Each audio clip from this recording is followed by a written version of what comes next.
will be a Starfreelancer. Learn new skills. Set your goals. Increase your skills. Browse over 100 plus videos and ebooks. Jump to starfreelancer.eu.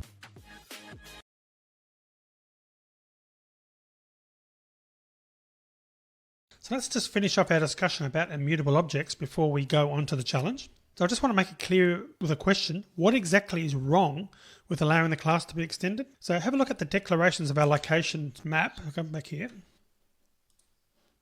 On line 8, as you can see there, our locations map in main. Now the map is declared using generics so that it accepts an integer key and a value of type location. But if location is extended, then instances of the new class could also be used. So this is generally not a problem. In fact, it's actually incredibly useful. But if we use the location type for the key instead of the value, and we wanted to ensure that only completely immutable objects could be used as the keys, then we'd have to prevent subclasses over which we've got no control from being used. So anyone who wants to use the functionality of the locations class, once we prevent them from extending it, can still do so using composition. They create methods that then call the locations class methods from an instance of a location. Now they can still do almost everything that subclassing would have allowed them to do, except use their own class where a location object was expected. Now most of the time you will not want your classes to be immutable. A bank account class where the balance never changes would be of little use, no matter how much we'd love to checkbook on such an account. But even if we don't want an immutable class, you can use these techniques in various combinations to make your classes certainly more robust than if you didn't do anything at all. Now the challenge is that there's still a problem with location. It's possible to crash the program as a result. The problem is with the location class itself. So don't waste time trying to crash it by entering invalid input. There's also no consistency checking in the main method. So if we created exits that refer to a location, say for example location 6, that doesn't exist in our locations map, then the program will also crash. But this challenge is about finding a problem with the location class. So here's your challenge, and your challenge is to work out what is wrong with the location constructor that would allow the program to compile but crash at runtime. So when you've identified the problem, modify the code to fix it. So I'll just say that again. Your challenge here is to work out what is wrong with the location constructor that you can see on screen, line 14, that would allow the program to compile but crash at runtime. When you've identified the problem, modify the code to fix it. And so pause the video now, and when you come back, I'll show you what the problem was and how to fix it. Okay, so did you figure out what the problem was? Well, the problem is that the constructor will crash with a null pointer exception at line 17 if null is passed instead of a map. Now to see this, let's modify the method. We'll go back to the main method. In location 0, I'll just close down the run window. Disconnect that for now. And we'll change temp exit to null. And we're now passing a null map. So if we run this, we get a crash, a null pointer exception, and we're getting a crash on line 17, but the program crashes as a result. So you might look at the code there and think, well, it's probably reasonable on line 22, to have a null passed because there aren't any exits, because it's a special sort of location that we're using to indicate that the program's quit. But obviously having a crash is a bad thing. So the solution, we'll go back to our location constructor, is to test the constructor's argument and don't try to initialize the new map if null is passed for the exits. So to consider what I mean there, we put a test here. We put if exits not equal to null. So if there is some valid map that was passed to this method, and we're going to initialize it with that map, else we're going to put this.exits equals new hash map with an empty constructor, meaning it's going to just create a new hash map, but obviously there's no data because no valid data was passed to this constructor. And everything else can remain the same. The code on line 22 will still work because it's got a valid map because it has been initialized correctly. So just to confirm that, we run that again. We're now no longer getting an error, and we can still sort of navigate and do things as we would normally have done. So that's it. I hope you got a lot out of immutability and out of these adventure challenges, and I'll see you in the next video.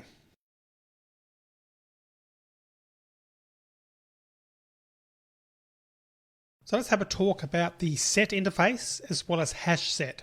So sets are generally used less often than lists and maps, but they can in themselves be extremely useful.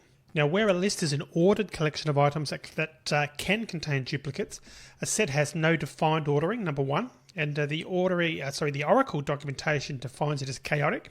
But secondly, a set cannot contain duplicates, so very important distinctions there. In actual fact, the lack of duplicates is the most important differentiator, as there are ordered sets, such as the linked hash set and tree set, that we'll look at together with the corresponding map objects in a later video.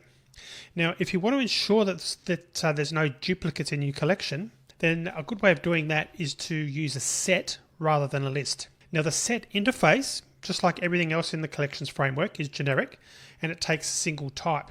Just like maps and lists, it's possible to create a raw set, but this is intended really for backwards compatibility with code created before generics were added to the Java language, and generally speaking, it's not a good idea to do that.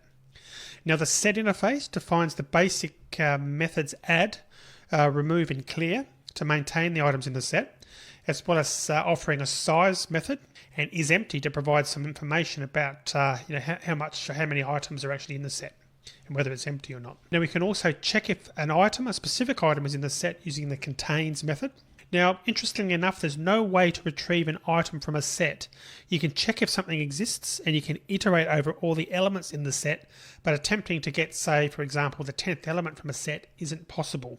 You need to use a list to do something like that. Now, we've already used a set when looking at maps. The keys in a map can be retrieved as a set using the key set method, which we talked about before. So it's therefore not surprising that everything we said about keys in a map also applies to items in a set. So using immutable objects as elements in a set can cause problems, and the behavior is undefined if changing an object affects equal comparisons. So just as a map cannot contain itself as a key, a set can't be an element of itself, although once again it would be a very bizarre program that needed to actually do that. Now, the best performing implementation of a set interface is the hash set class, and that uses hashes to store the items. Now, this is just like a hash map class that we've looked at, and in fact the hash set implementation currently uses a hash map as of Java 8, although of course implementations may of course change in future versions of Java. Now, if a set can be implemented using a map, then it's not hard to work out that you could actually use the corresponding map object and use only the keys, ignoring the values. So this is what hash set does, and whenever an element is added to the set, it becomes a key in the underlying hash map, and a dummy object is stored as the value. So sets can be useful because operations on them are very fast, and if you're dealing with the mathematical notion of a set, then the Java collection set types really allow the usual set operations such as union and intersection, which is pretty cool. So what we're going to do is put some of this theory now into practice. We're going to create a program to model the bodies in the solar system. Now, to save time, we won't try and create every object because even without considering asteroids and comets, there are nearly 200 in our solar system, so we'll just use a very small set. No pun intended there. Objects in the solar system can be grouped into various ways, such as planets, moons, asteroids, comets, etc. Also, some of the moons belong to another group.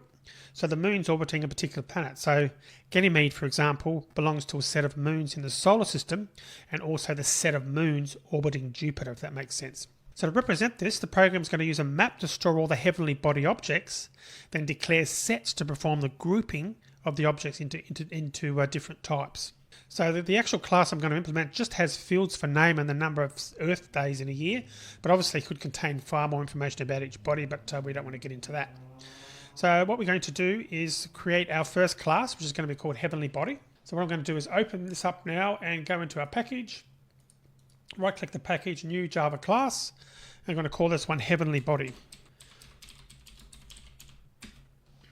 And we're going to make that a final class. Of course, we've talked about final now. And we're going to first create a name. And we'll make these finals as well. Final string name. Then we want a double, and we're getting those errors because it hasn't been initialized, but we'll initialize it in the constructor. Private final double.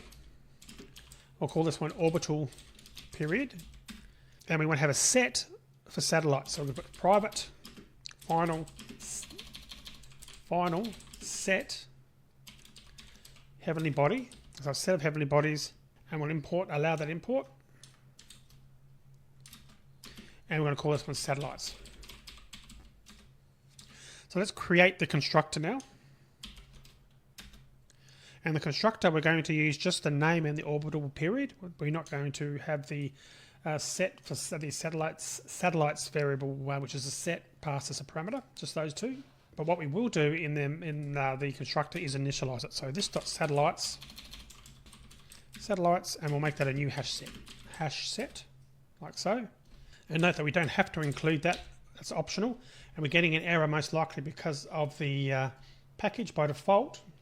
The default options, go to project structure, and if we change this to 8, we should find that that's now valid, and we're not enforced to actually to put the type in for generics there, because it'll default to the type that we've defined on line 12, which is a heavenly body. And I made a typo there, orbital period that should be, and obviously I made a couple of typos there.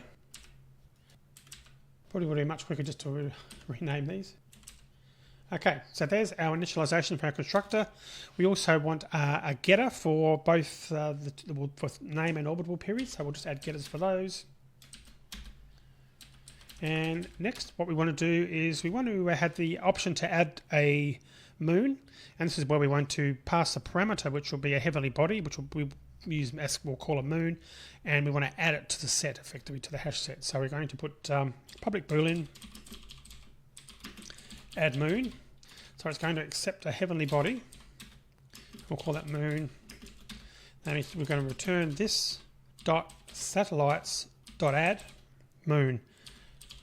So we're returning whether we succeeded with the addition, which of course should always be the case. And lastly, we want to return a getter for satellites. Probably should have done that previously with the constructor. So we'll just do a getter, and we'll return that for satellites like so.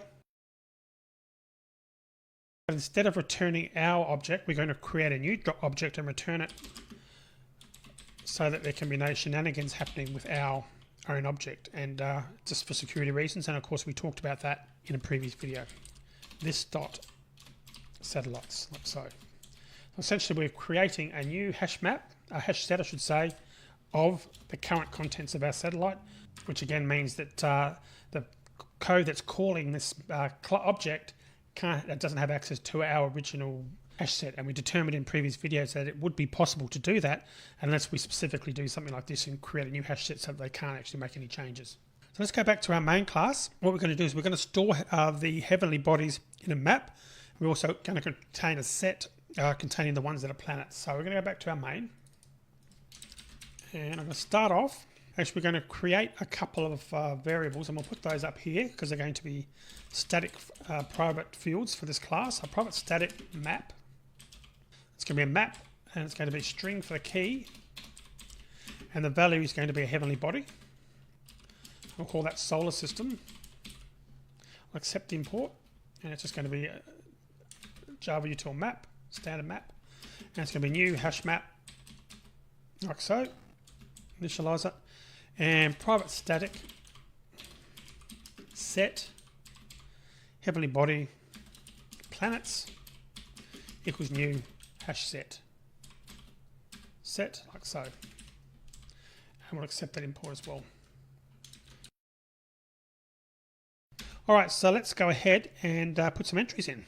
So let's put say Mercury in. So I'm going to put heavenly body, and we'll call it temp because we're adding these as we go. So equals new heavenly body, and we're going to start with Mercury, and the orbital period for that is going to be 88 number of days, and we'll add that to the solar system dot put, and it's going to be temp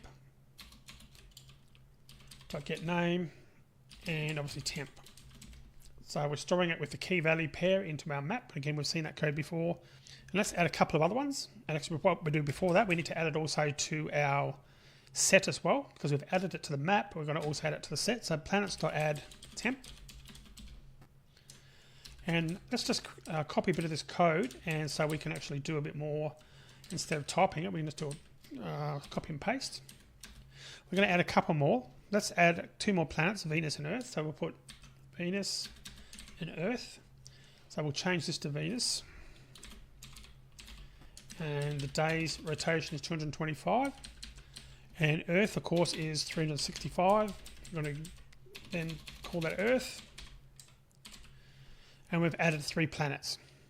So next, let's actually add a moon. So we're going to put heavenly body temp moon equals new heavenly body, and we'll call that moon. And we'll say the period's 27. Then it's solar system dot put. It's going to be temp moon dot get name, and it's going to be temp moon. Okay, it should be. We want to actually do it a little bit different this time. We're going to do temp dot add moon, because we've got Earth up there in line 21 defined. We want to add this moon to Earth as opposed to adding it as a planet, because of course it's a moon. So temp dot add moon, temp moon, like so. So what I'm going to do is just grab a whole bunch of code. We're going to actually define Mars, Jupiter, and the various other planets as well as their moons, right down to up to and including Pluto. And we won't get into the debate about whether Pluto is a planet or not for now. Just paste the code in so you can see what we've got now is we've got the ones we entered. We've got Mars here on line 29. We've added the 2 moons of Mars there, and then on line 41 Jupiter and the various moons that are part of Jupiter, and Saturn, Uranus, Neptune and Pluto. And again, we won't get into the debate about whether Pluto is a planet for now. So now that we've done that, let's actually do a printout to see that it's working. So we'll go system.out planets, and we'll put for heavenly body planet in our list of planets, and then we're going to do a tab plus planet dot get name, and we'll just run that to make sure it actually does work and gives us a list of planets. See planets, I've just indented that there so you can see them, so that's working okay. Let's now add some code to display a list of moons. Let's say the ones for Jupiter. So we can type heavenly body equals solar system dot get Jupiter. So we're grabbing the planet Jupiter, and then we're going to go put moons of plus body dot get name. We're going to put for heavenly body, and we'll call it Jupiter moons, or Jupiter moon I should say, and put body dot get satellites, which is going to return the list of moons for that particular object.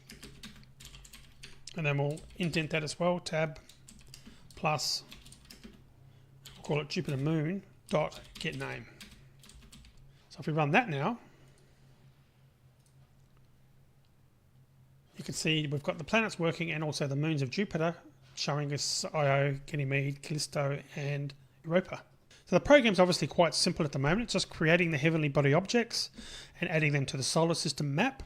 And by creating the moons after the planet, we can also add them to the planet set of moons. And obviously the printout shows that we've actually done that.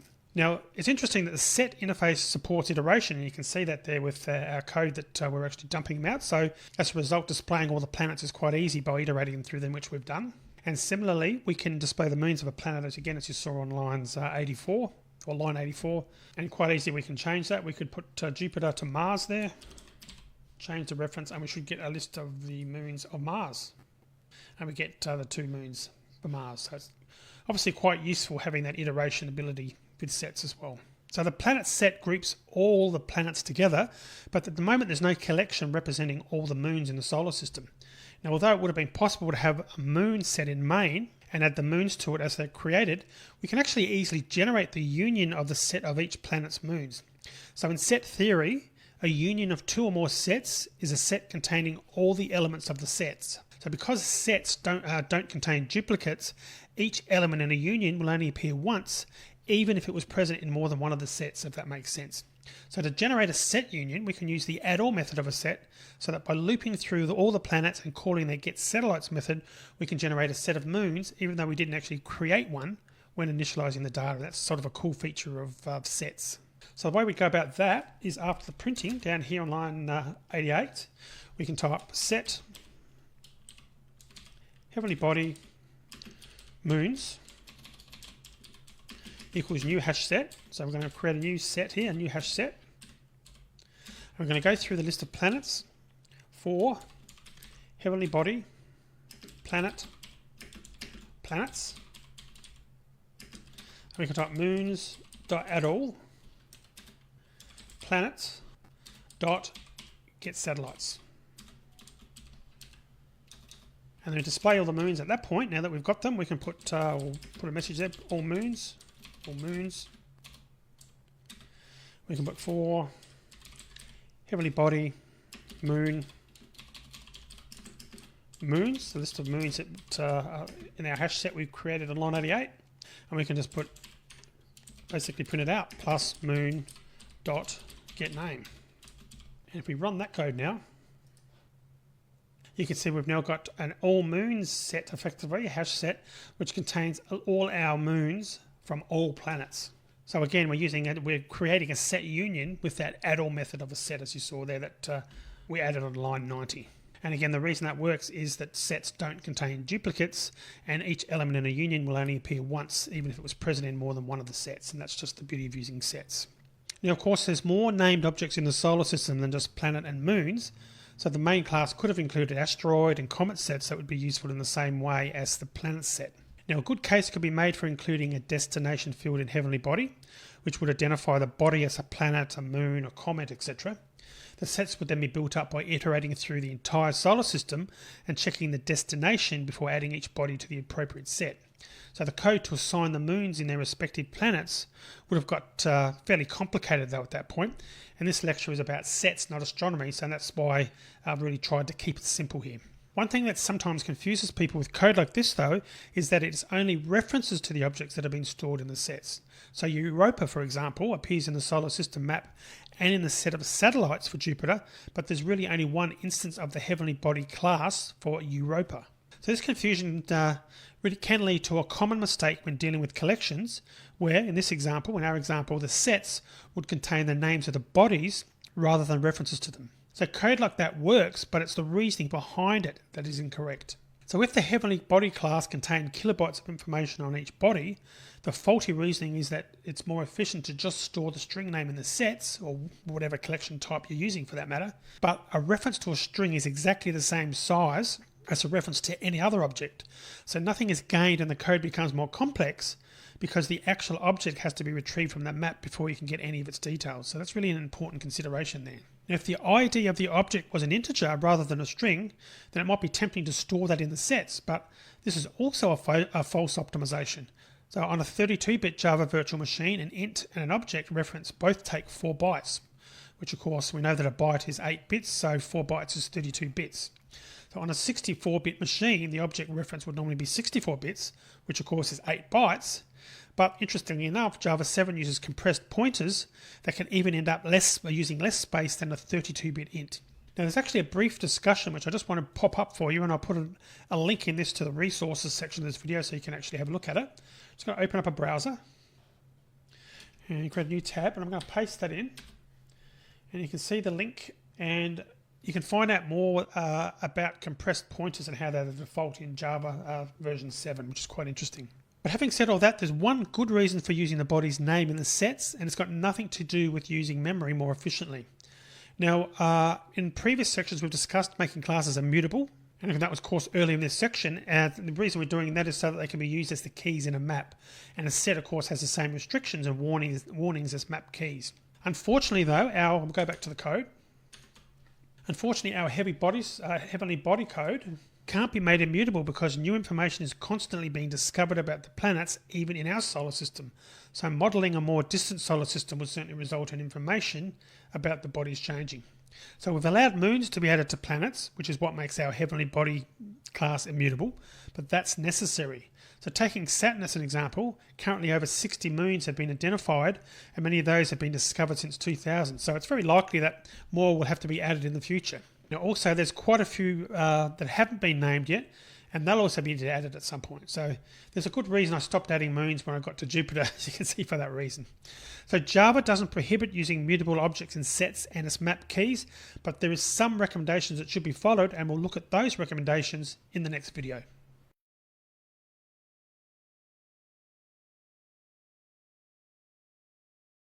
So continuing on now with our heavenly body code and hash sets specifically, I just want to point out that the Java documentation does warn you that if you're using your own objects as either a key in a map or as an element in a set, that you should override the equals and hash code methods. So what I'm going to do is show you how to do that. But before we start doing that, I'm going to show you what happens if we don't actually override them and the problems you can get yourself into. So what I'm going to do is go back to our main class, and I'm going to talk about creating a new Pluto object, and we're going to add it to the project set in the same way as we've done before. So we're going to type heavenly body Pluto equals new heavenly body Pluto, and we're going to type the orbital period, or make the orbital period 842. Now the point I want to make here is that the original one, line 73, the orbital period was 248, so we're adding another one here with a different orbital period. So we're going to now do planets.add Pluto, and you'd think that all things being equal, we've got the same name for Pluto, so that we've established in the previous video that sets are unique and you can only ever have one item the same in a set. So if we then put this code in, type some code in to go through our list of planets, let's see what happens. So I'm going to type for heavenly body planet and go through our list of planets. We're going to print out planet.getName plus, and we're also going to print out the orbital period as well, like so. So let's actually just run this now.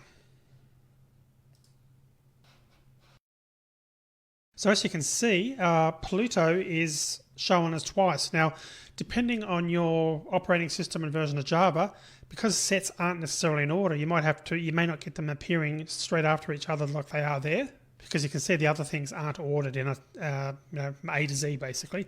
But the bottom line here is there's a problem, isn't there, that Pluto is now appearing twice. Now, I didn't choose that to make it feel better because it's no longer a planet. We would actually have got the same result no matter which body we used. So again, I've made a big point about the fact that a set cannot contain duplicates. So how come at face value we've got a duplicate? Well, the reason is the two Java objects do not compare equal. So the set is happy to accept both of them for that reason. And if we'd used them as keys in a map, the same thing would have happened as well, and would have two entries in a map.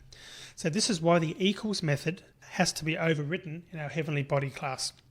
Now the reason that they don't compare equal is because the base object class from which all other classes are derived just defines a very simple equals method that performs what is known as referential equality. And if both references point to the same object, then they're equal, otherwise they're not. That's the default equals that comes with the base object class that of course all Java classes inherit from. So that's to say that it just uses equals equals to perform the comparison. Now this is exactly the same as comparing two strings using equals equals, something that hopefully after all you know what to do, and you know not to do that. So the string class has overridden the equals method so that when we use it for comparing strings, it works as we'd expect. If you looked at the source code for that, you'd see that was the case. So what we can do is we can go back to our heavenly body and make some changes.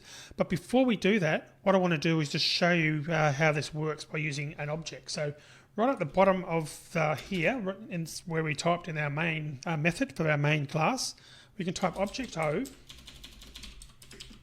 equals new object. Let's create an object. Again, object is the one that's built into Java, the base object that all other objects inherit from. And we'll put O.equals O. And we can put Pluto dot equals double quote, like so. And the reason I'm doing that is so that we can actually check the code. So we can go into the code and see what it's doing. So I can click on equals, click into that, and we can see the code, and you can see the base object code. The standard equals method is just the object, this current object is equal to whatever has been passed to it as a parameter. So you can see that's very, very basic referential equality, which isn't generally what we want. It's just basically saying if both references point to the same object, then they're equal, otherwise they're not.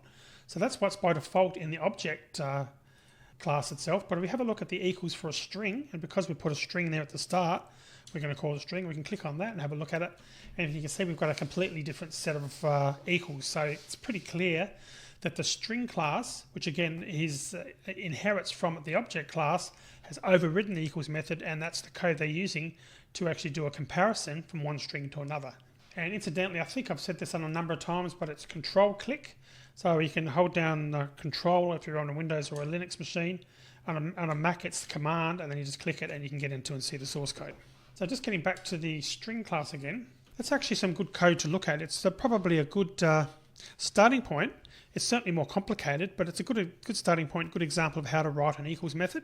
So the string equals method itself performs a useful optimization first by checking if a string is being compared to itself. You can see that on line 965. Obviously it returns true if that's the case and skips any subsequent checking.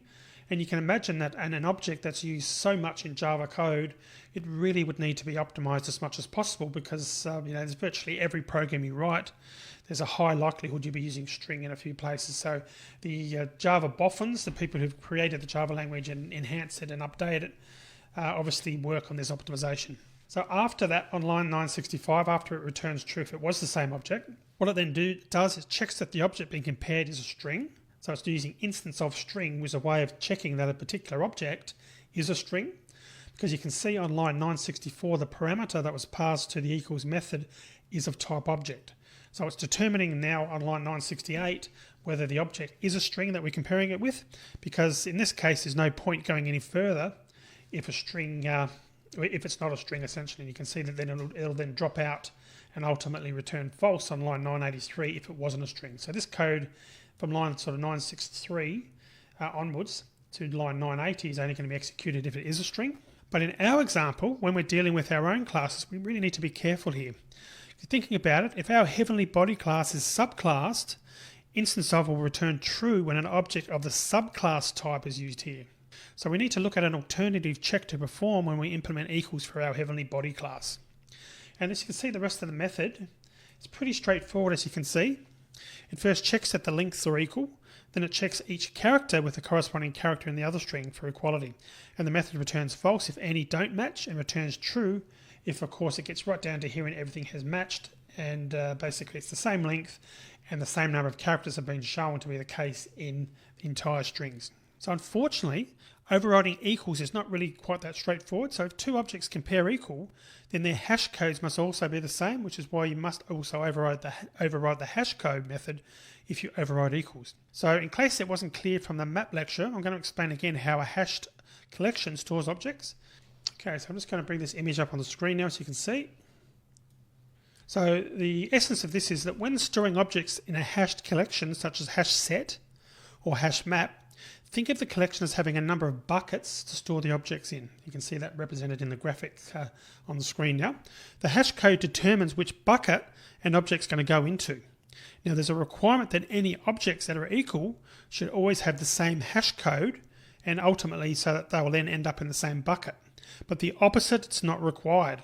So two objects that are equal do not have to have different hash codes. So in the diagram, object 1 goes into bucket 1, object 2 goes into bucket 2, and so on.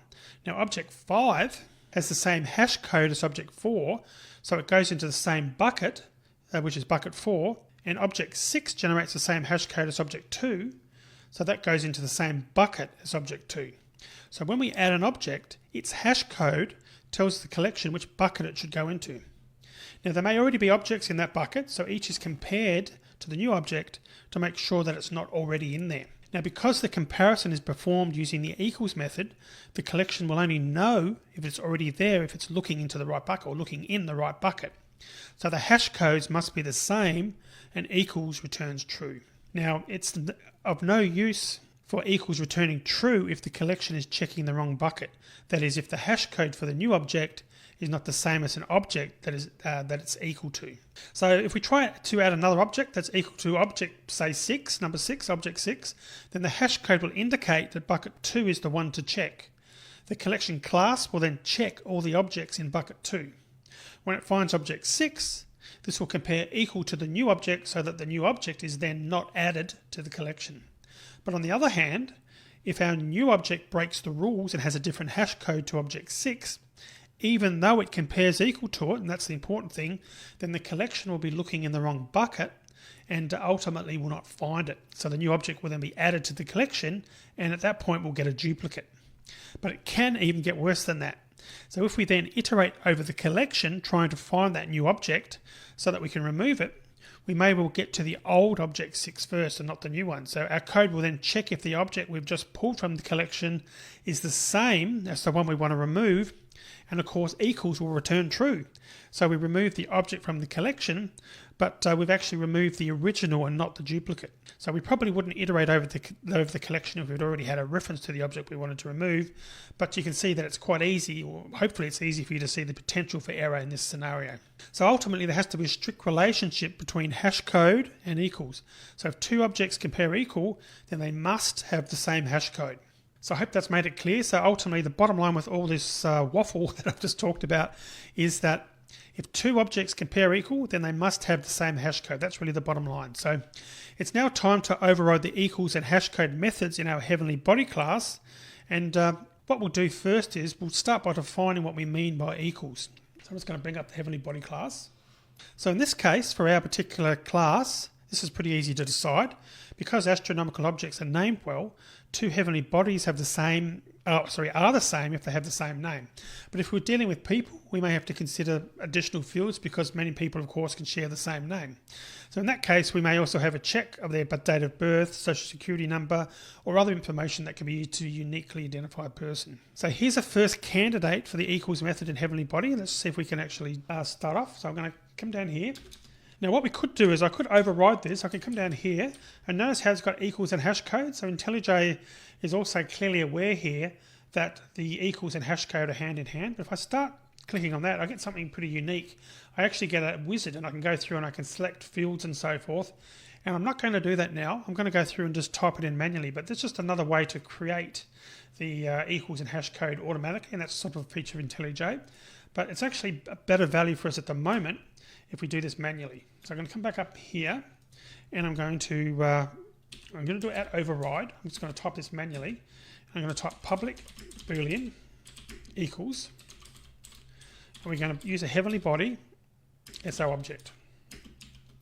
First of all, we're going to do that first check to see whether we're dealing with the same object. Remember, we used the equals equals. You saw that in the string class and obviously also in the object class. So we can put if this is equal to object. If that's the case, then really we don't need to do any more processing, so we can just return true. Because we've established that this is the same object, so does an object equal itself? Yes, it does. So at that point we're going to return true. So what we'll do now is we'll print out a message. So this will print out object.getClass is object.getClass. This is just going to be for debugging purposes, and we're going to put this.getClass is plus this.getClass. Then we're going to do is we're going to put if object is equal to null or object.getClass is not equal to this.getClass, return false. Oops, there's a line there, return false. So we're doing a test to see there if it's if object is equal to null, and obviously if we're testing the object that was passed to us against this, well, this can't be null because this is a current object, so we know that it's been initialized. So if the object is passed as null, we're going to say they aren't equal. Or if we're saying if the class from heavenly body or the heavenly body class is not equal to this class, if they don't match, basically we're going to return false. Then at that point we can do another test. We can put string object name equals, we can cast it as a heavenly body object dot get name. Then I can do return this dot name dot equals object name. Sorry, object name. Now notice that this has got an error, and that's there by design. So I want to point out that it's a very common and easy mistake to overload the equals method rather than overriding it. So I say that again, it's very easy to make a mistake of overloading the equals method instead of overriding it. So when typing the code, it's so easy to think that because we're going to be comparing heavenly body objects, the parameters to equals would be heavenly body, as you can see I put in line 37. But to guard against this, always use the @override notation when overriding methods. And you can see that's coming up with an error at the moment. And the reason we're doing that is that way if you get the method signature wrong, the code's not going to compile. You can see we've clearly got an error there. So without the ampersand override, our equals method overloads the one from the base class, and ultimately it's never going to be used by the collection class. Now IntelliJ IDEA will automatically generate a stub for you with the annotation if you use Alt Insert. So looking at this code, we haven't actually overridden the method. And again, we can do an Alt Insert if you're on a PC or a Linux machine. On a Mac, I'm doing Command N, and I can go to Override Methods. And I can come down here to make sure that I'm overriding it. I can come down here and select equals in the list there. And notice when I do that, it's got a different signature. So it's public boolean equals object as opposed to heavenly body. So once overloading the method, this one here that we've created has actually overloaded. We want to override it. So we want our code to be executed, equals method to be executed in place of the existing equals method that comes with an object class. So what we're going to do is I'm going to delete that code, that stub that I just created. So I'm going to come back here and I'm going to change heavenly body to just to be of type object. And if I do that, notice how the override, the error disappeared, and that's because we are now overriding that. Now, of course, if you didn't have override there, didn't put that in there, you'd have no way of actually knowing. You just would assume that the code you had before was working, and we could change that back to a heavenly body, and it would still work, but basically we wouldn't be overriding at that point. So I'm going to undo that, so we've actually got our right object. And this video is getting quite long, so I'm going to stop the video here. In the next video, we'll continue on with our discussion about equals and look at hash code and get our sets working to remove this duplication. So I'll see you in the next video.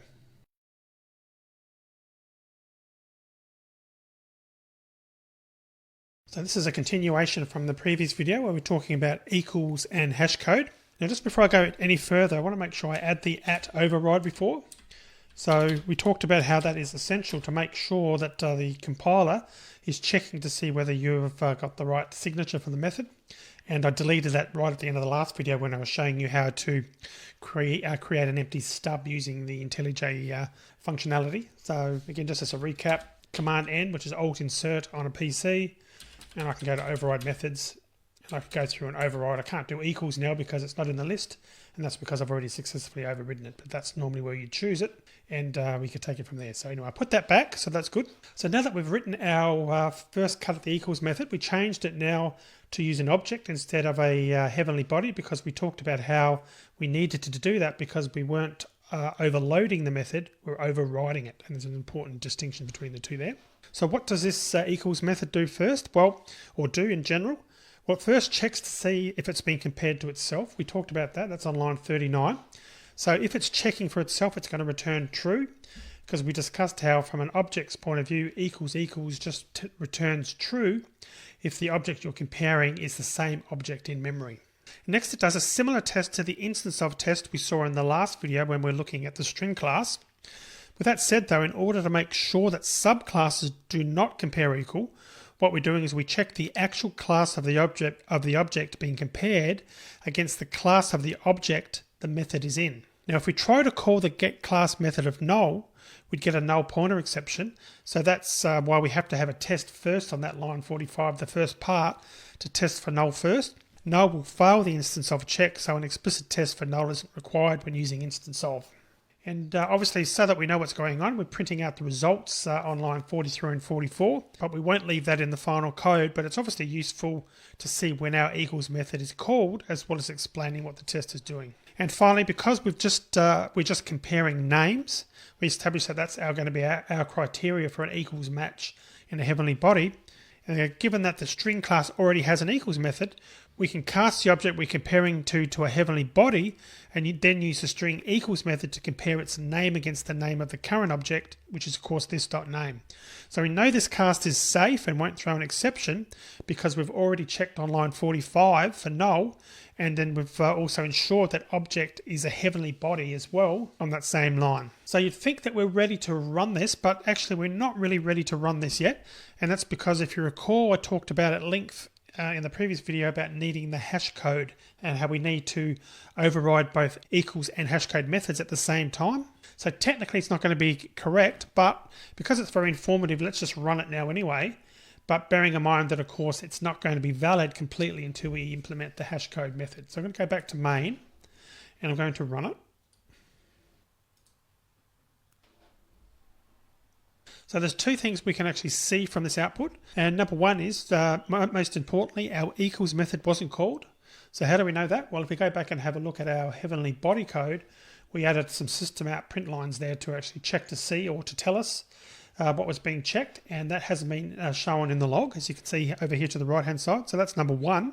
And secondly, Pluto is still showing twice. So this is the reason why you want to implement hash code.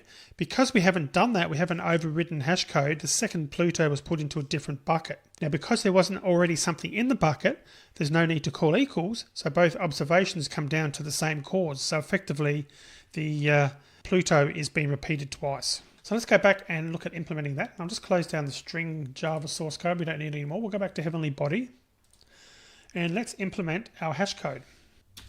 So I'm just going to use the command N and go to override methods. Incidentally, I can also use, I believe it's Alt Insert on a PC, but I can also use Control O on a Mac, and that will come up automatically to the override as opposed to that extra menu.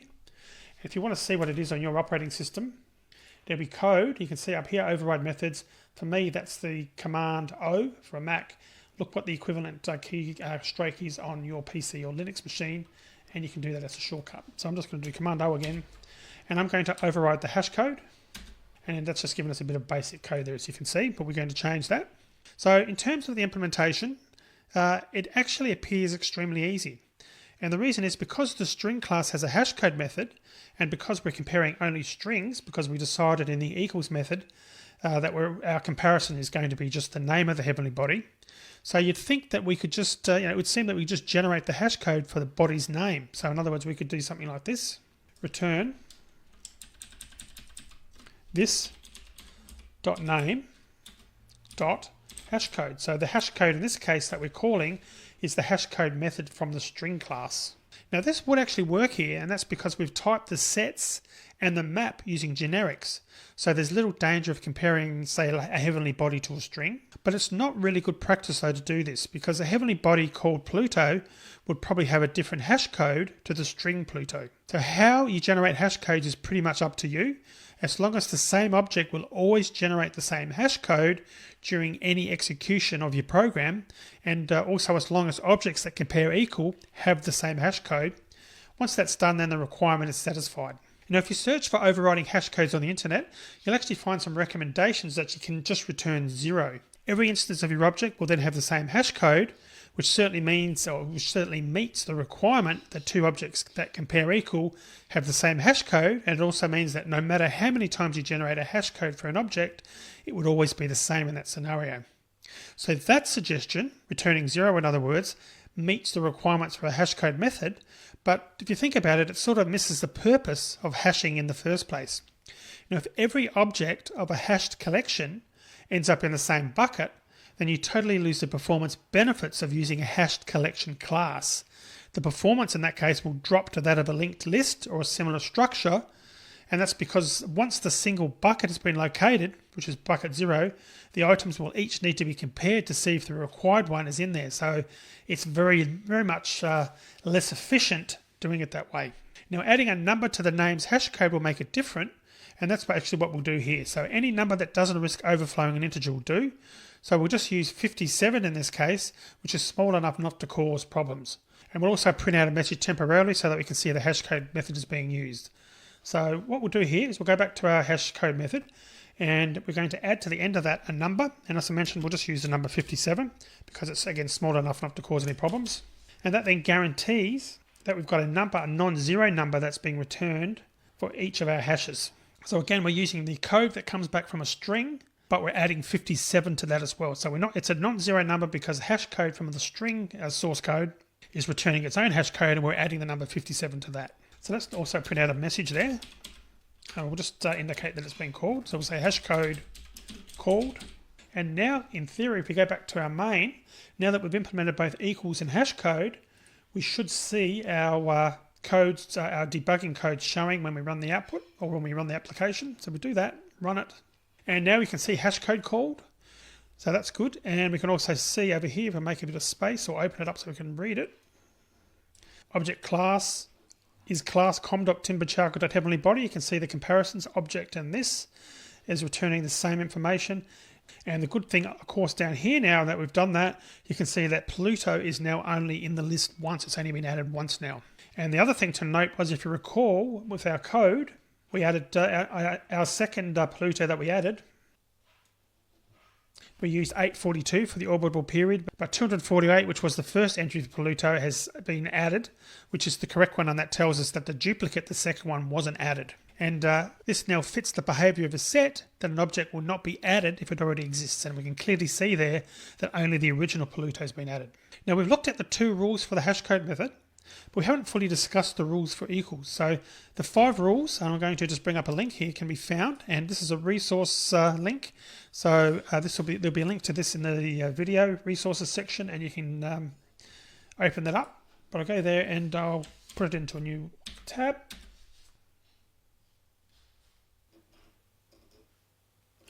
And come down to equals. As you can see there, we've got some code there for information about hash code, but also there's some information about equals as well. Now looking at here, you can see that's the various description about the equals.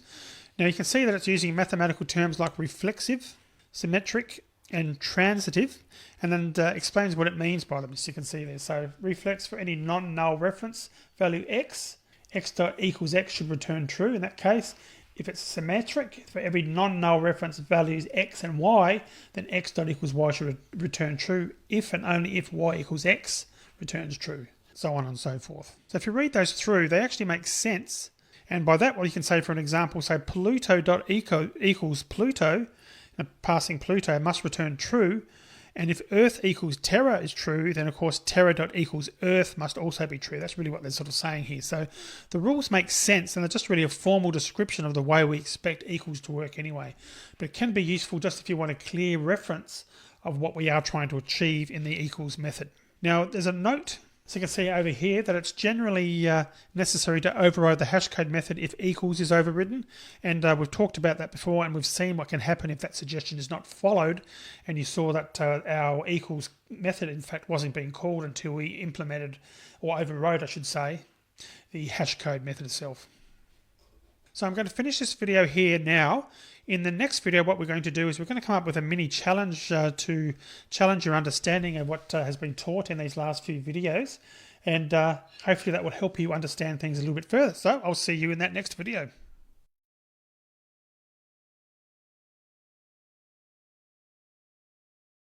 Okay, so it is time for a challenge. Now this is only going to be a real small challenge. So there's no coding necessary.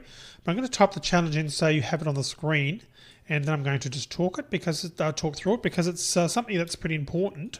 And after this, after we've gone through the answer, I'm just going to demonstrate the concept. So what I'm going to do is create a new class now. I'm going to call it challenge because that's why we're going to be typing some of the code, or this code anyway. I'm going to create a new class called challenge. Whoops, and I've called that the wrong thing, so I'll just refactor that. Rename it and get rid of one of the L's.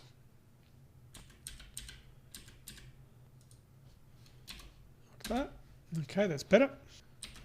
So let me paste it in.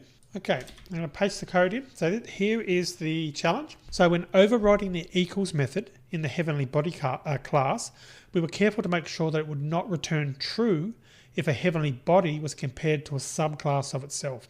Now, we did that to demonstrate that method, but it was actually unnecessary in the heavenly body class itself. So your mini challenge is just a question, and that question is, why was it unnecessary to do that for the heavenly body class? And just a hint there, if you're stuck, check out lecture 97, because that goes through what the issue is and why in this case it's not necessary. So pause the video now and see if you can just have a bit of a think and figure out why that's not necessary, why it's not needed, and if necessary, go back and review heavenly body, the code, and when you're ready to continue, start the video. Pause the video now.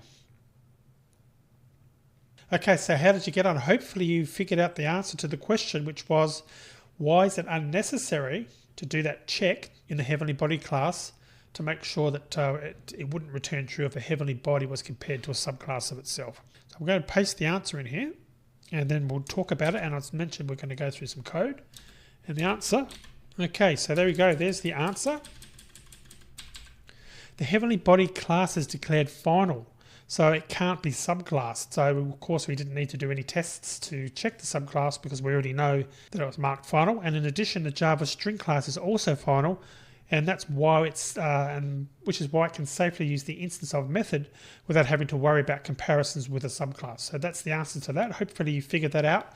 And again, if you're unsure, check out lecture 97. But you might be looking at it and thinking, well, why is it an issue with using instance of and subclasses? So what I'm going to do is create some additional code now to show you and outline what the problem is. So we can actually do this in this code, in this class. You can create a new project if you want, but I'm just going to put it all in this project. So I'm going to create a new class. To start off, I'm going to call it dog. Dog's going to be our base class. And we're going to have a final field. Private final string name. I have a constructor which accepts that as a parameter, and we're just going to have a getter for name. So the actual equals method that we're going to write, we're going to override it. So I'm going to do my control O and override equals, and instead of that return, I'm going to delete that, and I'm going to put firstly if this is equal to object, return true. Remembering that we do that to test whether this object is being compared against itself, and if that's the case and it's the same object in memory, we know that it's always going to return true using the equals. So if that's the case, yeah, we return, as you can see on line 20.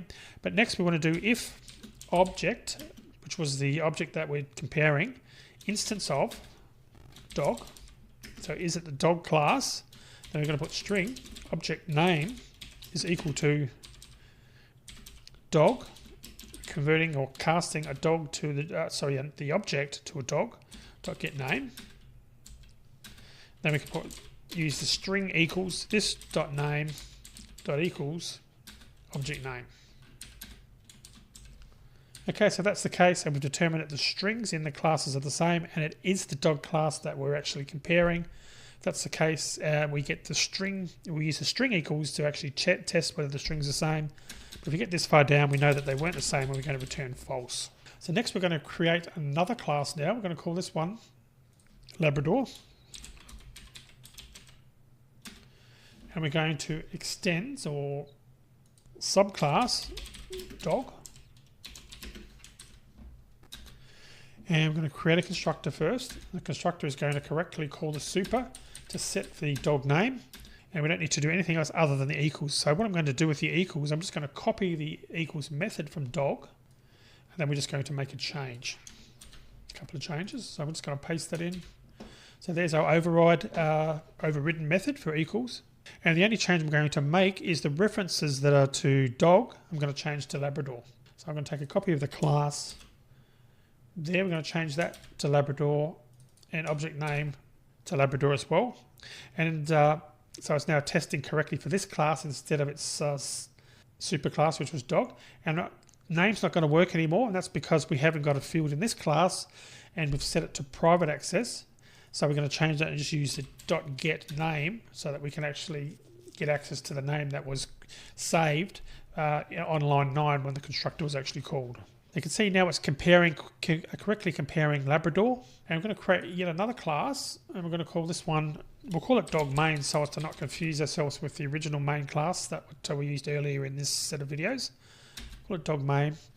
And we're going to create ourselves a main method so we can actually run it. So we're going to type psvm and press tab. And there's our main method so we can actually call it. So we're going to create a pet Labrador called Rover. So Rover is then found wandering by the dog warden who reads her collar and decides that she's a dog called Rover. So let's do that. So Labrador Rover equals new Labrador Rover. We're going to type dog Rover 2 equals new dog Rover. So we're very distraught at this point at the loss of our pet. So we're going to phone the dog pound to see if she's been found.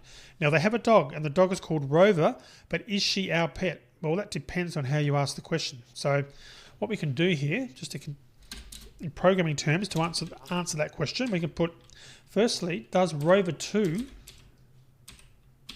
dot equals Rover? You can see Rover 2 is the dog, Rover on line 8 is the Labrador, and the second test will be, we're going to put, does Rover dot equals Rover 2? See what we've done? So we've done the first one, we're testing Rover against Rover 2. The second one, we're testing Rover 2 against Rover. So firstly, we run that. And of course it doesn't work because it's executing the other class. So I'm going to right click it again, run. So I'm going to click on run dog main. So you might be interested to see that in the first case, Rover 2 equals Rover. But in the second case, we got, so return true for that first one. But on the second one on line 12, Rover equals Rover 2 return false. So basically what's happening here is that a Labrador is an instance of dog, but dog though isn't an instance of Labrador, so the second test returns false. So this violates that symmetric rule that we talked about, that an equals method must obey. So basically it has to be equal on both sides of the coin. So in this case, Rover 2 has to equal Rover if we're testing that way, but the other way around as well, Rover has to equal Rover 2 for that to be true. So we can fix this because this is obviously a problem at the moment. So we can, the best way to fix this is to not override the equals method in Labrador. So we can remove that code. So we're going to remove the lines from Labrador. So I'm going to go back in there and do that. So I'm going to basically comment out this code in the Labrador class. So we're not going to override equals at all. So I'm commenting that out completely. So that should now that we've done that, if we go back to dog main, we should allow us to find our pet regardless of how the question's phrased. So we'll just run it first to confirm. Notice it's now true in both scenarios. Because we're not overriding that equals, it's now set to true in both cases, whichever way the question's phrased, in other words. Now, to ensure that equals can't be overridden in subclasses of dog, what we want to do to confirm that would be is we actually want to go back to the dog class and mark that as final. So we'll put final. So we're marking it as final when we're saying that this method cannot be overridden at that point. So that's one way to really make sure that the equals can't be overridden and we can't get into the problems that we just had. So what we could do then is go back to Labrador, and if we try and uncomment this code, we're now going to get an error, and basically it's saying the overridden method is final, so we can't do what we're trying to do. So that's the message we want in this case. So we're just going to comment that again, and we'll just do one other test to make sure that's still running, and we're still getting true for both. So what this should highlight is that it really does show that a great deal of thought is needed when you're overriding equals, and of course therefore hash code. So should you allow your classes to be subclassed? If so, how do you treat comparisons between a subclass and its base class? So if the subclass would reasonably only add methods that do not alter the way that equality should work, then allow subclassing, but mark your equals and hash code methods as final. Now, if a subclass is likely to be a different object, then use the method we use in Heavenly Body to make comparisons between the subclass and its base class return false. So if neither of these would really fit, then prevent subclassing and force clients to use composition instead. So we've now seen how to implement a mutable class that can be safely used as either a key in a map or it's an element in a set. The Heavenly Body class isn't immutable because we can add moons to it, but any change we make to it won't affect either the behavior of equals or the hash code that is generated by its hash code method. And it's worth pointing out that these videos have been about sets and overriding equals and hash code, and not about how best to model the universe. So keep that in mind, that it's an important distinction there. And the example using planets was chosen really because it involved objects that naturally form sets, and so it was quite good for demonstrating sets. And also because I wanted to have sets of objects rather than primitive types so that we could look at equals and hash code. Now there's a definite is a relationship between a heavenly body and both a moon and a planet though.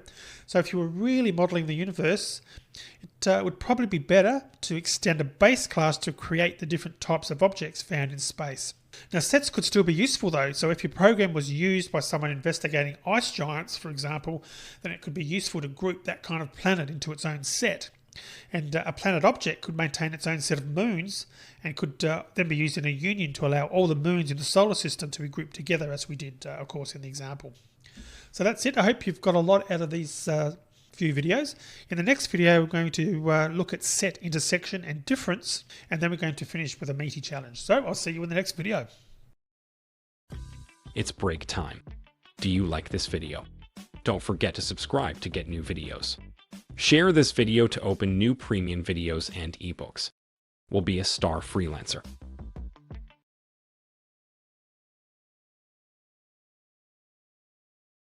So in this video, we're going to continue our discussion on sets. And what I've done is I've opened up the previous project that we've been working on, because ultimately in the challenge, which will come in the next video, we're going to be using the heavenly body. So for that reason, I'm creating these files in this particular project. So I'm going to create a new file to work on, a new main, so we don't affect any other previous code. So I'm going to, as normal, create a new class. We're going to call this one set main. And I'm going to do a PSVM and press tab to set up and create our own main method, like so. So what we're going to do is finish off our discussion of sets, and we're going to start by looking at the remaining mathematical operations that are usually performed on them. Now, we've already seen in the previous video how to create the union of two sets using the add all method. Now, this is one of what the Oracle documentation calls bulk operations that can be performed on sets. And what I'm going to do is just open that link up so you can have a look. Paste this link in, which you can see on the screen there now. And this is the documentation, and looking down the bottom of the page, you can see that the bulk operations are actually described here in detail. They're particularly well suited to sets. When applied, they perform standard set algebraic operations. I won't go into details on that now, but you can certainly read up on that. But we're going to use some examples to look at how to perform set intersection and difference, as well as checking if one set is a superset of another, or whether the second set is a subset of the first, which effectively amounts to the same thing. So what we're going to do is start typing some code, and do check out that link. It's got some interesting information in there about the bulk operations that are available for set. But going back to our code, we're going to start by creating two sets. One is a set of all squares, and the other is going to be a set of all cubes of the numbers from 1 to 100. So what we're going to do is type set integer squares, accept that import. That's going to be equal to a new hash set like so. Then we're going to do the same for cubes. So there's going to be set integer again, cubes equals new hash set, exactly the same, like so. And we're going to now create the various values for both. The first one we're going to do is we're going to create a for loop first to loop through and process the numbers 1 to 100. So if int I equals 1, noting we're starting from 1, I is less than or equal to 100, I plus plus. So let's do the squares first. So squares.add, and we're going to use I times I to get the square of each element effectively, or each reference of I. So the first time it will be 1 times 1, 2 times 2, 3 times 3, etc. But then we're going to do cubes as well. And cubes.add, and that's essentially going to be I times I times I, because it's a cube. So that's added those, as you can see, into our set. So we've now got 100 elements in each set. And just to confirm that, we could actually use the dot size, check we have got what we think we've got in there, and we can come down here and put, there are squares.size, squares,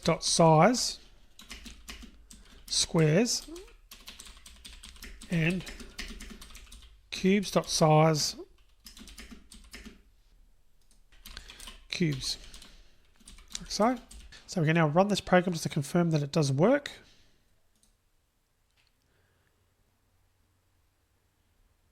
$100 squares and 100 cubes, which we would expect. Now, we've already seen how to get the union when we created the set of all moons in the solar system, or at least all the ones that we typed in, not actually everyone in the solar system itself. Now, because checking nearly 200 numbers that will be printed in a chaotic order is too much like hard work, we're just going to print the size of the resulting set to confirm things are working. So to do that, I'm going to, after the printout, I'm going to do a set integer union is equal to a new hash set again, like so. And what we're going to do in here is we're going to actually put a parameter in there called squares, which is going to add the first 100 or the elements from the squares set into this one. We're using that in the constructor, so it initializes it with those values. Then we're also going to use the add all, union.addAll, to add the cubes as well. And from there we should be able to do union contains union.size elements, like so. And we run that. And the result is we get union contains 196 elements. Now, because these bulk operations are destructive, and what that means is that they modify the set they're called upon, the program that we typed in created a new set containing the members of squares, which was on line 20. And then, of course, on line 21, we did the add all to add the cubes entries as well. So just to confirm that nearly all the collection classes have constructors that take another collection and use the items in that to populate the new collection. And that's why we did that on line 20. And we also created a new variable on line 20 because bulk operations are destructive, which means they modify the set they're called upon. So by creating a new hash set, we're able to make sure that we're not affecting any existing sets that we previously created. So we used that initially to create passing squares to the constructor for the hash set, which added those entries, and then we're using the .addAll to add in the entries from the cubes as well. And you've noticed that, again, when I run that, we didn't get 200 elements, we got 196 elements. Union contains 196 elements. And we already know that the intersection must contain 4 elements as a result. So let's create the intersection to check that. And then ultimately the sum value in terms of size for both of them should equal the total number of elements that we've actually defined on line 11 and 12, or actually processed on line 14 through 16. So what we'll do, we can type set integer intersection equals new hash set. So obviously we're going to start off by passing squares to the constructor. And we're going to use intersection dot retain all cubes, and let's do a printout. Intersection contains plus intersection dot size elements, and then let's actually go through and calculate this. We're going to print the 4 values, which themselves would be very informative. So we're going to use a square root and CBRT methods of the math class to show the square root and cube root of each element, just to confirm that we're on track. Put intersection there, intersection. So let's go ahead and do that. So we're going to put 4 int I section, so using like a for each to go through each element in the set, in our hash set. And we're going to do I plus this is square of math dot square root sqrt I plus and the cube of math.cbrt I. And incidentally, both of those methods return doubles, which you would expect. So if we run that now, and I need a space there, don't I? So I'll close that down and add a space, like so. Run it again. 4096 is a square of 64 and the cube of 16. 1 is a square of 1 and the cube of 1. 64 is a square of 8 and the cube of 4. And 729 is a square of 27 and the cube of 9. And that's the 4 entries that are in intersection. So in set theory, 2 differences are defined: symmetric difference and asymmetric difference. The Java set interface defines a way to obtain the asymmetric difference of 2 sets using the remove all bulk operation, and that will remove all elements of one set from another. Now our current example has an intersection of 4 elements in a set size of 100, so actually checking the result set will be extremely tedious. So we'll switch to smaller sets just to see the remove all in action. And this is actually a good time to look at the interaction between the collections framework and Java arrays so that we can use that to create our sets. Now the collections interface suggests that all classes that implement collection should provide 2 standard constructors. The first one should take no arguments to create an empty collection, and we've seen something, and we've used that quite extensively. But the other one also takes a collection argument to initialize a new collection with all the items in the collection that is passed to the constructor. And of course we've used that in this code and talked about that and seen that in previous lectures as well. But this is only a suggestion because interfaces do not have constructors, so of course this behavior can't be enforced for that reason. But all the current collection implementations do this currently, and we've used it in early examples, as I mentioned, to initialize our set before creating the union and intersection. So the arrays class also provides an A-list method that's used to return a list view of the elements in the array. And in fact, it actually uses an array list. So we're going to type in some code so we can quickly get to the declaration of the A-list method and then have a look at the comments for it. So what I'm going to do is below here, start typing. We're going to start with set string words equals new hash set and an empty constructor. Then we're going to do string sentence equals 1 day in the year of the fox. Then we're going to create an array, string array words equals sentence.split, and we've talked about split before, sentence.split the spaces. By using the space, we're basically using that as a delimiter so we can get each word that's in the string, and that's a separate entry in our string array. Then we're going to do words.addAll, then arrays.asList using the inbuilt collection class, using the asList method, and passing array words, which of course is our string array created on line 34. Once we've done that, we can then do something like this with our words set. We can put for string s words, like a for each, going through each item in our set and print it out. And just to run that to make sure it actually does work. And of course, we're not guaranteed for them to be in any particular sorted order, but you can see all the words are actually appearing on the screen there. So it is working. But if we have a look at the A-list method, I go in there and click on it. I'm holding down control, click on that. We actually have a look.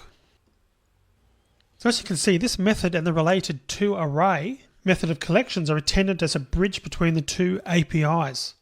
So the A-list method, as you can see on the screen, provides a convenient way to initialize a collection with a list of values, as there is still no set or map literals in Java. So that's what we were using it for in this particular case.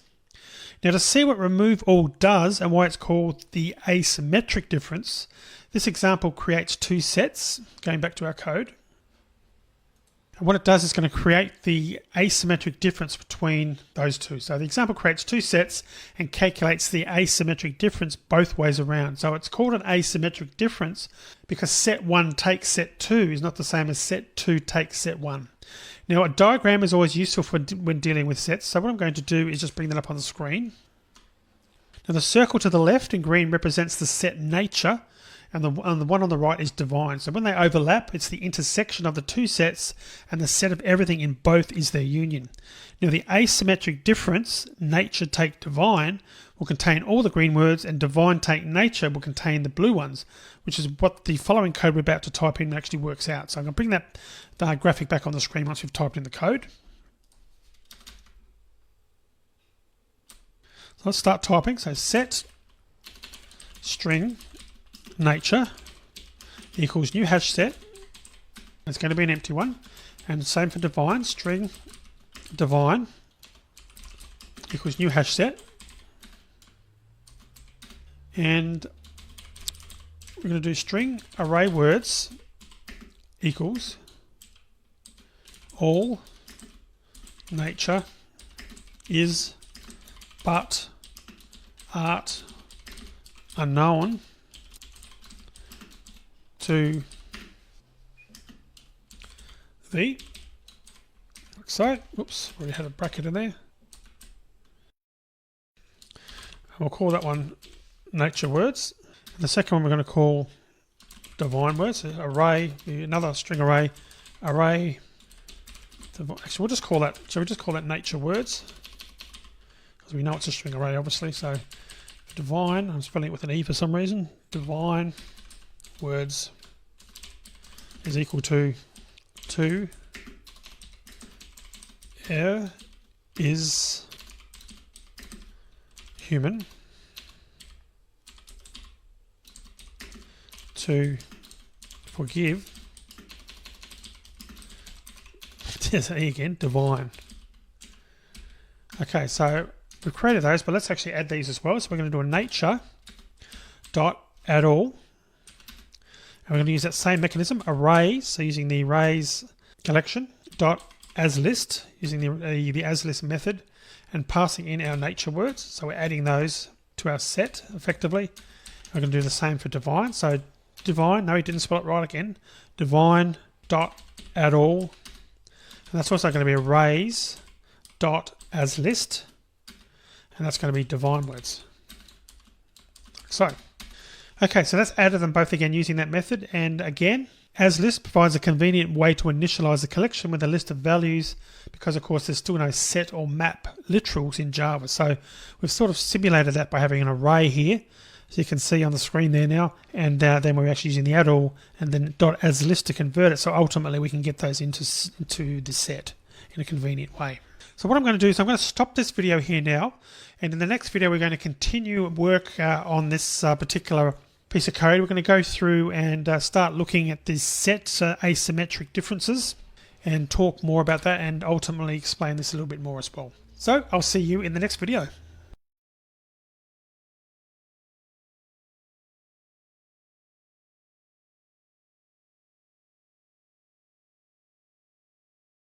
Okay, so we started this project in the last video, so let's go ahead and finish off the code, and then we'll talk about it a bit more.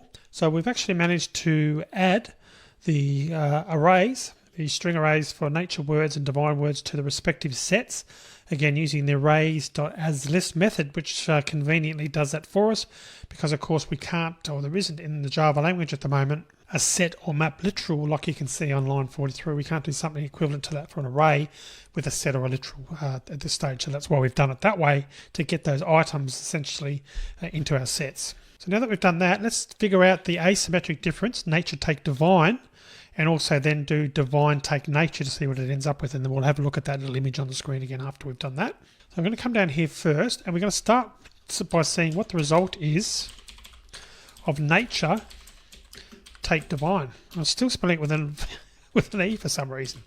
Okay, nature take divine. So we can do that by typing set, and it's a set of strings of course. So we're entering that as the type, and we'll call this diff1. I'll make that equal to a new hash set for nature. So we're going to initialize it with the nature set that of course we originally defined on line 41, and then we added to on line 44. Then we're going to do diff1 dot remove all divine, and finally he spells it correctly with an I. And then we're going to do a print set. We're going to create a method there and print set for diff1 to see what the result is. And of course we haven't written that yet. But then we'll also do the opposite. We'll put divine. I'm not going to comment about E anymore. Divine take nature. And then we're going to put set string diff2. And that's going to be equal to a new hash set. And this time we're going to initialize it with divine.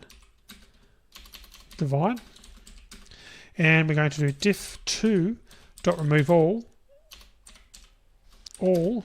nature. So effectively we're obviously, by doing the remove all, that's equivalent of divine take nature. And then we're going to do a print set diff2. And then we're going to, the simple little method we're going to use to print out is going to be private static void print set. It takes as a parameter a set of string objects, or object I should say, hash set. We're defining it as a set, but ultimately it's going to be hash set because that's how we've defined it. And we're going to start by printing a tab without going to a new line. Then we're going to go through the set. For string s in the set that's been passed to this method, we're going to do system out print without going to the new line, s plus a space. So basically just going to show the words left to right across the screen without a carriage return. But once we get to the end though, we are going to do a standard system.out.print line. So if we actually run this, and we're getting an error there, I've made a typo. And of course I didn't end that, did I? I needed to do that. And I wasn't really paying enough attention. And make sure this is now all in there. Oh, we've got the extra ones down there. Okay, we'll try again. Okay, and you can see nature take divine gives us all but the nature unknown, but deducting nature from divine, so divine take nature gives us a different set of words. And again, the reason for that is if I load my little image again, Circle on the left, confirming that represents the set nature, which we can see in the source code for. And I'll just move this over a little bit down here maybe so we can sort of see everything at once. The one on the right in blue is divine, and where they overlap is the intersection of the two sets, and the set of everything is both, is their union. Now the asymmetric difference, nature take divine, will contain all the green words as you saw, and you can see that just in the output at the top there, top right, and divine take nature will contain the blue ones, which of course is what the following code has printed out for both cases. Now Java doesn't have a method for calculating the symmetric difference, possibly because that's used less often when dealing with sets. Now the symmetric difference, as opposed to the asymmetric difference, the symmetric difference is the elements that appear in one set or the other, but not both. So it can therefore be defined as the union minus the intersection. And that will essentially give us the green and blue words in our examples. Now, because we now know how to get the union and the intersection, we can get the symmetric difference by removing the intersection from the union, if that makes sense. So let's go ahead and do that, and then close the rundown.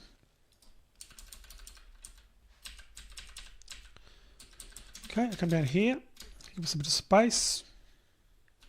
So let's create another set for this. So set string union, of course one union test equals new hash set, and we're going to initialize it with the nature set. Then we're going to do a union dot add all divine, and set string, the error, and I've used the wrong variable name because union was defined earlier in the code, so it should be union test. Then set string intersection, section test is equal to new hash set for nature. Then we're going to do intersection dot retain all for divine. That should be intersection test actually, because of course it's this set that we just created in line 61. And now we can print out symmetric difference because we've done that. And again, the symmetric difference is just removing the intersection from the union. So to do that, we'll type a message as to what it is.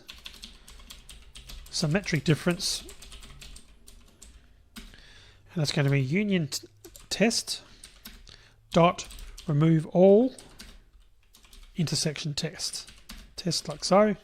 Then we can do a print set for our union test for our union test to see the result. So if we actually run this now,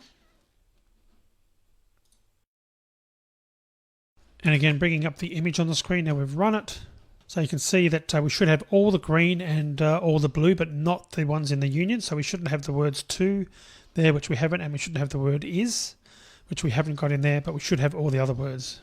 So that's a symmetric difference. Okay, so the last bit of code for this video is we're going to deal with is the contains all. That's the last bulk operation. And remember in the previous video we talked about what bulk operations are, and I gave you a link to the Oracle documentation. But contains all is used to test if one set is a superset of another. Now this one's actually non-destructive, so it's only testing membership and doesn't actually modify the sets. It just literally returns a true or false as appropriate depending on your answer. So we can do something like if nature dot contains all divine, then we can do divine is a subset of nature. And we can also put if nature dot contains all, it's going to be intersection test. Then we can go intersection is a subset of nature, like so. And lastly, we can do a test with divine. We can put if divine dot contains all intersection test. We can print out a message intersection is a subset of divine. So if we run that, so when we run this, we can see that the first test on line 68, the divine set is not a subset of nature, but intersection is a subset of both, and that's unsurprisingly because the elements in the intersection of two sets have to appear in both sets by definition. Now, if you're not interested in set theory, sets can still be useful. The define set we created contained all the words we initialized it with, but each one appears only once. So therefore, using a set can be a really quick way to get all the unique items in a collection. Now, the other thing to keep in mind is the hash set class itself is also very fast. So they can be a really good way to group related items together, even if you don't plan to perform mathematical set operations on it. So that's it. That's our discussion about sets concluded and finished. In the next video, we're going to put this all into practice with a challenge. So I'll see you in that next video.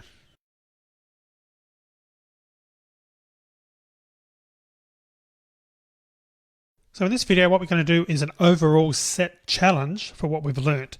So we're going to actually go about, or the challenge is going to be to alter the heavenly body class to be a better representation of the universe and along the lines of what I mentioned at the end of the video in lecture 112. So now my solution, just to be clear, is going to show one way to achieve the end results.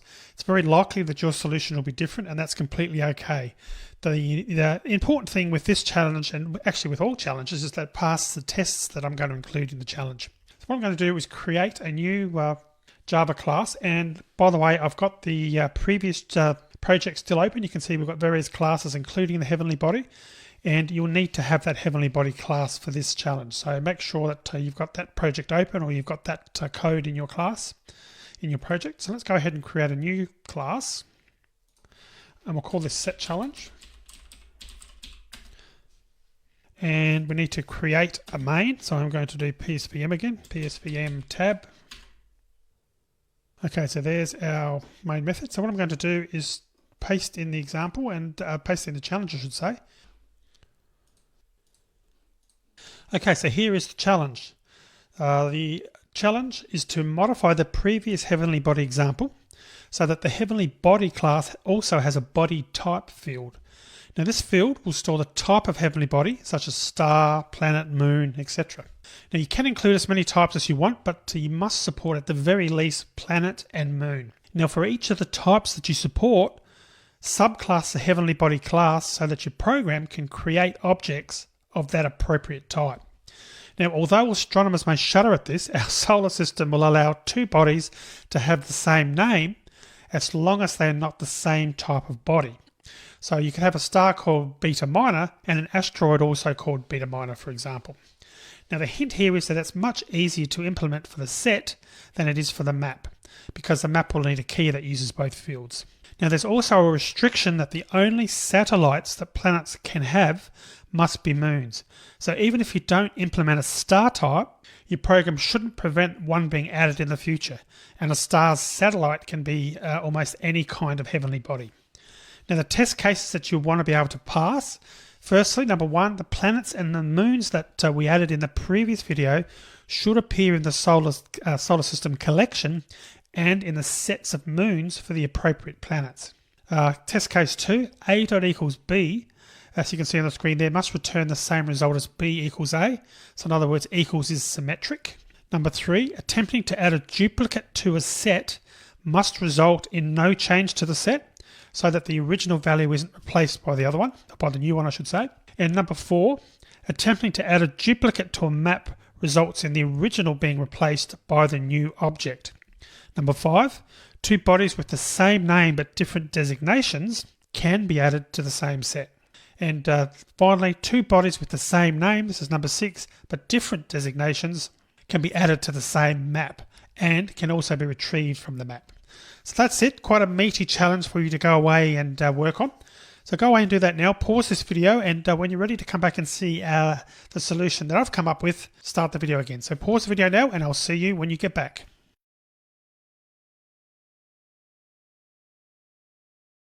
Okay, welcome back, and hopefully you managed to figure out the solution. So let's now go through my version, and as I mentioned earlier, this is just one way of doing it. There's always, pretty well always with anything, any code you're writing, multiple ways of achieving it. So what we want to do first is go into the heavenly body class. I'm going to open that up. And what we need to do is add another field to store the type of body. And then in addition to that, we should really also define the types that the class knows about. Now there's a couple of ways to do this. I'm going to show you one way and then show you probably a second way of doing it as well. So what we're going to do is add that extra field. So private final int body type. That's going to be the type of body. And it's complaining, of course, because we haven't initialized it, but we'll come back and do that shortly. Because it's a final, it wants to be have the value either set when you declare it or in the constructor. So we'll come back and do that. So one way of doing it would be to do something like this. I'm just going to paste this code in. For the various types, the body types, we could do something like this, and it's going to be perfectly valid if you have done that. So we can have the various types defined like that, public static final int star equals 1, and basically have a unique number for each of the various body types. And again, if you've done that with your solution, that's fine. But the other thing is to keep in mind is Java's got a way of grouping constants together in what's called an enum. Now we're going to cover those in more detail later in the course because there's a lot more to them than we're going to be using in this particular example. But I wanted to show you how to use it in a case like this where we've got multiple values, because it can be quite convenient and more intuitive to read. So instead of having a different declaration for each, we can define an enum like so, and I'm going to paste it over this code. So we've defined a type, public enum body types, and the valid types or values for this body type are star, planet, dwarf planet, moon, comet, and asteroid. Now one advantage of using an enum here is that enums are types, and that means that when we change the constructor, we can make sure that it only accepts a valid body type. What it also means is we change this int here to the type body type, and notice how that's come up as a declaration. And these are the other types that are defined in the Java specification, but the one we want here is the body types that we specified. So I'm going to select that. So you can see now that our body type variable is of type body types. And then what we can also do then at that point is we can, with our constructor, change the constructor to also accept a parameter body type. I can come back here and I can type body types, body type. And then here we can put this dot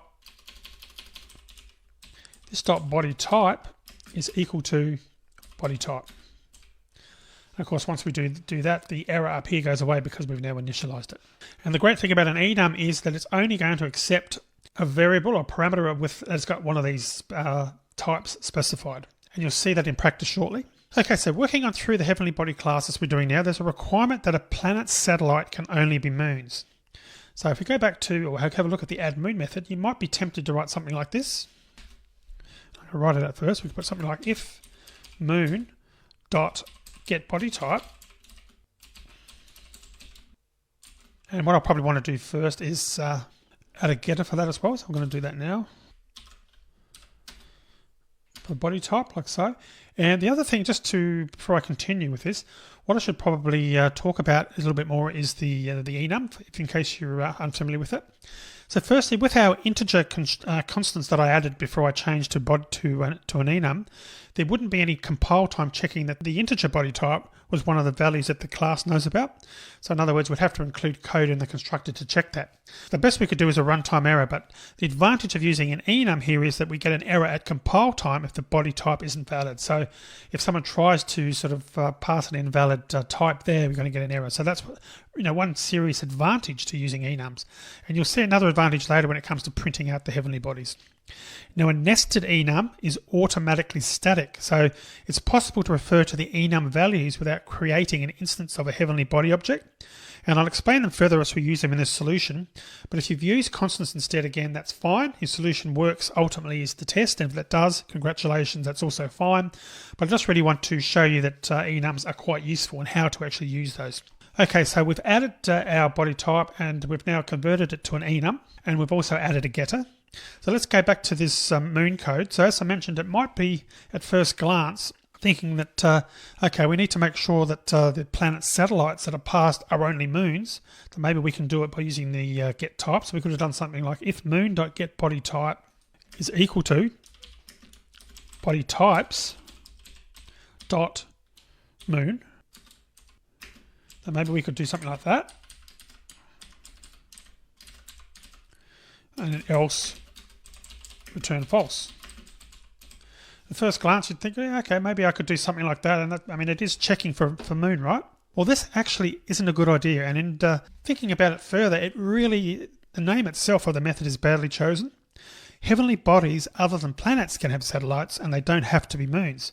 Now, most of the objects in our solar system orbit the sun. So if we restrict add moon like this, it really we make it impossible to give a star satellites. So we're going to put this back to how it was, and we'll also refactor it to be add satellite, which really better reflects what is happening here. So I'm just going to undo those changes. Just doing Command Z. And I went a bit too far, so I'll just redo that change.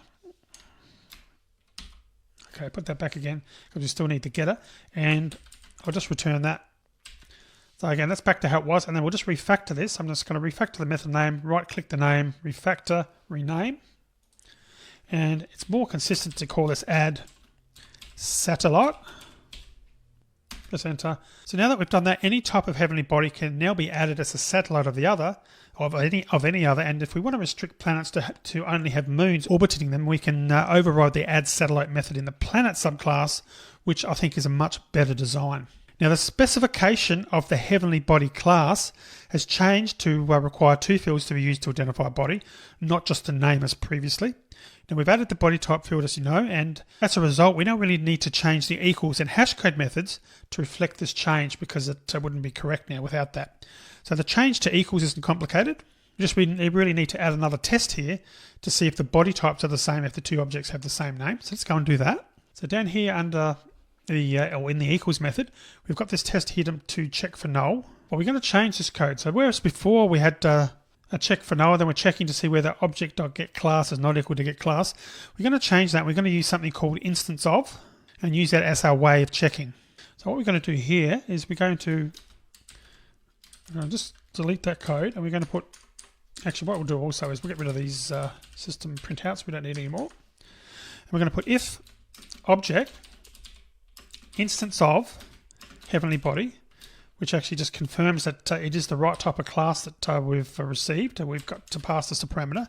If that's the case, then we're going to do heavenly body, the object, equals heavenly body object, because obviously we know we've done a check to see whether the object is an instance of object, and now we've created a new object casting it correctly because we know it's of that type. And at that point we can now do a test. We can put if this dot name equals the object dot get name. So we're doing the test on the name first. So if that's true, which means the names are the same, then we can return true or false as to whether this dot body type is equal to the object dot get body type. And we get down here, all we need to do is return false, because we know that there's been either the names are different or the body type is different. And again, we're doing that because we intend to subclass heavenly body to create the planet, moon, and other objects. So that's why we're testing in this class. We're now using instance of. And also the other important thing we want to do now is to avoid problems with equals not being symmetric. We're going to mark the method as final. And I talked to you previously about that as to why we would go about doing that. And we saw that in the previous video, actually. So let's go ahead and do that. So public final boolean equals. Okay, so if equals is final, then hash code should be as well. So let's go ahead and do that. Public final hash code. And we're going to change our method a little bit. I'm going to delete the output there. So at the moment you can see we've got this .name.hashcode plus 57, which was an arbitrary number. Now if we had have used integers for our constants, we could have actually just used the integer value, just added that to the 57 we've got on there. But fortunately it's not actually much harder with enums, because enum constants have a hashcode method as well. So all we really need to do there is put this plus this dot body type dot hashcode. And that now gives us a unique hashcode. Now the final method I want to add is optional, but it makes printing out the heavenly bodies a bit easier. We're going to override the toString method so that it displays the body type and orbitable period as well as the name. So let's go ahead and do that. So we're going to override toString.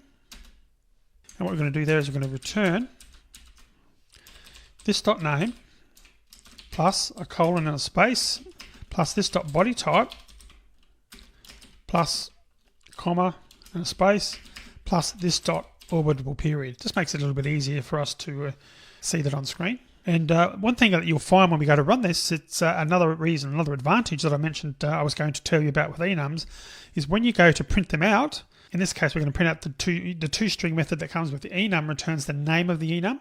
So in other words, we'll get whatever the names that we've defined. We'll get star, planet, moon, comet, and that can be very useful for something like this where we want to print out the body type and not having to sort of convert a number back to a description or something along those lines.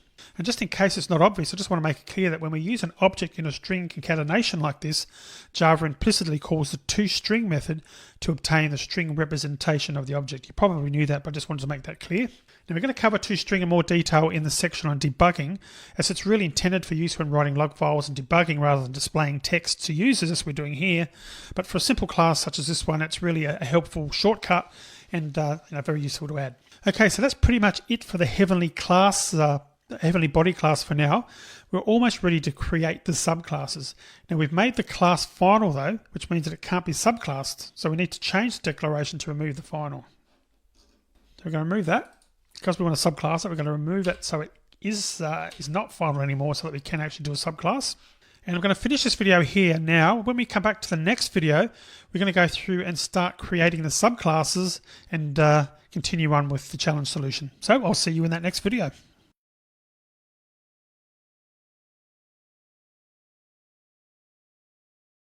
So in the previous video, we started the solution, or I started the solution to the challenge, the set challenge. Let's continue that now. And what we need to do is create subclasses. So I mentioned that I was going to create some subclasses. And we want one for planet, one for dwarf planet, and one for moon. So the actual subclasses are going to be very simple, at least in this example. Now, in a real application modeling objects in the universe, there'd probably be a lot more information held, for the various types of heavenly bodies, and the different types of bodies would probably have different fields in addition to their common ones. Now, we're not going to do that. We're going to keep it pretty simple. So we will create 3 subclasses though, because there'll obviously be one for each heavenly body type. So let's start with planet. I'll go ahead and create the planet class. Planet. And what we're going to do is extends heavenly body. We need a constructor first. You can see the constructor is almost correct, but what we want to do is we want to change that parameter. We don't want to accept body types as a parameter on the constructor for planet. Rather, what we want to do is accept only the name and the orbital period. And the reason is we know that it's a planet, and what we want to do is pass the enum constant for planet. So I'm going to do body types dot planet, like so. Then the other thing we want to override is we want to override the add satellite, and you'll see why we're going to do that shortly. So let's go ahead and do that. We're going to override, the add satellite. And you can see that the function has been written by default with the right parameters, which is good. But what we want to do here is we know for a particular planet, the body types that can be satellites can only be moons. So for a planet, it is valid to do a test for moon. So we're going to add that code here. Where we didn't do that before in the generic heavenly body class, it makes sense to do that test here. So let's do that now. We're going to put if moon dot get body type is equal to body types dot moon. We're going to return the results of adding this super.add satellite and moon. Else, if we didn't get a moon for our planet as a parameter, we want to return false and not allow that to be added. So you can see that we're actually performing the add by calling the super, which is the add satellite method from the heavenly body class. But again, we're checking to see whether this is a moon, because in terms of satellites, a moon is valid for a planet. Okay, so that's planet. And the next one is dwarf planet. So let's go ahead and add that. New Java class. We're going to call it dwarf planet. We're going to do the same extends of heavenly body. Then our constructor is going to be similar to what we created for the planet, with 2 parameters there. And we're going to hard code the parameter to pass to the super, which ultimately is going to call the heavenly body constructor, because we know what type we are, dwarf planet. And that's all we're going to do. We're not going to override the add satellites. And moon's going to be very similar as well. So we're going to new Java class moon. We're going to go ahead and extends heavenly body again. And our constructor. Pretty much the same. 2 parameters there, and we're going to pass the body types, and it's going to be .moon. Okay, so that's our 3 subclasses defined. So what we can do now is go back to main. This is the original main where we had our code in. So I'm going to click in there. And this is the original code that we had when we were testing. And obviously we've got some errors now because we've changed parameters and so forth. But the one we want to look at is this first one here on line 13. And what I'm going to do for now is comment out the rest of this code.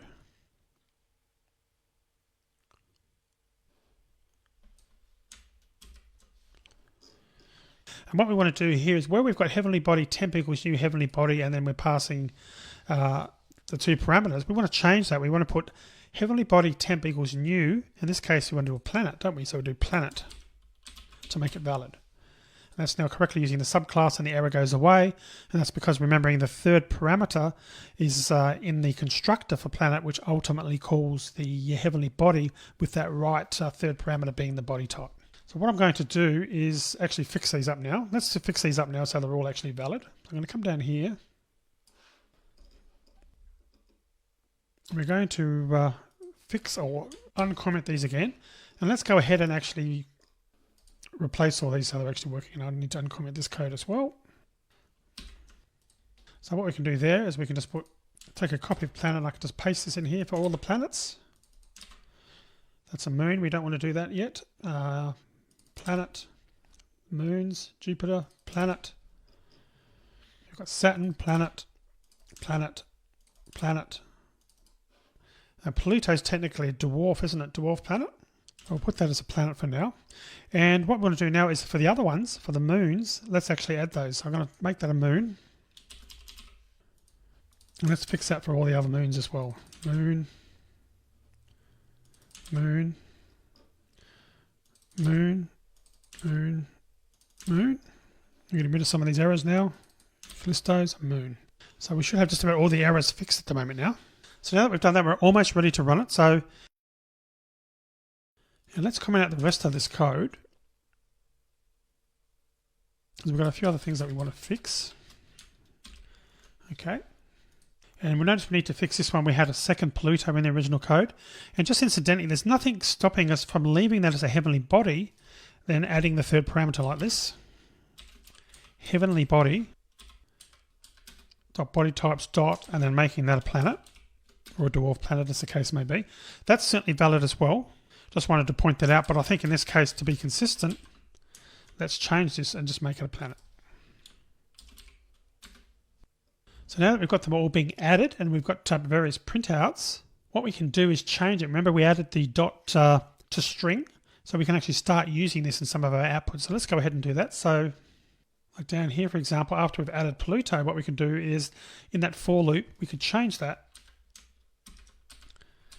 and do something like print planet.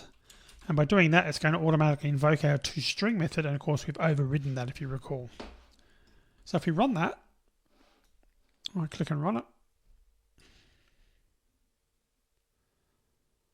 And notice how the enum is actually printing. I mentioned that would print out rather than printing out a number or something like that. You get the actual description, and that's quite handy. So you can see that that's all working, and we've added the various planets, the moons, and then a list of all the moons. So everything seems to be working. So in other words, test case 1 passes. And because we made the 2nd Pluto a planet and correctly overridden equals in hash code, you can see that it hasn't been added to our planets again. So it's not appearing there twice. So test case 3 has also passed. Again, just going back to those tests. Test case 1 was the planets and moons that we added in the previous video, or before we started the challenge, should appear in the solar system collection and in the sets of moons. So we got that working. We also established that attempting to add a duplicate to a set must result in no change to the set, so the original value isn't replaced by the new one. So we've obviously got that working as well, which is cool, because if you recall from the original running of this program, if we go back here, we had Pluto originally defined with 248 for the orbitable period. And then down here, we actually added it as 842. And by running it, Pluto 248. So we can confirm that the second duplicate, or the duplicate of Pluto, hasn't overwritten the first one. So consequently, test case 3 has passed as well. So although an argument can be made now for allowing objects of type heavenly body to be created, perhaps to cater for new bodies that haven't been discovered yet, it's probably better to make heavenly body abstract. Now, one problem is that our second Pluto can have planets added to its set of satellites. Now, in fact, it could even have the Sun as a satellite, which is going to lead to a very strange solar system. So before we check that Pluto can be added again to the set, if it's a dwarf planet rather than a planet, we're going to make the heavenly body class abstract. So let's go back and do that. So come back here and make public abstract class heavenly body. And we need to go back to main, and we'll probably have an error here now. We build this.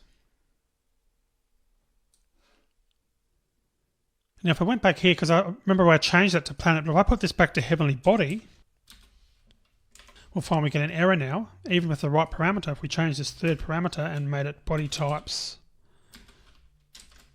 dot planet, rid of those extra bit of code there, we're going to get an error now, and the problem we're getting now is quite correctly IntelliJ is saying, well, heavenly body is abstract, it can't be instantiated. So what we need to do then in that case is change this to make this a dwarf planet, like so, and then delete the third parameter. Okay, so that's now valid. Now Pluto, we should run this and we should find that Pluto will appear twice because we've changed the body type to be a dwarf planet. And obviously in the original definition, by default, we've added it as a planet, so that should be a different body type. So if we run that, just to confirm that works, we've now correctly got Pluto appearing as a planet with a different orbital period than the second example, which is clearly the new one that we've created, the one that from line 98, which is now of type dwarf planet. So it's added those, which means that our equals method is actually working just fine, and that means passing test case 5. Now test case 2, going back to test case 2, which is, we close this down, a dot equals b must equal the same result as b dot equals a. So we need to actually test that and make sure that equals is symmetric. So to go about doing that, what we want to do was actually pretty easy to check. Really, we need to just create two objects and compare them both ways round. So let's add the code for that. I'm going to delete this bit of object code down here from a previous set of videos. So all we really need to do here is put heavenly body Earth 1 equals new planet Earth 365, the orbital period, and then heavenly body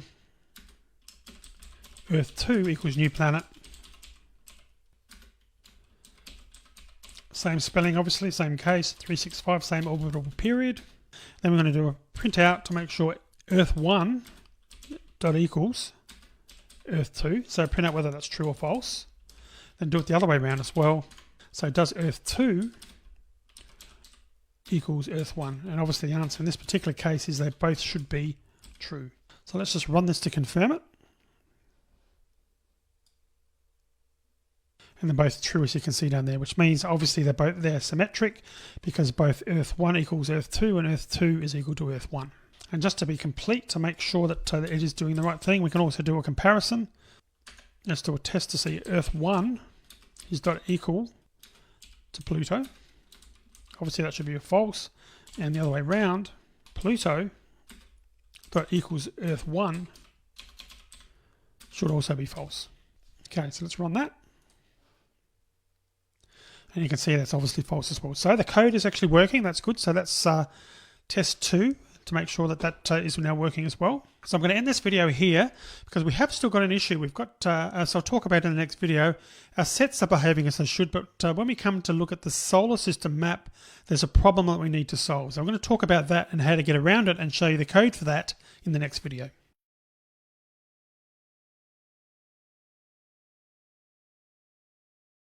So continuing on with our challenge, our set challenge. Now I mentioned at the end of the previous video that there could potentially be a problem with our solar system map. Or I talked about there being a map issue, and the issue is with the solar system. Because if we have a look and see how that's actually defined, what we're doing is we're defining it purely with the name of the body, a string, and there's currently no way to cater for the body type.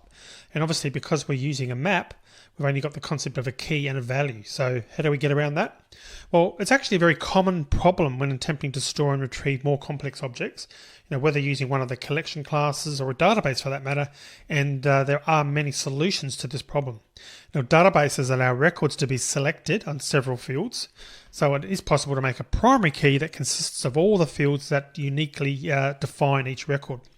Now, another approach is creating unique serial numbers for each record, such as a social security number for people in the US, national insurance numbers in the UK, and tax file numbers in Australia. Now, one drawback of that approach is that you couldn't retrieve someone's record from a map unless you actually know their serial number. Now, most objects that have been discovered in the universe, interestingly enough, are given a serial number by the International Astronomical Union. That's these guys. I'll just put that link on the screen out of interest. So these guys actually assign that unique serial number effectively for every object that's that's actually found in the universe. So what we could do is we could replace our string with that, but that also has got disadvantages, and the big one is that the number, of course, must be known in order to retrieve the appropriate entity, or entry I should say, from the map. So in this specific example, that would probably be the best option, but these examples and challenges are designed to demonstrate techniques that can be used in many different applications. So if you have added an IAU number field to the class, the International Astronomical Union, and if you've used that, and that's a perfectly valid solution. So in other words, you would change referencing the name and refer instead to the IAU field and use that in your lookups, and obviously have that in your heavenly body somewhere as well, sort of linking it back to that. That's a valid solution, and you may also have concatenated the name and body type to create strings such as Pluto planet and planet dwarf _ planet and those types of things, and that would also be fine because that's covering both the name and also the body type as well. But for my solution, what I'm going to do is create a class, a key class, and give the heavenly body class a field of type key. Now, because this key is going to be closely tied to the heavenly body class, I'm going to make it a static inner class of the heavenly body class. So let's go and do that. I'm going to heavenly body. I'm going to come down and put it within the class. So it's going to be public, static, final, class, key, private, string, name, and private, we can use body types again, body types, body type. Now I'm going to create a private constructor, private key, not a public one. It's going to be string, name, and of course body types, body type, and then we're just going to do this dot name equals name, this dot body type equals body type. Nothing unique there. We're going to create a getter for both of them, and I'm in the wrong place, should be there. So getter for name and body type. We also want to create an equals, so let's go ahead and do that. So we're going to override that. Override both our equals and our hash code. So we'll just select both of them from there. And we'll come back to the hash code in a minute. We'll actually do the equals first. So the equals is going to be, we're going to start off putting key equals key object. So we're going to cast it to an object. Then we're going to put if this dot name dot equals key dot get name. We need to also check the body type, and we saw this first in the previous video. So this dot body type equals key dot get body type. So we're doing a check there. If the name matches, then we also do a search and we return the results of comparing this dot body type to key dot get body type. So obviously if that returns true, we know that there is a match. Otherwise, we return false, like so. So that's our equals method. And a hash code we're going to do very similar to what we did, or in fact the same as we did. So we could have probably copied some of this code, but we'll just type it out again. This dot name dot hash code plus 57 plus this dot body type dot hash code. So that's our unique hash as well. So as you can see, the key class is very simple and gives us a way to deal with a combination of name and body type in a single object or as a single object. Now, because we're going to be using the key in a map, that's why we've needed to override the equals and hashcode methods. And as you saw when I typed them, they're pretty close to being identical to the methods we previously just overrode in Heavenly Body itself. Now, generally speaking, it's a bad idea to have duplicated code like this, but we can fix that by making the Heavenly Body methods just call the methods in our new key class. Now, the equals method still needs to check that the object being compared is a heavenly body and must cast it to a heavenly body type in order to access its key. So let's just go ahead and do that. So I'll go back to the equals method now for heavenly body, not within the inner class that we've just created. This one here, we're going back to the equals within the heavenly body class itself. So we've still got the code. The code on line 54 can stay the same. If this equals object, return true. So if we're trying to compare the exact same object in memory, we know that that's okay. We don't need to do any other checking. But we'll change this a little bit. We'll still leave the test in there for checking to see whether the object's an instance of heavenly body. And then we create our reference here, heavenly body object. The object equals heavenly body object. So we need that. But then what we're going to do there is we're going to take this code out here, because we're going to use the key code. So we're going to delete that and put return this.key.equals the object dot get key.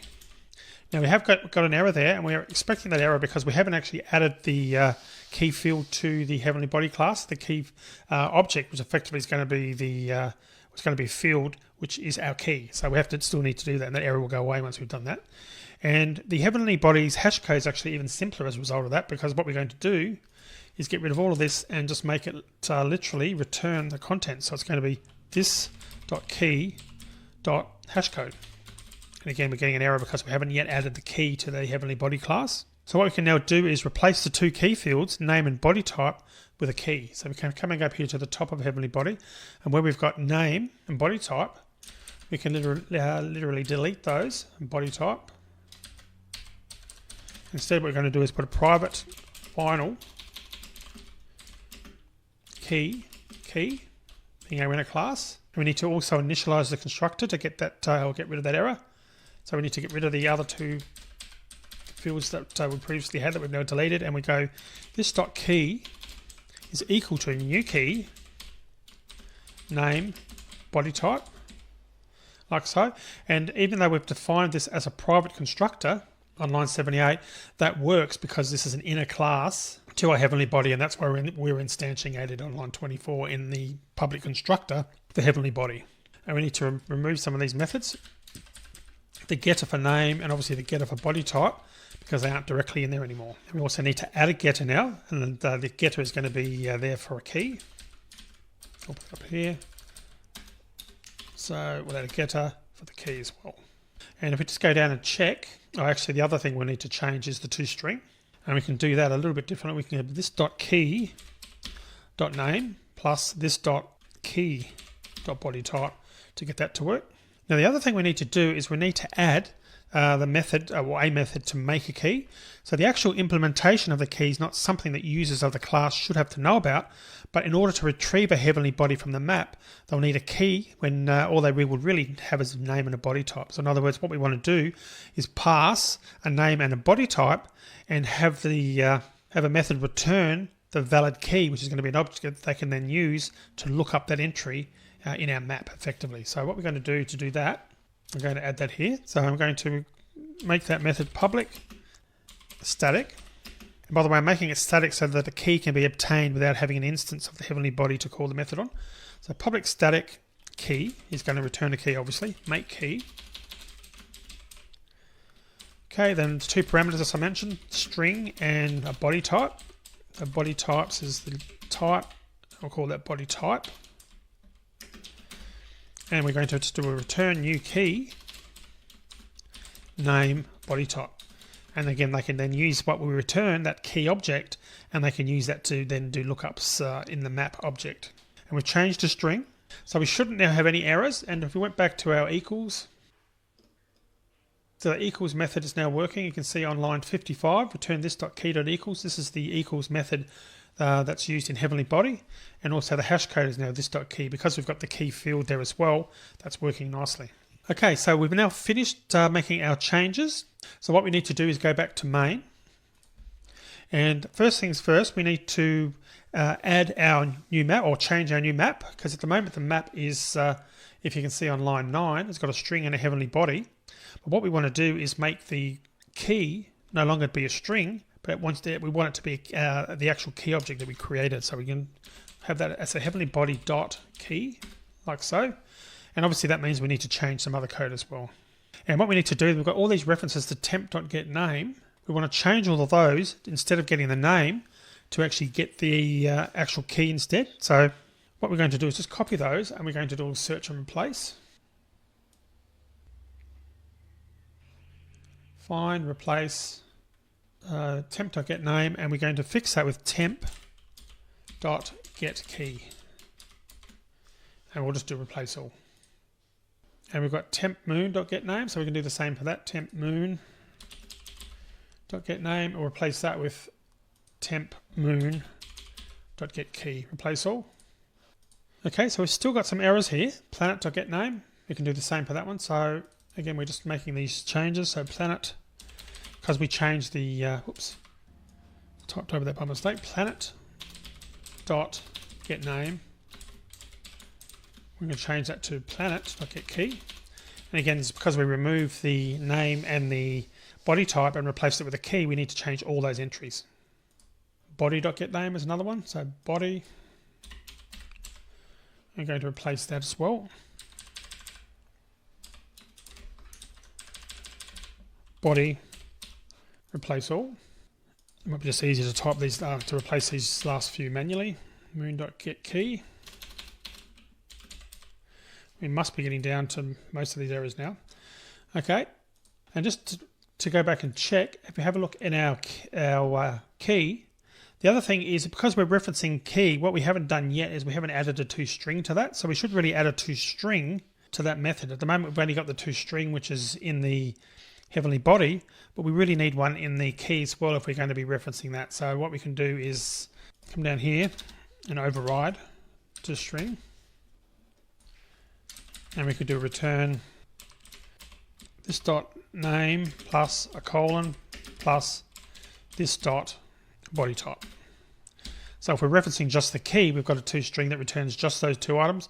And of course, in the heavenly body, the toString is the name, the body type, and the orbitable period. But they're different for that reason, because they're different objects. Now, the other thing is we need to start checking these warnings, because we have to come down here and have a look.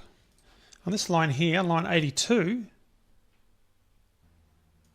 we've clearly got a problem there, and that's because we're trying to access the object using the name, and we're now obviously using key, so we need to change that so that we can actually pass that parameter and get back a key, because clearly that's not going to work anymore now that we've actually replaced the keys, which was originally a string, now that we've replaced that with a key object.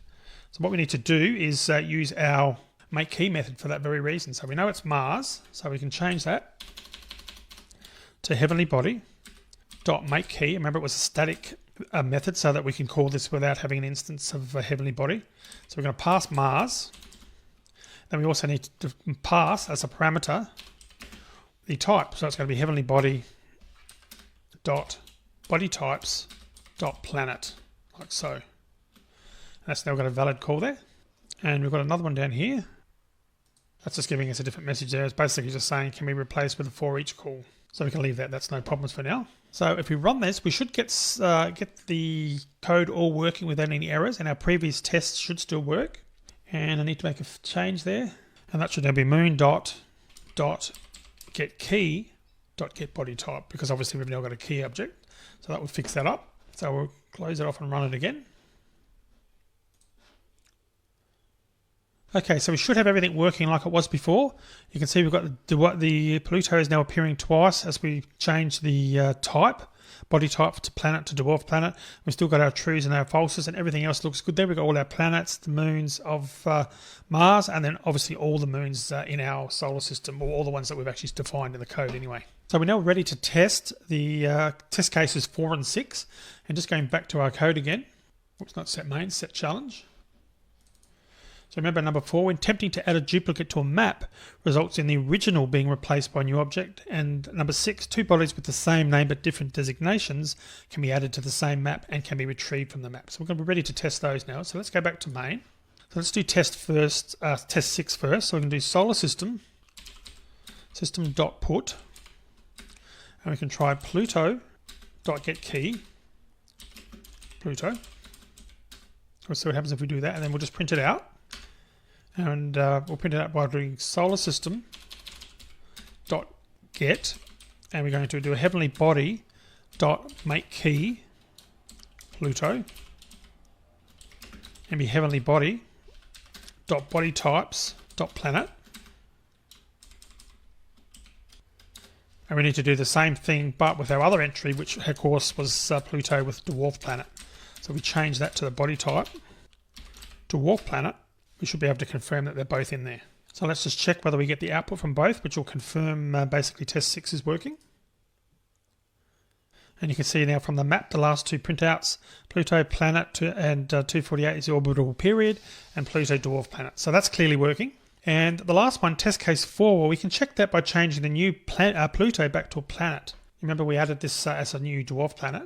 So if we change that and make that just a planet again, and then what we want to do is check the planet Pluto, so it should have an orbital period of 842 because that's the new one, bearing in mind that what we wanted to do was replace that. That was part of the challenge if there was a duplicate. So if we do that and run it, we can now see that Pluto planet 842, so it has updated it, and the second entry is now a null because it's no longer a dwarf planet, and again that's what we're expecting it to actually do.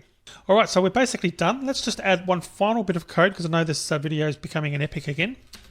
We can just, as a final check, print out the entire solar system map. So let's do that. So we'll make a bit of space, and then we're just going to put the solar system contains, and we're going to put 4 heavenly body, H body, we'll call it heavenly body, and solar system dot values. And then we just need to do a printout of our heavenly body. Remembering we've got a 2 string there, so that will work just fine.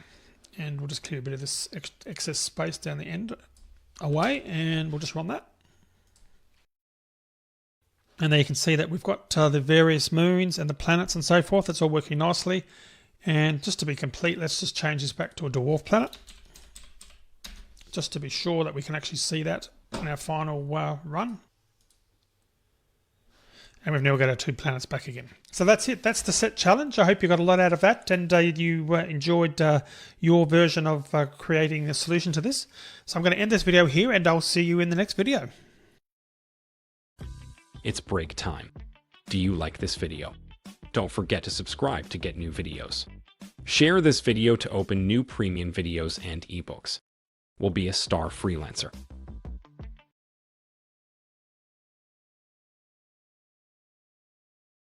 So far in this section on the Java Collections Framework, we've looked at the list interface and its implementations in ArrayList and linked list. We've also looked at the map interface and hash map, and the set interface and hash set. Now there's 2 other collection interfaces, Q and DQ, that I'm going to leave till later in the course. So what we're going to do is finish off this section by looking at a variant of the hash map and hash set classes, which is called the linked hash map and linked hash set. Now there are also the sorted versions of the map and set interfaces, sorted map and sorted set, that are implemented in tree map and tree set. So we'll actually go through and have a look at those as well. Now because the operations on sets and maps are so similar, the examples in here will concentrate on the maps rather than sets. Now the linked variants of hash map and hash set are called linked hash map and linked hash set, and the only real difference is that they've got an ordering to them. Now in the Oracle documentation, the ordering of items in a hash map or hash set is described as chaotic, but the linked versions maintain insertion order. So once you put items in the collection, you know the order that the result will come back when you iterate over it. Now we'll take advantage of this in the next example that we're going to start typing up shortly by adding our items in alphabetical order. The example is going to allow users to add purchases to a shopping basket after choosing them from a list of all the items on sale. Now to do this, we need to maintain 2 collections. The first is the list of all the items that are in stock, and the second is the items that a customer has added to their basket. So although it might seem a bit contrived to add the stock items in alphabetical order, in reality the items would almost certainly come from a database so that they could be in any order we wanted by using an order by clause in the query, the SQL query that retrieves them from the database. So let's get on with the example to see how a linked hash map can be useful, and then we'll ultimately extend that to use a tree map. So I'm going to start by creating a basic stock item class. So I'm going to come over here to my package, right click, select Java class as a new one, and we'll call it stock item. So in this class, we're going to store the name of the items for sale with the price and the quantity in stock. We'll also override equals and hash code, and in addition, we'll also implement comparable so that the stock items can be used in the sorted collections. So let's go ahead and start changing this. So we need to implement comparable first. So implements comparable, and it's going to be a stock item. Stock item, and obviously we'll get that error until we've actually implemented that method. So let's start with some variables. Private final string name, private double price, private int quantity stock equals 0, and of course can be initialized later if we decided to do that. Let's create a constructor. And this constructor is going to have just the name and the price. And let's also initialize quantity in stock here. Let's start quantity in stock equals 0. And obviously, or here, but you wouldn't normally do both. So just really putting that for reference purposes. All right, we need some getters. So let's implement our getters first. I'll do a getter for all three. We also want some setters, so I'm going to create the setters, and then we'll just change a few little bits and pieces here. So we're going to create our setters, and name's not coming up. You notice how IntelliJ is smart enough to figure out that name is a final field, so as a result it doesn't come up here and allow us to change it, because of course you can't change final fields there. They have to be initialized either on the line that they declared or in the constructor. So again, just another little nicety of IntelliJ not coming up with that for us automatically. So for price, I'm just going to choose price as a setter, but we'll add one little small bit of validation here. What we'll do is we'll just make sure the price is greater than 0 before we try and save it. So we'll put if price is greater than 0, 0.0, then we're going to then and only then try and save it. So that way, if someone passes a price that's less than or equal to 0, we're not going to save it. Okay, so instead of having a setter for quantity in stock, let's change the method, and we'll call that adjust stock, because that would make more sense, wouldn't it? You'd be calling a method to adjust the stock. So public void adjust stock, and we're going to pass a parameter which is the quantity, int quantity. And what we'll do there is we'll put int new quantity is equal to this dot quantity in stock plus quantity, which was passed to this method. And if the new quantity is greater than or equal to 0, only then will we try and save it. So this dot quantity in stock equals new quantity. So just a basic bit of validation there. All right, so next we want to override our equals method, and then ultimately we'll be doing our hash code as well. Make a bit of space here. So let's override that. So I'm going to override, and by now you should know the keystrokes to override. If not, refer to some of the previous videos where I've been through those. So we're going to do equals first. And what we'll do is we'll get rid of the super, because we're actually going to be implementing this.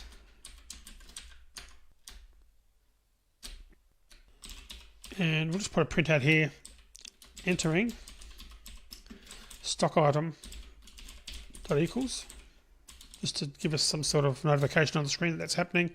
First, we'll do a test to see whether we're actually testing against the same object in memory. So if object equals this, return true, because it's actually the same object, the same instance of the object, so we don't need to do any other processing because it's obviously identical. It's actually sharing the same area of memory. Next, we need to do a test. We'll put if object is equal to null, or the class is different, so object.getClass is not equal to this .getClass, so it's a different class altogether. In both those cases, we're going to return false because we can't compare it because they're different. So obviously equals, we know that they aren't equal for that reason. Either there's a null, because this can't be null because we're actually in the object running the code. So therefore we know that it's not null. So if we're comparing it to null, we're going to get a different value. And if it's a different class, well, okay, we also know that that's going to be different. And then our equals is going to just use the name at that point. So pretty simple one just for the stock item name.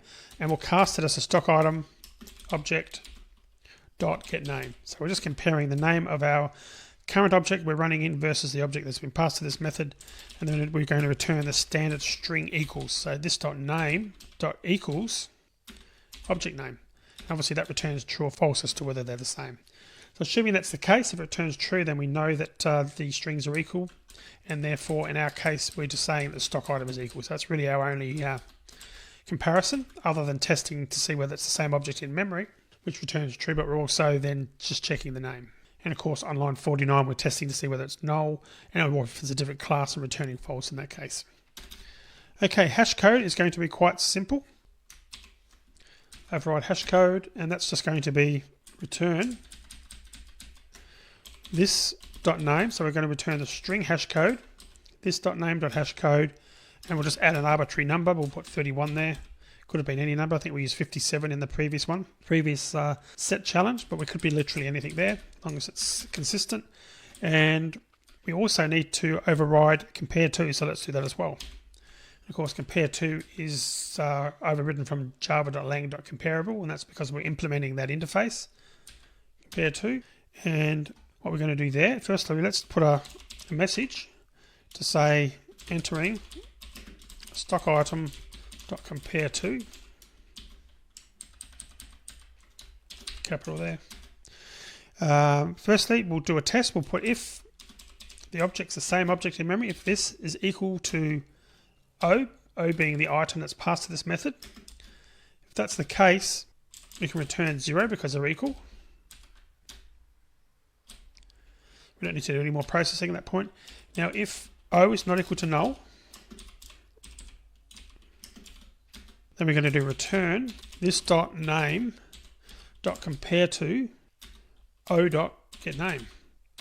So we're basically using the inbuilt functionality for a string and using that as our that's the way to actually compare the stock item. And of the test on line 69, to test that it's not null, we need to make sure that we do check for null, because if we get a null stock item passed to this method, the code on 65, line 65 will still execute, because you can compare null variables just fine. But as soon as we start trying to return something like a method from a string, in argument's sake on line 70, we'll get an error if that's null. So that's why we're checking it's not null. And then we're just using the compare to function of the strings to compare the stock item name, which is in this current object that we're running, compared to the one that's been passed to this method. And that will return the correct value in -1, 0, or 1, depending on the value, whether it's sort of less than, the same, or greater than.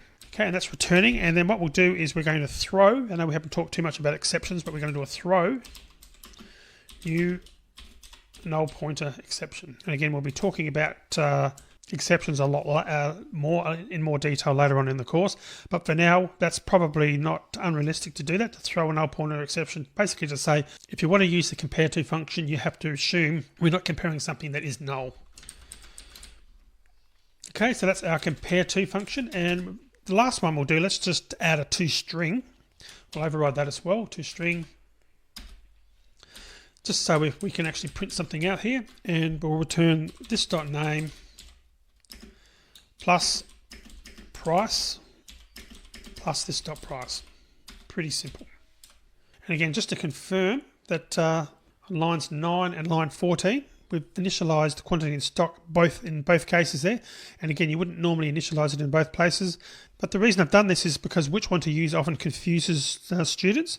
It's really down to personal preference in this case, so neither is better than the other. So name and price have to be initialized, obviously, in the constructor, because we're using the constructor's parameters to provide their values.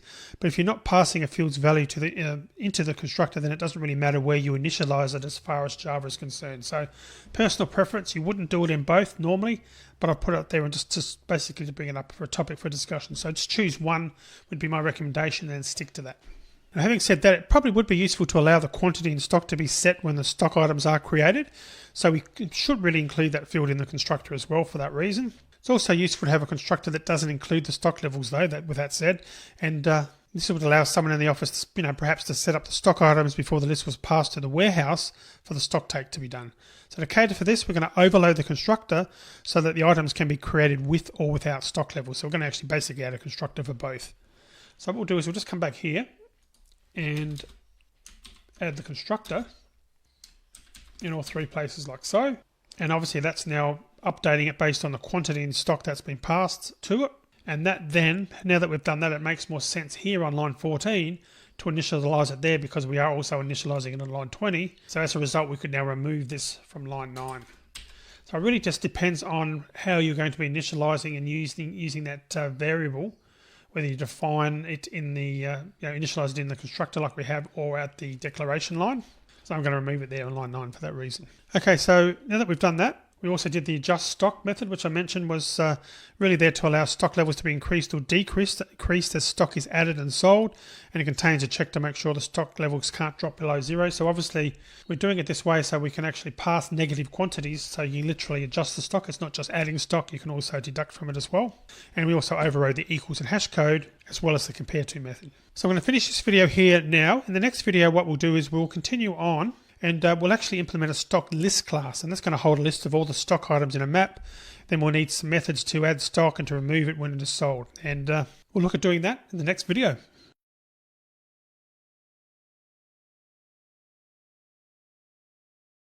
Okay, so moving on now, what we want to do is create a stock list class. Now this is going to hold a list of all the stock items in a map, and we'll need methods in this class to add stock to the stock list class, and also to remove it when the actual items, the stock list or stock item product is actually sold.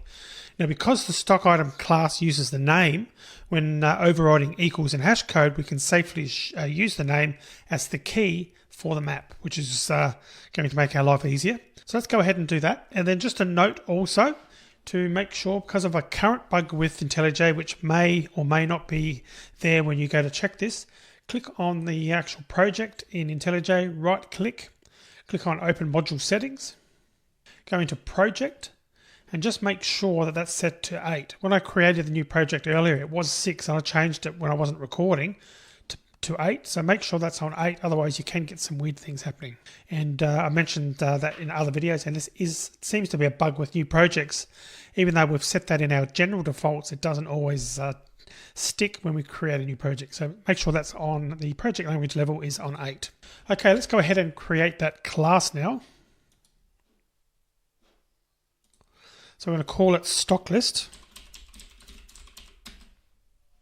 And we mentioned that we need a map, and the map is going to store our stock items, and we're going to use the string as a primary key, and that's ultimately going to be the stock item name. So we're going to do private final map, and the key is going to be string for the map, and then the value, what we're actually storing, is going to be stock item. And list is what we're going to call it, and we'll just accept that import. And we're getting an error because it wants to be initialized, and we'll just confirm that. Variable list may not have been initialized because we've marked that as final, but we're going to do that in the constructor now. So I'm going to select new for constructor. I'm going to select none because we don't want any parameters. We're just going to manually set it with a this.list. Set that equal to a new hash map with no parameters like so, and that's just going to initialize it when the class is created.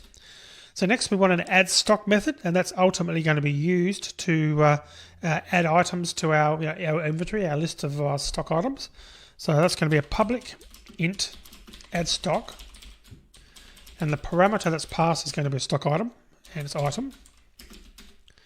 And we're going to put if item is not equal to null, because if it is null and we've got an item that's passed to us that is null, we don't want to do any processing on it. So we're wrapping this all in a test for not equal to null. So if it's not equal to null, we're going to do stock item in stock equals list dot. Now normally we'll use get and do something like the item.getName. And that would actually retrieve the stock item based on name, but we're going to change that. We're going to use something called get or default. And that needs two parameters. The first one is still the item name to look up, and the second parameter is going to be item.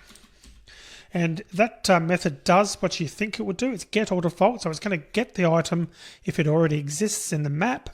And if it doesn't exist, it's going to use this item that we've actually passed to this method as the item that's going to be in stock. So either way, at the end of this line, in stock is going to have an item, either the one that's been retrieved from the list or the one that has been passed to this method. And then what we can do is, what we're going to do next, we want to do check if we already have quantities of this item. And what we mean by that is, was this already in the list? So the way to do that is we're going to put if in stock is not equal to item.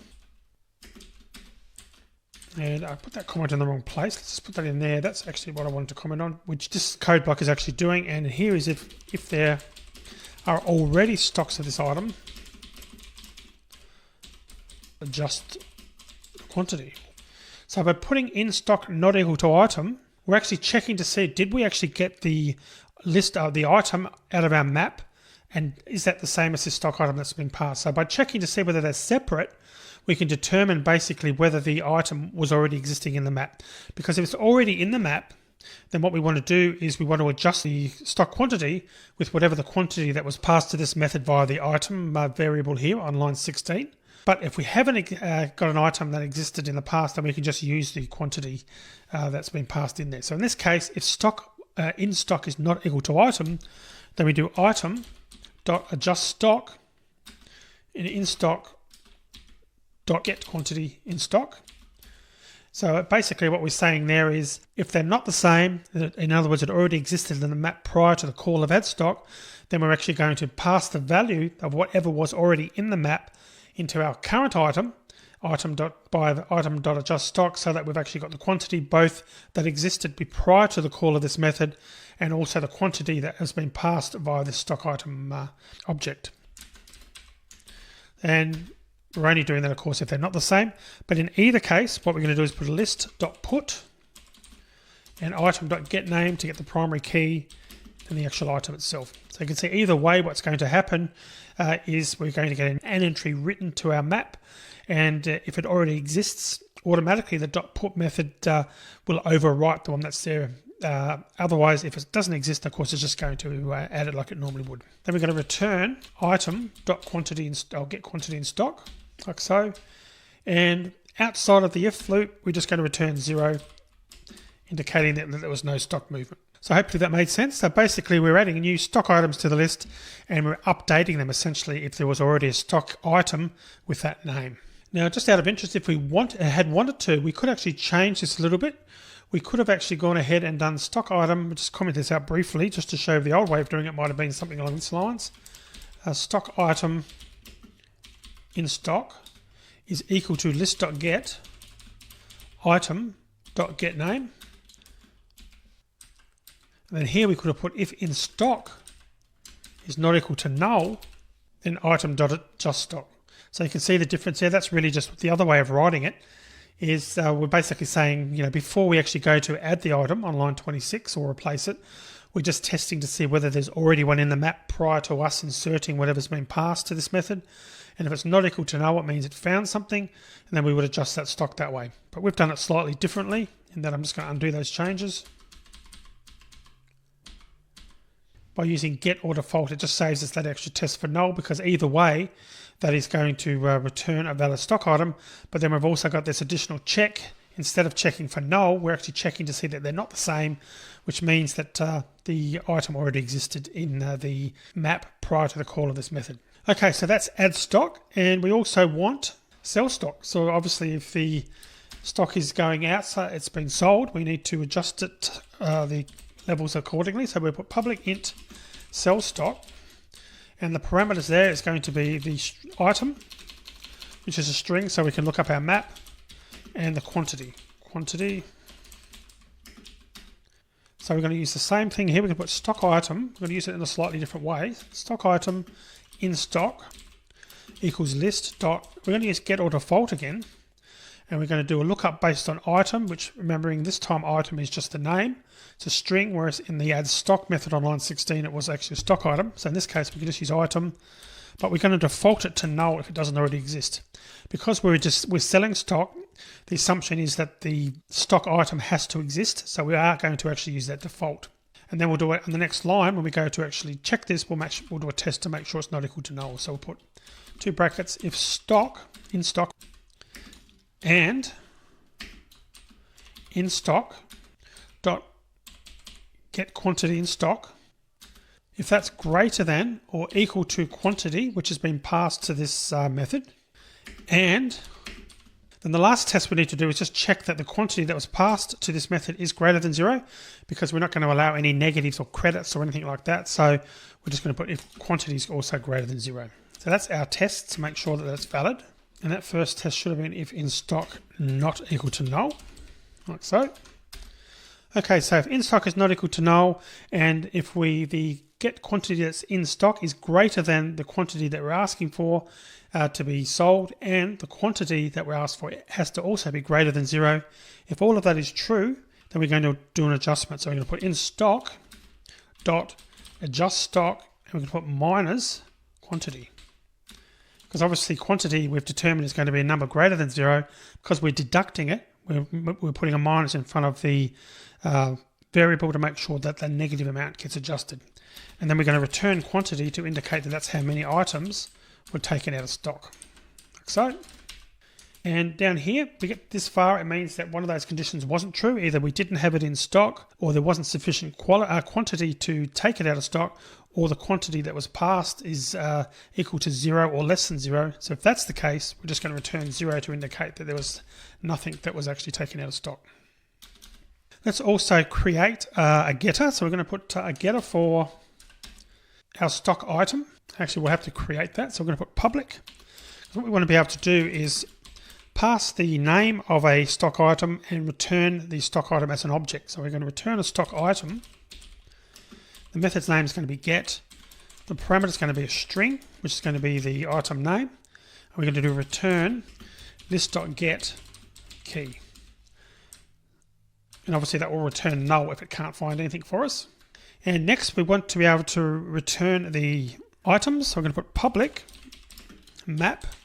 And the map we're going to return is going to be, of course, string and stock item, which we've used at the start of this class. And we're just going to call it items with a capital I. We're going to do return collections dot unmodifiable map, which is that one there, list. And we'll come back in a minute and talk about unmodifiable map. But it's probably, if you're thinking, does that actually mean a map that can't be modified? You're pretty well spot on. So the other thing we want to do then, we want to override a toString. So let's just do that as well. Override toString. And let's go ahead and do that. So we're going to actually write a toString method, bearing in mind that this is the stock list class. So we're going to do something a little bit different here. The toString is going to return a list of all the items. So in other words, it's a complete stock list, even though it's just a one method. So you probably, in the course so far with toString, we've really only used that for a single item. But there's no reason we can't override toString for a class like the stock list class that maintains a quantity of a given number of objects and have it return, quite a complex bit of output. So we're going to do that. So I'm going to put string s equals, we'll start with a \n stock list. Okay, and then double total cost. So we're going to track that as well. Total cost equals 0.0. And then we'll iterate through the entire map. So for map.entry, that's going to be string stock item, calling it item, and for list.entry set, like so. So we're going to basically be iterating through the entire map. Then we're going to get each item. So stock item, we're getting each individual item. Stock item equals item.getValue, and that's going to return a single stock item. Then we're going to determine the item value. And how do we do that? Well, we're going to do item value is equal to stock item dot get price multiplied by the quantity in stock. So stock item dot get quantity in stock. Then we're going to put s equals s plus stock item. So this is going to be the string that's formatted plus. that's the stock item name and then the full stop after it. And we'll put there are plus stock item dot get quantity in quantity stock. I'm saying quantity in stock plus in stock full stop and value of items. Let's also add that. We're going to put that on the next line. S equals S plus the item value plus and go format and go to a new line. Then we're going to put total cost plus equals item value like so. And then we're going to, at the end of it, after we've been through the entire list of items, return S plus total stock value plus total cost. Just clean that up a little bit. Okay, and what I'm also going to do, I'm going to take the opportunity to come to this method. I'm going to go into there, command click, and I'm going to rename that because I don't like the name of that. I'm going to do refactor, rename. I'm going to call that, let's call that quantity in stock. Quantity in stock, which makes more sense because of the way we're using it. And press enter, and that should be changed everywhere. So we should find out if we go back to our stock list, that's been changed, known as quantity in stock. And again, that's IntelliJ's smart refactoring has done that for us automatically, and that makes a bit more sense. And just a note about what we've just done with toString, that obviously we've overridden it now, as I mentioned, to print the full list of all the stock together with the total value, which is pretty cool, but generally it's probably not a good idea to do this in practice because toString is really intended for debugging, and with a large stock list especially, it would create horrendously big log files. And we're going to be covering this more in the section on debugging, but for now we're really doing this just to give us a quick way to display the stock list, and you wouldn't necessarily do that in production. Now the program using the stock list will probably want to display the list in different ways, and so the stock class also has an items method that provides a map of all the items in stock, and that's why I've created that on line 46. Now what we haven't discussed yet is the unmodifiable collections object. Now in lecture 107 on making classes immutable, we returned a hash map. And we did that by creating a copy so that the calling code could have access to the list, but we couldn't change the exits in the game. Not sure if you remember that or not. If not, it might be a good idea to go back and check that out. Now that was fine, but the calling code could also add new exits to a map or to the map. So although that didn't bother our class at all, because the caller was working with a copy, it's probably a bit unkind to let the code think it could make changes when it actually was having no effect. So the collections framework provides a wrapper around the list, map and set collection to provide an unmodifiable collection. So if we control click now on unmodifiable map, that's command click on a Mac. Do that now. And if we just look at the notes above it, returns an unmodifiable view of the specified map. This method allows modules to provide users with read-only access to internal maps. Query operations on the return map read through to the specified map, and attempts to modify the return map, whether direct or via its collection views, result in an unsupported exception. So what we are really returning is actually a read-only view into our map, and this prevents other code from adding or removing items and is faster than the previous way from lecture 107. And the reason it's faster is it doesn't have to make a copy of the collection. Okay, so time is ticking. I'm going to end this video here now, but when we get back, we're going to continue through with our example. We're going to start building up a basket, which was really the idea of this series of lectures, was to go through and create a shopping basket. So we'll start doing that in the next video.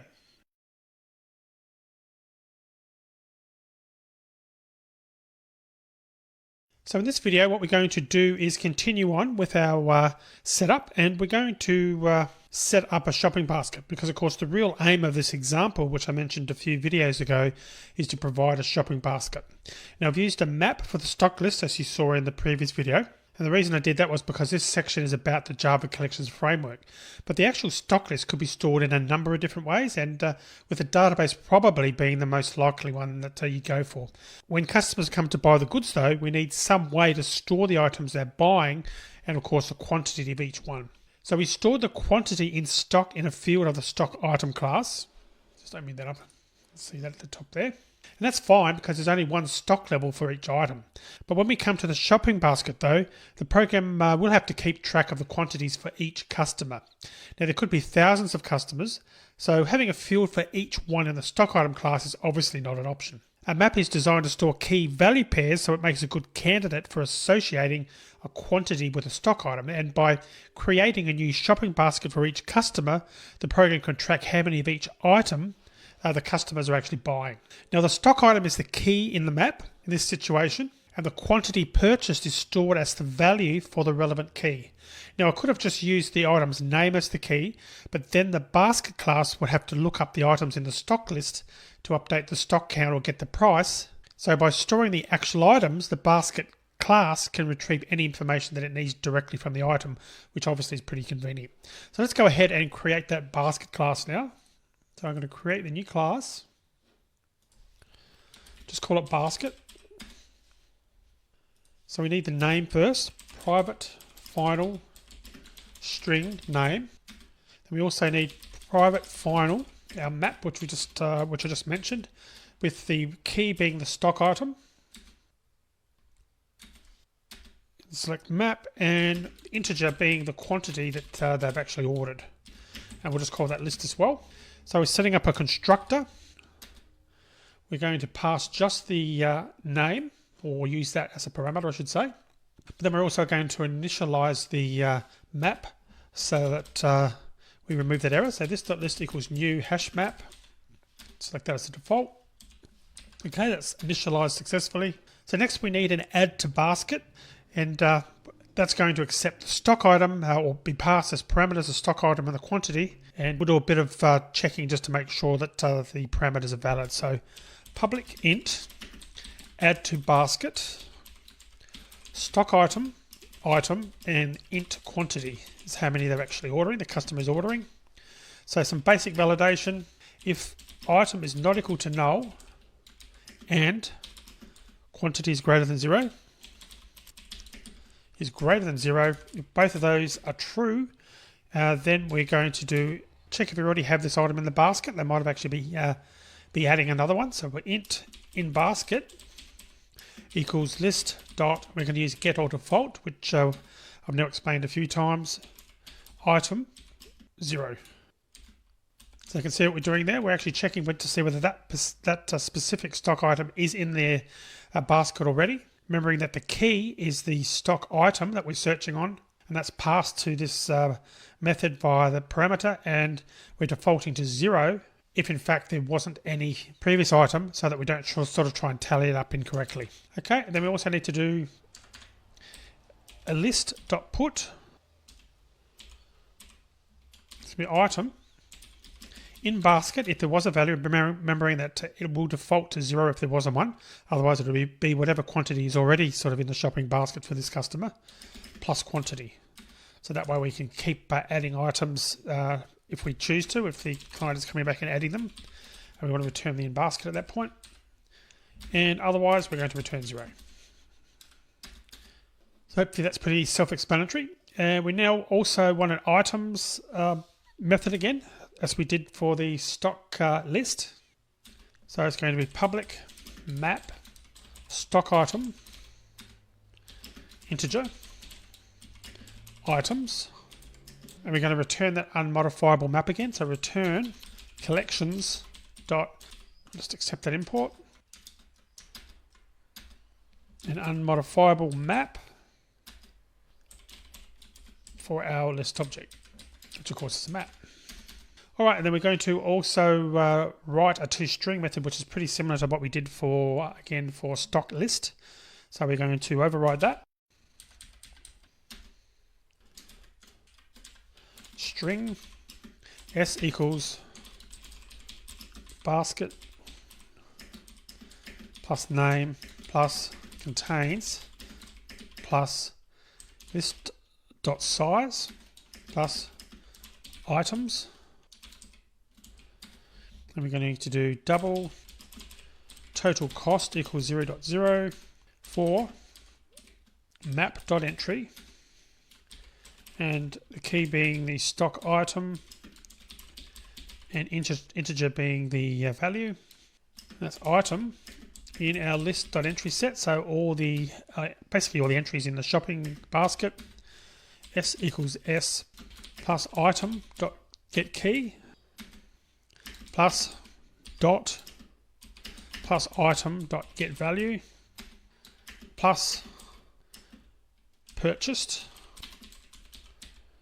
/n like so, and we'll increment the total cost. Total cost is plus equal item.getKey dot get price, so it's coming from the stock item ultimately, times item dot get value, and the value of that particular item.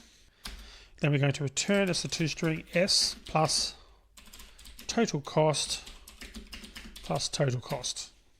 So that's our toString, and that's our basic basket class. So again, the items in the basket are stored as a map, and the actual item is the key that we're using, and the quantity purchased is the value in the map. Add to basket checks the list of items to see if an item is already present in the shopping basket when a new one is being added. And you saw me do that on line 21. And by using get or default, with a default of 0, we'll either get the quantity already present or 0. So this amount is added to the requested quantity, and we can quite safely do that and handle the scenario whether it's a new item or there's already a quantity in there. Now when the item is put in the map, obviously it replaces any quantity that may already be present, and that's of course the reason that we have to potentially add whatever the quantity was already existing, if there was any. The items method is the same as in the stock list class, very similar. It's returning, well, it's the same actually, returning the unmodifiable map for our map for this particular class, the basket class. And of course we overrode toString again. Okay, so let's now go to our main method and add some items to our stock and start selling them. So go back to main, or go to main. We haven't been here before for this set of videos. And we're going to create a stock item. So stock item temp equals new stock item, and let's start with some basic ones. Bread, price 86 cents, and say 100.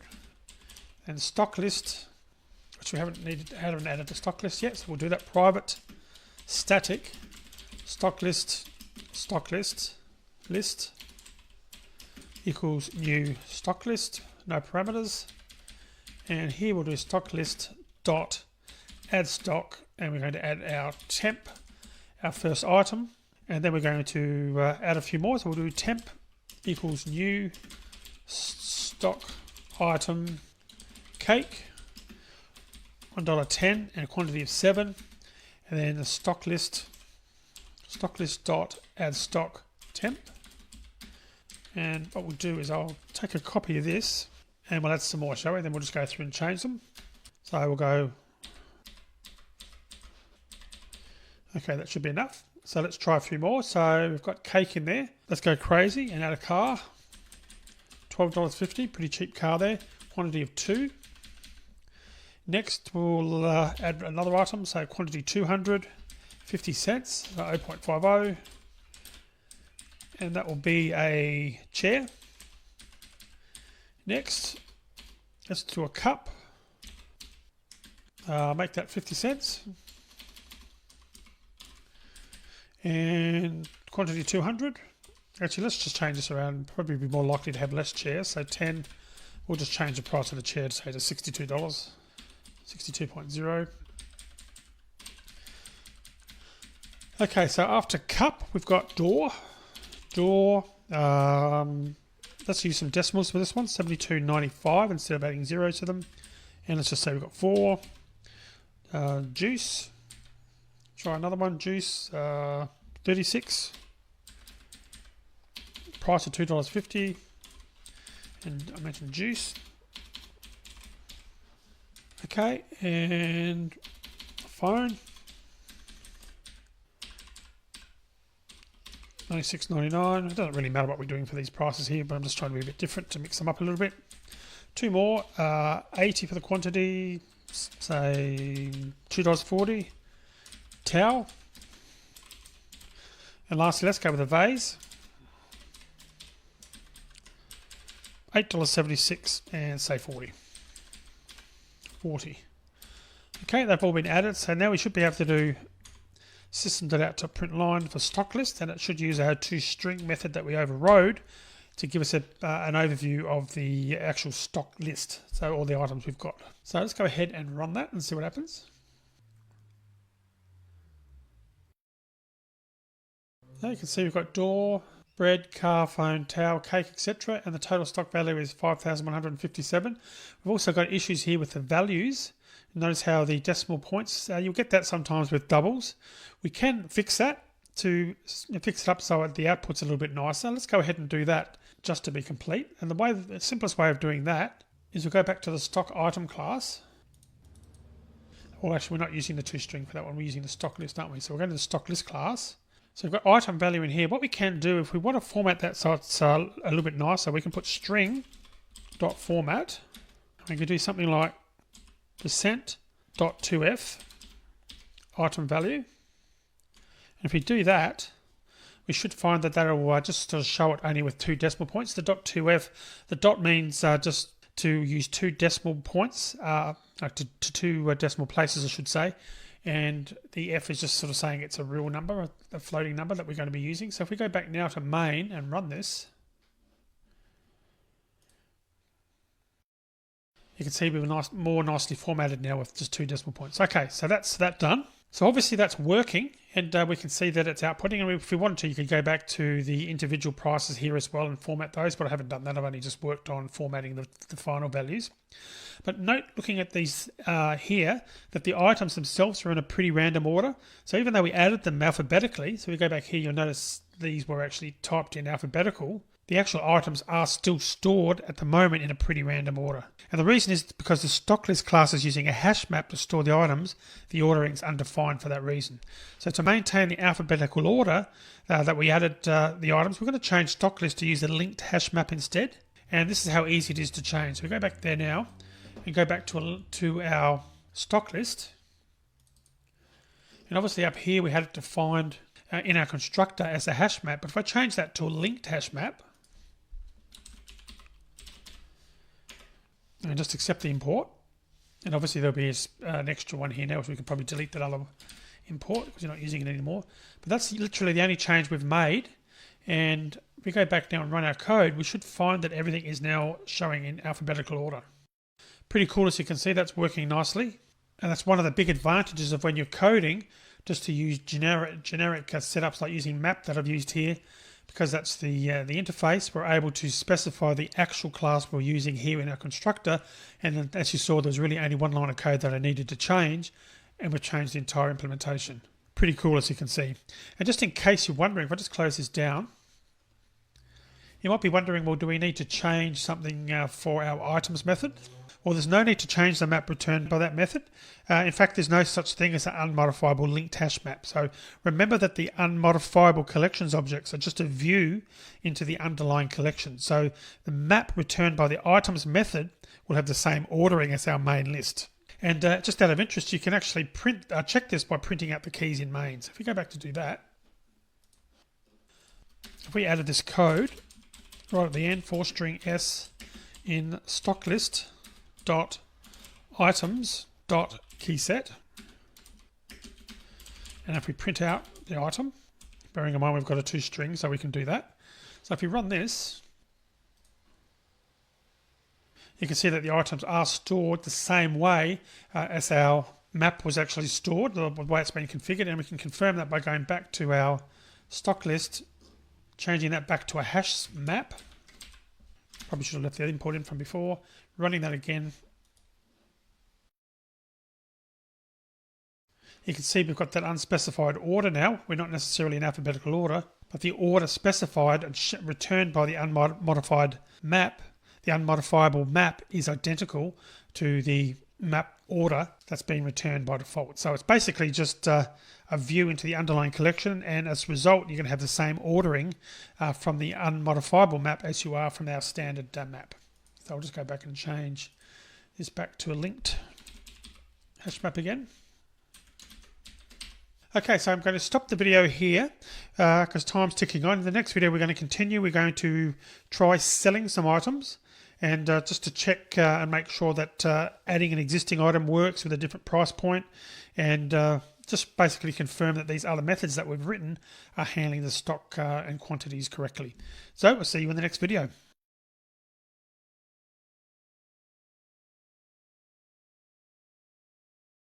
So continuing on now, before we actually sell some stock, Let's check what happens if we add an existing item again. If you remember, we've actually built in the mechanism for that, for adding stock, to see if there's already stock in there. It should add to the quantity. So let's go back to our main.java, and we'll go through and we'll try and add some additional cups. So we're going to go back here and add this code. And let's actually add some more. So you can see on line 19 we've added 200, a quantity of 200. Let's do temp equals new stock item. We'll do a cup again. 0.45 this time, and 7. So that should give us a total of 207 with the 200 on line 19. And obviously I need to add that as well. So I'll do the stock list.add again, paste that code in there, and let's just try running that.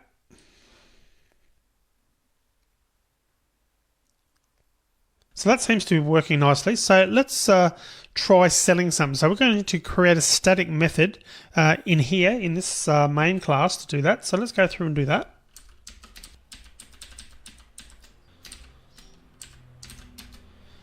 So I'm going to do a public static int sell item. It's going to accept a basket, the string being the item we're going to be selling, and the quantity like so. I'm going to retrieve the item from the stock list first, from stock list. The stock item equals stock list dot get item, and then we're going to check whether it's null, and if it is, it means obviously it's not in our stock list. So if it's equal to null, then we're going to print an error message. We don't sell this item because obviously it's not in our stock list, and we'll return 0. So we're returning 0 as the quantity for this method, and that will tell the calling process that the item was invalid and it didn't actually exist because the quantity was 0. So next we want to do a test to see that we can sell the stock.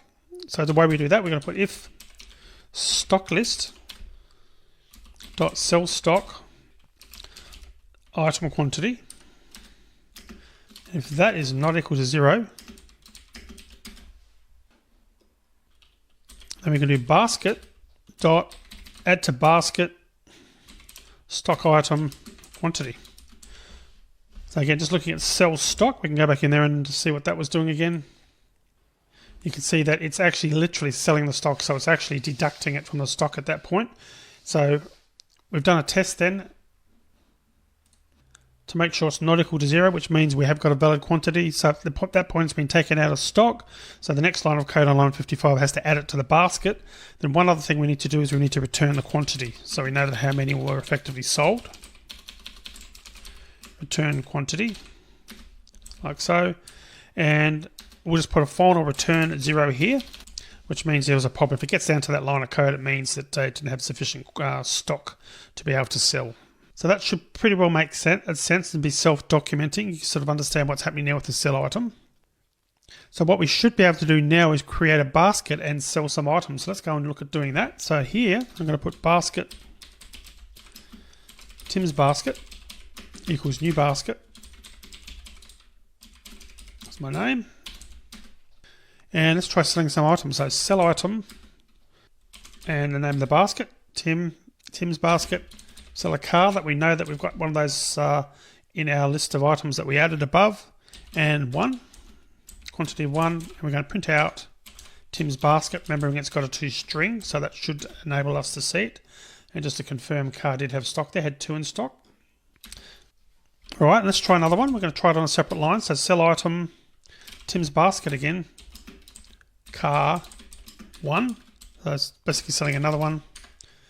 And we'll print out Tim's basket again, just check that the quantity is 2, and now we should get an error. So if we do sell item, try and do it for a third time, we know that the car's quantity is only 2, so we're going to do Tim's basket car again the third time, and 1, and that should fail, so we'll see what happens when we do that. And also let's try doing the same thing but with a product we know doesn't exist, say a spanner, which we know that we haven't got. 5, and then print out Tim's basket just to confirm that those 2 extra items on line 52 and 53 weren't added. And obviously spanner isn't in the list of stock items, so that should fail for that reason. And let's just do a couple more. So we'll do a sell item. Let's try Tim's basket again. Juice, which we know we've got. Oops. Juice. And 4. Sell item. Tim's basket again. Cup. 12 cups. Sell item. Tim's basket. Bread. 1. And we'll do a printout again of Tim's basket. And then let's finish that off with a printout of the stock list. Stock list like so. So that should be that. So let's actually run this and see whether it does work. Okay, so looking at the output up here is starting from what we've executed on line 46. Shopping basket Tim contains 1 item. We should probably fix that so it says item if it's less than 2. You can say 0 items or 1 item or 2 items. So basically if it's 1 we should change that perhaps so it shows item, but we can do that later. So car purchased, total cost, shopping basket contains 1 item. Noting that it still contains 1 item the next time round because it's still only 1 item, which is a car, but now we've purchased 2 of them. And the total cost there is now 25, 2 times $12.50. And we've got an error here saying we don't, I misspelt that, we don't actually sell spanner, which is correct. And notice that it also, the third time, it didn't add the car to the shopping basket, which is what we want basically, because obviously at that point it didn't have any in stock, and we can confirm that there is 0 in stock here for the stock list down the bottom now. Value is 0 because we've sold the 2 of them. And the shopping basket, now that we've added those other things, we added the juice, 4 of them. We've added the cup, 12 of them. And we've added the bread, 1 of them. So we've got 4 items in total, 2 cars, 4 juice, 12 cups and 4 bread. Total cost is $41.26. And a new stock list. Bread was 100 initially, that's now 99. Cars, there was 0 in stock, as I mentioned. Juice is 32, so I think we had 44 first. Sorry, we sold 4 juice, so there's 32. There was 36 for starters on line 27. There's now 32 in stock, as you can see, so that's correct. And the other one was cup. We had 207 of those, so there should now be 195 left. Because remembering that we had 200, then we added another 7. So the code seems to be working nicely. Let's just fix that typo. And we'll fix that. We don't. That's my typo there. So we'll just fix that up. We don't sell plus item. And looking at our stock list.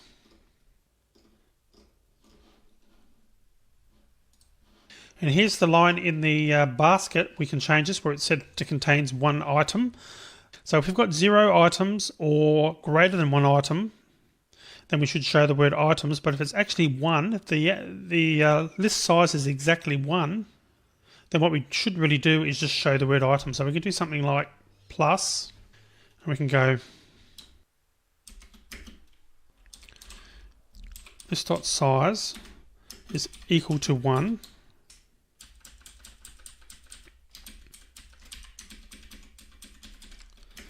If it's equal to 1, we're going to print item, otherwise we're going to print items. Then we're going to add the last backslash. So if we do that,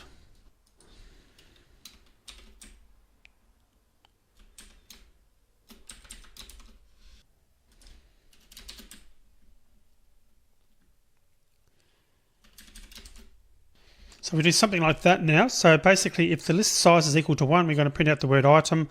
Otherwise, we're going to print out the word items. Then in both cases, we're still going to end the line with a new line. So we just go back and just check that that's actually fixed that other little bit of output. Now it contains 1 item, contains 4 items. So that's made that work a little bit nicer for us. So that's good. And just confirmation that we don't sell spanner. We get that message now. That's correctly, and it's actually fixed the typo as well. There's no spanners in stock, so we do get that message. And obviously, we attempt to sell the 3rd car all so far because we've only got 2 in stock. Probably ideally there, we'd probably want to print a message out to say that what's actually happened. So we could come down to the sell item, close this down, and we could have done something along the lines here. That 3rd one we could put. If sell item, actually Actually, what I'll do is I'll just bring up the code from the previous line. So if still sell item, and if that is not equal to 1, then you can do there are no more cars in stock, just to verify that it's actually working. So if we run that again, we should now get an error message, or a message on the screen to confirm that it didn't work. There are no more cars in stock, as you can see. So I've done that for that one line, but probably that would be a good idea to do for every call to sell item, checking that the return value is either equal to the number requested or not equal to 0. And it doesn't matter which condition we use there. And then printing a message if there's not enough in stock. Just be a little bit nicer than just not printing anything in the case of it not working. Now, when the contents of the shopping basket are printed, they actually appear in a random order. And you can see here that that's just sort of all over the place. It's not sorted at all. Now, we could have them print in the order they're added to the basket by changing the basket class hash map to a linked hash map. But this is a good opportunity to see a tree map in use. Now, because we've already implemented the comparable interface in basket, the only change we really need to make is to the constructor itself to get this to work. So if we go back to basket, I'll just close this down. Now, at the moment, you can see the constructor we're using a hash map. All we really need to do to get that to work is change that to a tree map. So if we do that now, and just accept the import,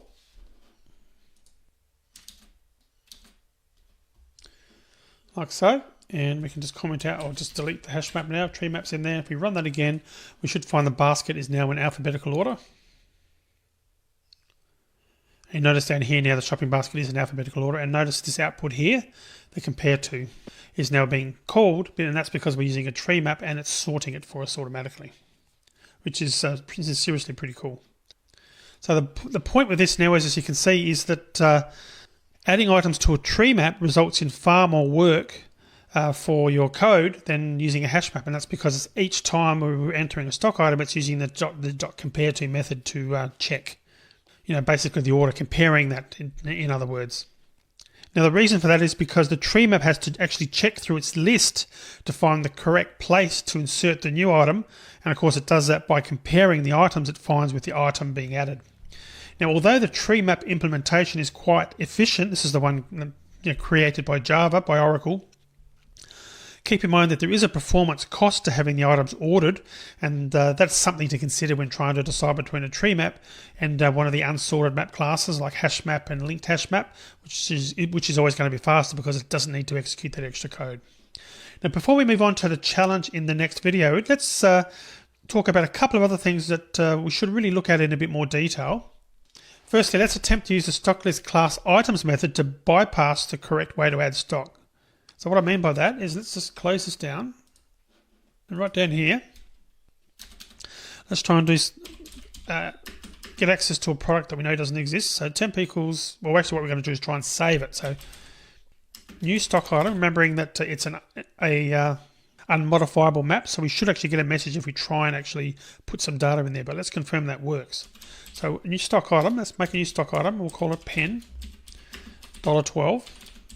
And let's try and add it. So stock list dot items, remembering that returns this unmodifiable map, dot put, we're going to try and save it. So we're going to put temp dot get name obviously being pen, and then the actual stock item itself.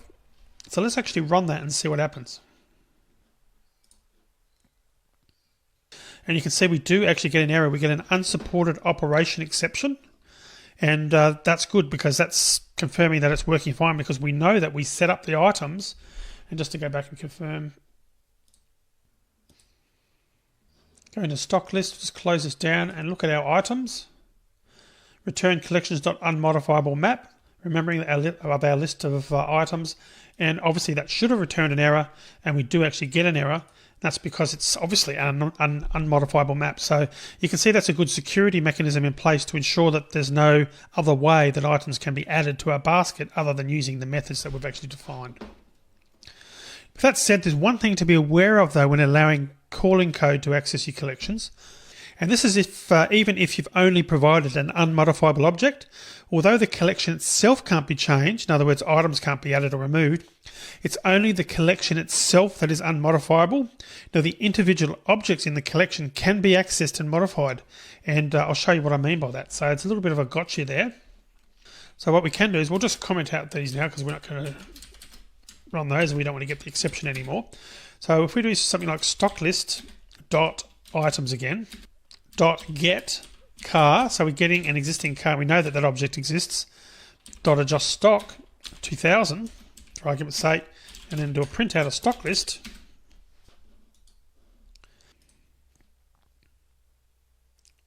You can see that that has actually worked. So even though the map returned, the list is unmodifiable, the unmodifiable map, we're able to change an individual item there. So is that a problem? Well, the answer is that it depends.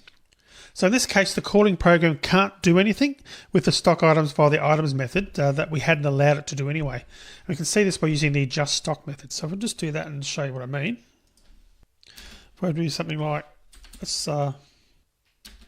try this. So stock list dot items dot get car dot adjust stock minus 1000. We do that and then run it.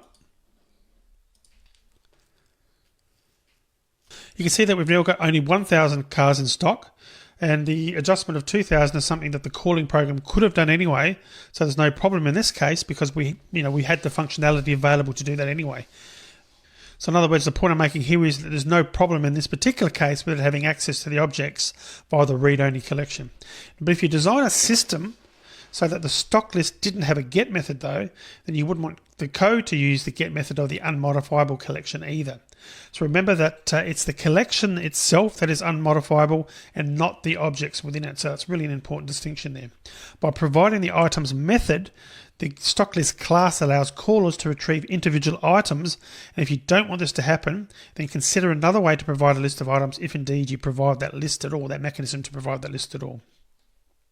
Now to see one possible option, we're going to add a price list method to the stock list. So we go back to our stock list.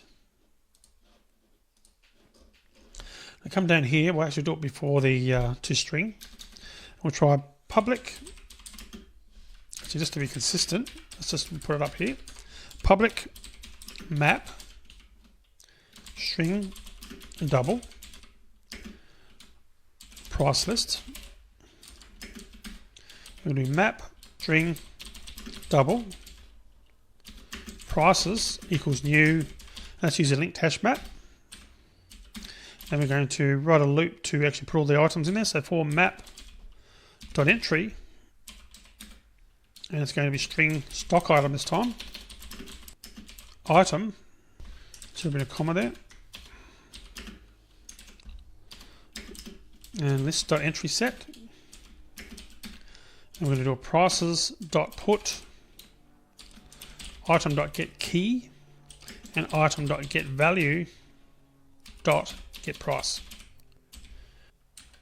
And from there we'll do a return collections.unmodifiable map for prices. Like so. So going back to main, let's print that out. Right down the bottom here, so we'll put for map.entry string double price stock list dot price list dot entry set, and we'll print out price dot get key plus costs price dot get value, and I'm missing a bracket there. It's better. So here we're providing an unmodifiable map of names and prices for the caller to use. Now the entries in the map consist of pairs of strings and double. Now both of these are immutable. So not only can't the map be modified, but the individual entries in it can't be either. So if it's important that access to your objects in your collection is restricted, then avoid returning any sort of collection that contains the actual objects. And I'll just run this to make sure it does work. And you can see down here that it's worked just fine. So I realized once this video was recorded that I actually missed out a step. Looking at the code on line 70 to 71, you might be wondering earlier in the video when I was talking about that, why did I type both lines of code the same? So I was trying to actually show you that there's two different ways of accessing this. And what I did was I actually made a mistake and typed it the same way. So the second example, the second line 71, works like so. I just wanted to show you both ways. The first way is returning it the items and using the get from there, but the second way is just using the get directly. So I just wanted to point out that there's two differences there. And again, if you design a system so that the stock list didn't have a get method, then you wouldn't want code using the get method of the unmodifiable collection either. That's the point I wanted to make, but I just wanted to show you that there was two sort of ways of accessing this. So that's it. That's the end of this video. In the next video, we're going to do a challenge to help you understand what we've just learned. So see you in that next video. It's break time. Do you like this video? Don't forget to subscribe to get new videos. Share this video to open new premium videos and ebooks. We'll be a star freelancer.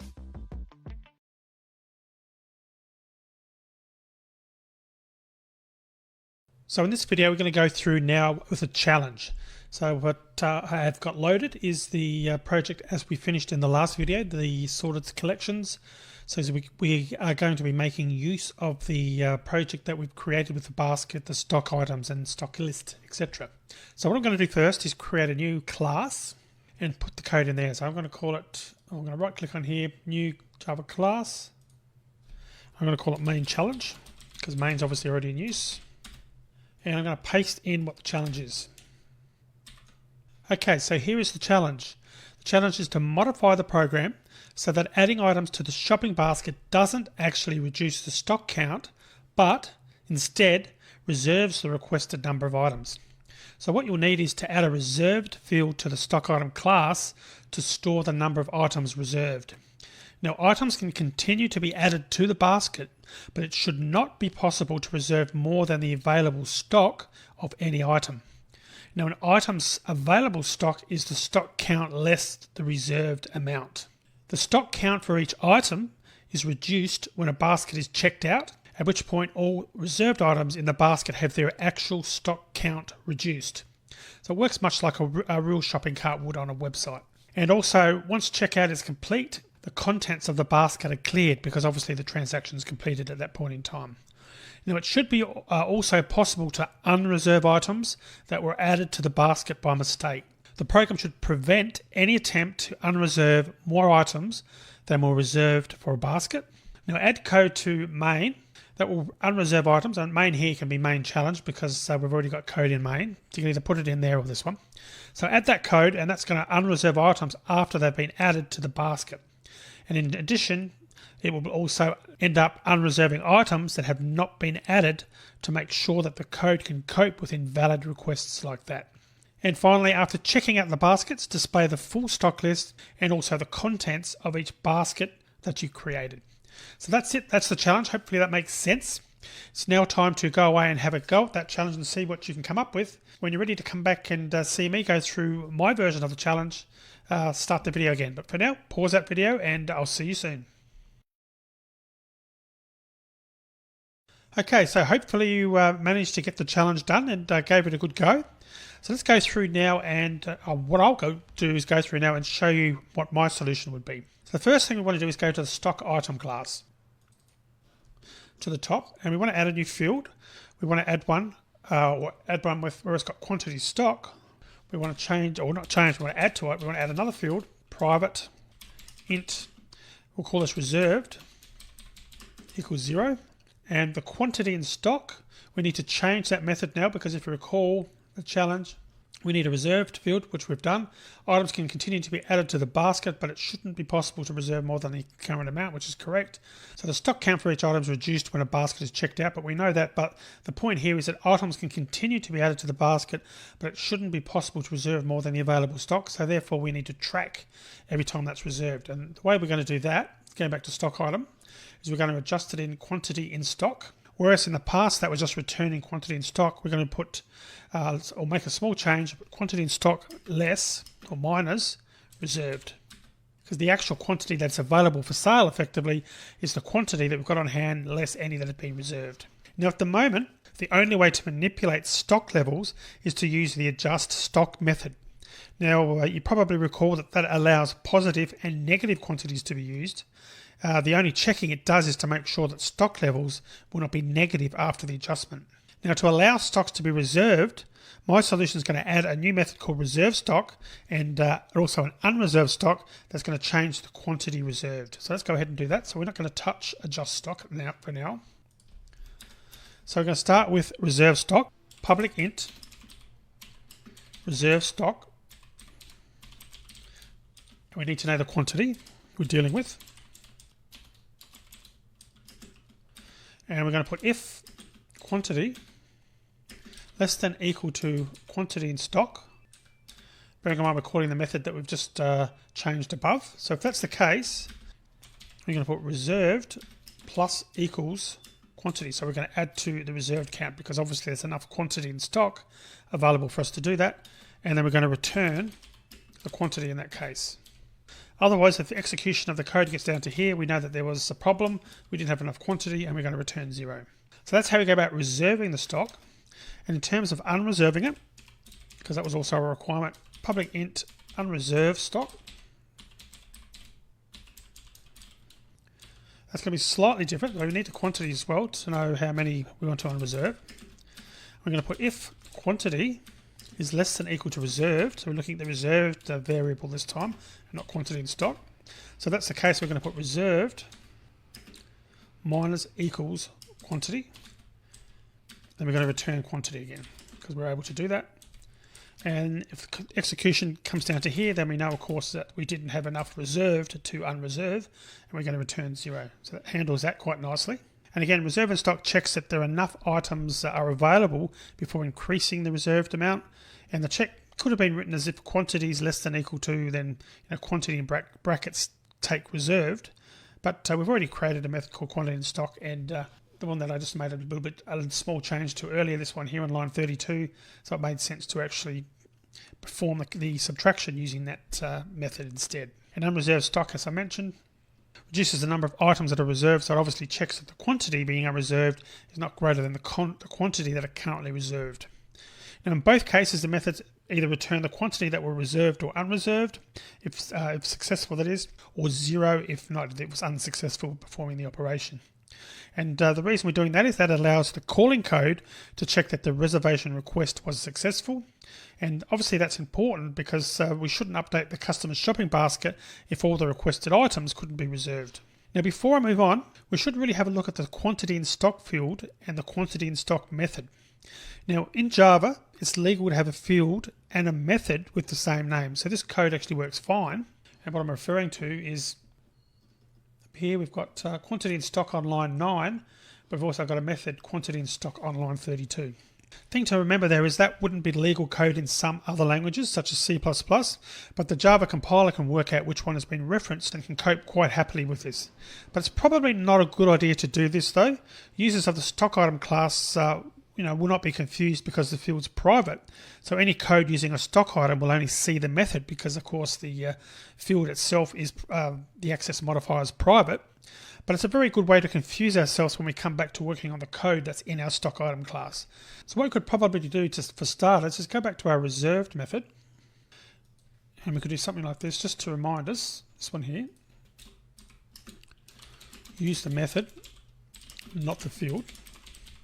So that would obviously confirm that, just so we don't get confused as to whether we're accessing a variable or the method. Because obviously if we access the variable quantity in stock, we'd get a different result because the quantity in stock method is performing that additional calculation taking reserved into amount. But with that said, even with that comment there, the possibility for error is pretty great.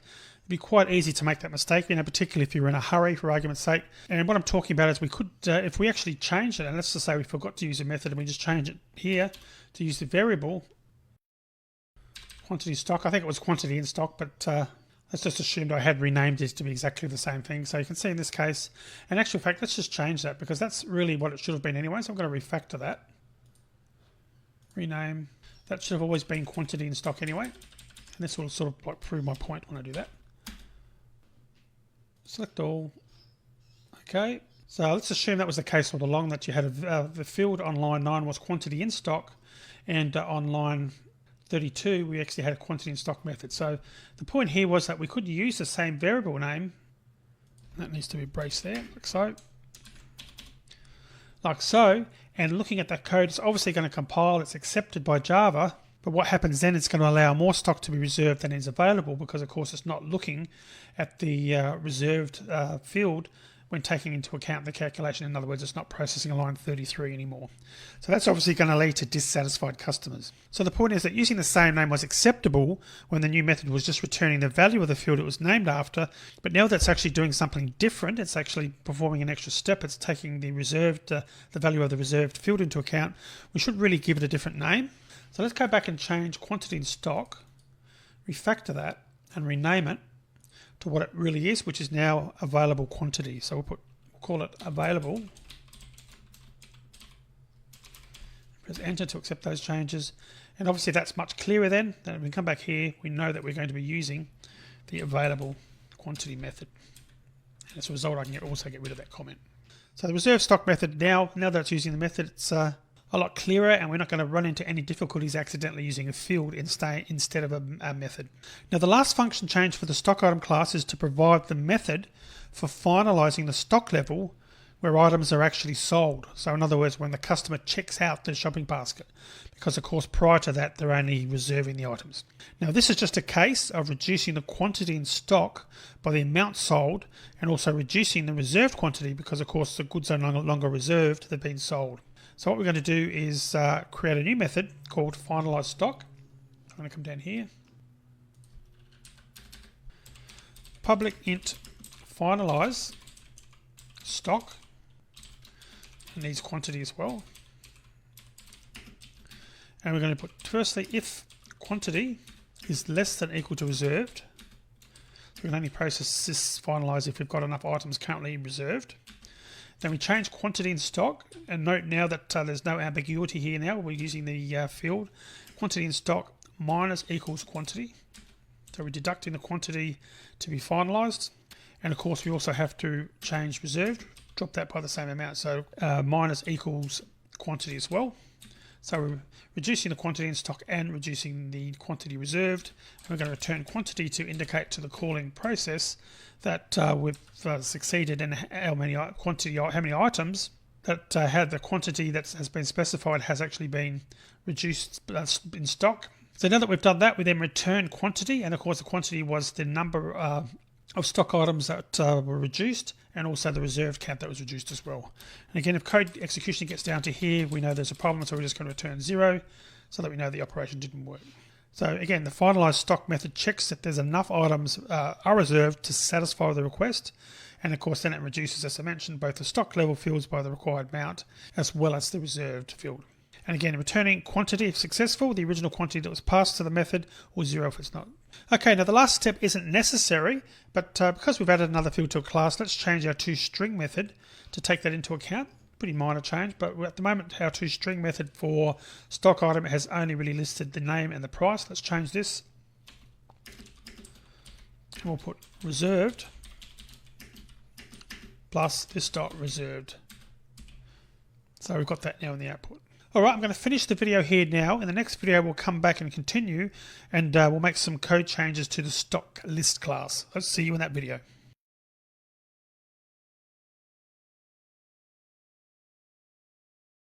In the previous video we finished the changes to the stock item.class, and I've obviously got that on the screen now. But in the stock list class we also need methods to reserve and unreserved stock. And if we open up the stock list, we've obviously already got some code starting on line 32. There's a method there for selling stock, but that will need to be changed to use the new stock item.finalize stock method rather than performing a stock adjustment. Now before we make those changes though, let's have a look at the add stock method, which you can also see on the screen starting on line 17. Now at the moment, if you look on line 23, the add stock method adjusts the stock level of the new stock item that's being added. And it does that while making sure that any existing stock levels are also included. And how it does that is by calling the quantity in stock method. Now, had we modified this method rather than creating the new available quantity method, then there'd now be a bug in add stock, and it could be a very difficult bug that would take a lot of research and figuring out to find out. And that's because anyone reading the code would naturally expect the quantity in stock method to return the value of the corresponding field in stock item. Now, when we get to the end of this solution, you'll probably notice that I only actually use the available quantity method inside stock item. So it's reasonable to ask why I didn't make it private, or just perform the subtraction in the stock item.reserve stock method and do away with available quantity, the method altogether. Now, that would have removed the potential for bugs that I've just discussed, but the thing to remember is that in a real-world application, it would be necessary to show the customers how many of each item are available before they try adding them to their basket. So, although we don't use it outside of the stock item class in this example, it would be a necessary method in practice, and I thought it would be worth pointing out the potential for error that it can actually produce. So let's go ahead and add some methods. The first one is going to be reserve stock, so I'm going to come down and add that, and I'm just going to add it here below. So I'll add it below the cell stock. So the reserve stock, we'll do that one first. So it's going to be public reserve stock. That's going to be an int, it's returning an integer. The number that will be ultimately reserved. And the two parameters are string, item, and int quantity.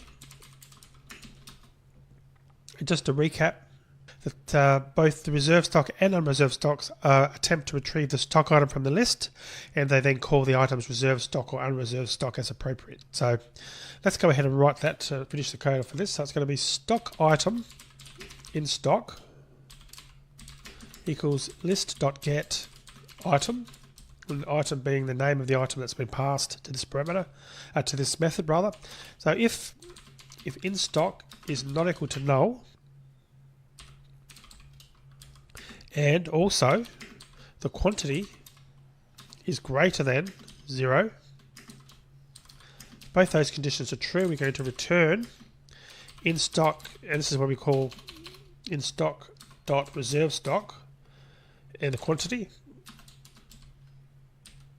And if we get down to this point, we're going to return 0 because we weren't able to reserve any stock.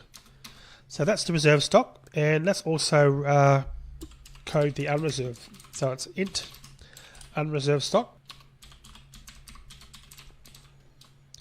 Same parameters, string, the item name, and the quantity that's going to be unreserved, or we're wanting to unreserve. And let's just copy this code to save a bit of time, a bit of typing as well. Copying all the code that's come out of the reserve stock method, and the code's largely the same. All the retrieval of the stock item code's the same. Testing for null and testing to see whether the quantity is greater than 0 is still the same. The only thing we need to do is reserve in stock dot unreserved stock instead of reserve stock. So here we'll change this to unreserved stock, like so. Okay, so that's reserve stock and unreserved stock. Now, as you can see above on line 32, the stock list class already has a cell stock method, but now instead of adjusting the item stock level directly, it just calls the finalize stock method, or basically that's the change we're about to make now. We're going to change it from the existing functionality.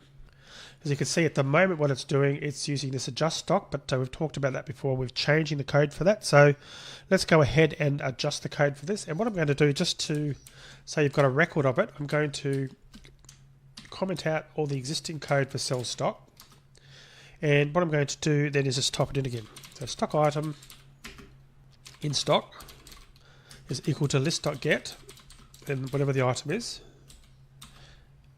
and we could also then do a test, or would need to do a test for in stock is not equal to null, and quantity has to be greater than 0.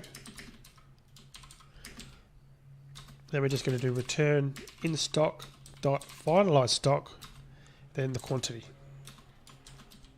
And if we get down to here, it means there was a problem, we weren't able to sell the stock, we're just going to return 0. And I've left obviously the other code in there as it is. So again, confirmation that instead of adjusting the item stock level directly, we're just calling the finalized stock method with a positive quantity rather than a negative when it was adjusting the stock. And you can see that on line 42, that was commented out, that was the negative quantity that was being called previously. But now that we're calling finalized stock with the positive quantity, we don't need to do that anymore.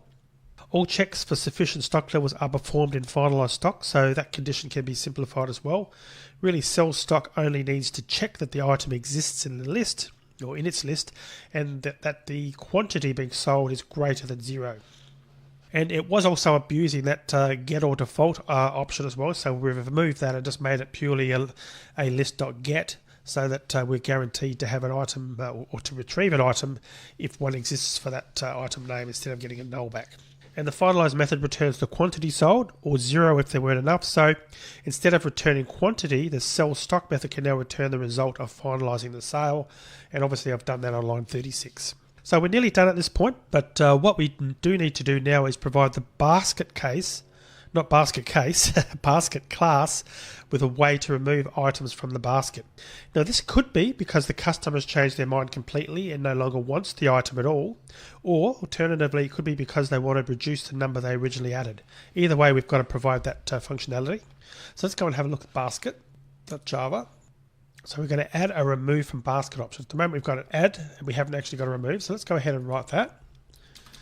And I'll actually type it in and we'll just describe it as we go through. So remove from basket, and the parameters will be stock item, and of course quantity, which we always need, which is an int quantity. So we need to do a test first to make sure that it's a valid item. So we're going to put if item is not equal to null, and also the quantity has to be greater than 0. And you've seen that numerous times now. First, we're going to check if we already have the item in the basket.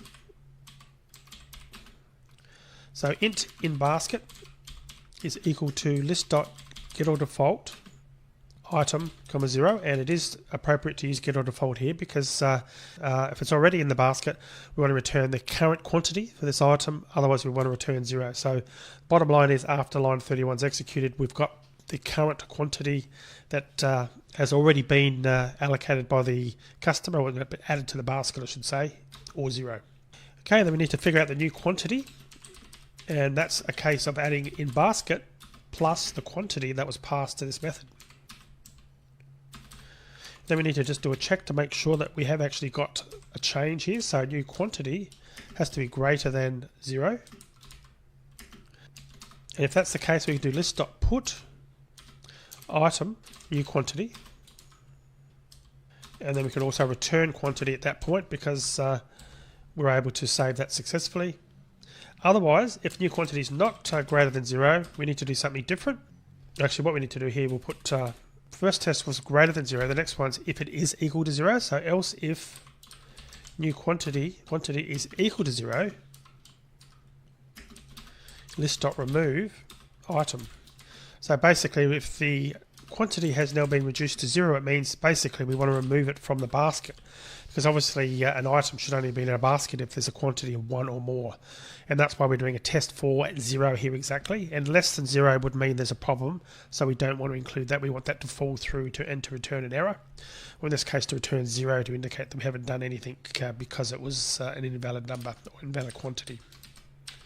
So down here outside of the if, we'll just put a return 0, which is sort of our fall through code if there was a problem. So that should all now be pretty straightforward, how we've calculated the new quantity. We've updated the item in the basket if there was still like at least one or more items after doing our calculations to determine the quantity. And if the quantity was 0, then we're going to remove it from the basket altogether. And even in that case, we're still going to return quantity, which was the quantity that was originally sent through to this method. And if that all fails through and either the quantity basically was less than 0, we're just going to return 0. Or to be more precise, if new quantity ends up being less than 0. Alright, so we're basically getting to the stage now we're going to be ready to test the new functionality. So what I'll do is I'm going to stop the video now, and in the next video we'll go back to our main method, our main challenge method, and we'll start putting some code in there to check out, or to test rather, these changes that we've made in this video and the previous one. So see you as always in the next video.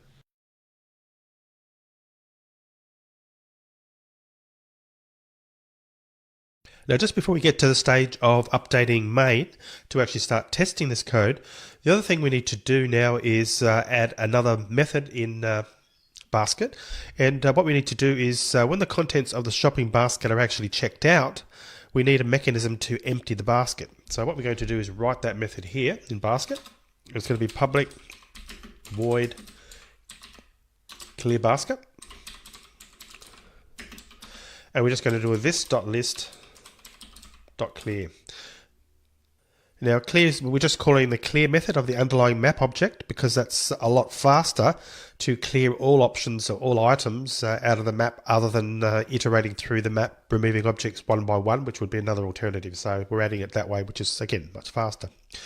Alright, so let's go back now to main and we can start looking at doing some testing. So what we need to do is before we start, we need to look at this sell item method that we wrote initially, because it needs some new functionality. Well, it needs a small change actually. Now that we've got this reserve stock method from the stock list, we need to use that rather than sell stock. So let's look at changing that as well. So here on line 87, it's got if stock list.sell stock. We're going to change that and make that reserve stock.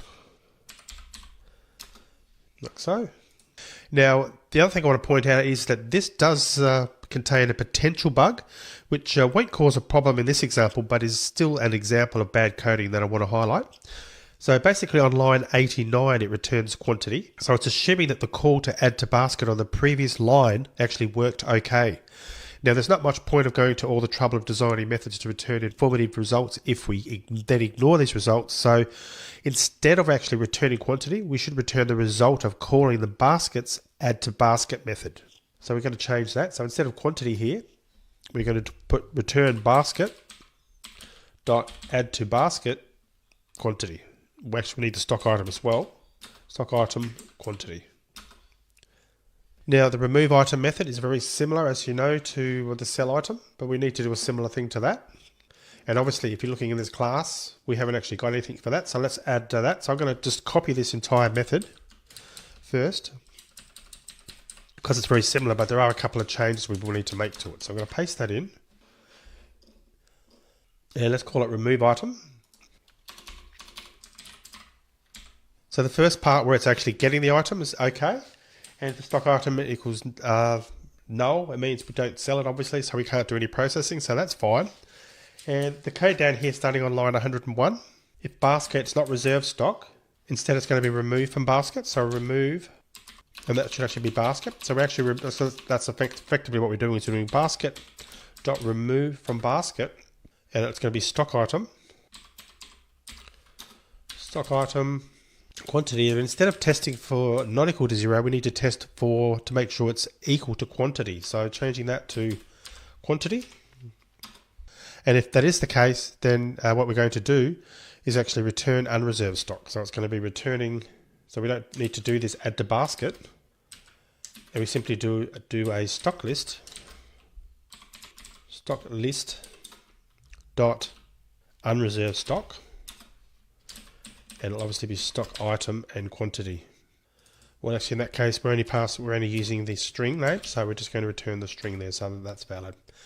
So basically we're checking that the remove basket returns the quantity that was specified, and only if it does, meaning that we're able to successfully do that, do we then try and unreserve the stock by calling stock list.unreserved stock with the stock name, that's a string item, and the quantity. And obviously I made a mistake here as well, because we're returning it. What we should be doing there is in fact deleting that line, because remembering that I was returning quantity before, well, we just don't want to call it twice. We only want to call basket.add to basket once when we're actually selling the item. So that's why I'm returning now the result instead of just returning the quantity, which of course would have potentially been a bug if for whatever reason we didn't get the right value back. So we're now returning that correctly in the sell item method. So next we need a checkout method. So the checkout method is used when the customer finally decides to purchase their items, and it loops through all the items in the basket using the unmodifiable map that it's returned by the items method. And obviously for each item it then calls the sell stock method of the stock list class, and once they've all been sold it clears the basket. So let's go ahead and write that. So it's going to be public static void checkout, and basket. We need to pass the basket, the customer's basket, and we'll use that loop. So for map.entry, and it's going to be stock item integer item, and it's our item, so it's going to be basket.items.entry set, as we've done before. Then we're going to do a stock list dot sell stock, and it's going to be item dot get key dot get name. So obviously we need a name that of the item we're selling, and it needs the quantity, which is item dot get value, will give us the quantity. So we go through and sell all the stock in the basket, and then when we're finished, we do basket dot clear basket to clear out the basket effectively, because the purchase has now been completed and the stock has been deducted. We've sold the stock, in other words, so we can clear the basket. Now, strictly speaking, it should really be checking the return value of sell stock. This is on line 108 I'm talking about. But here, as the quantities are coming from the basket's items and were checked before being added to the basket, then this approach is safe.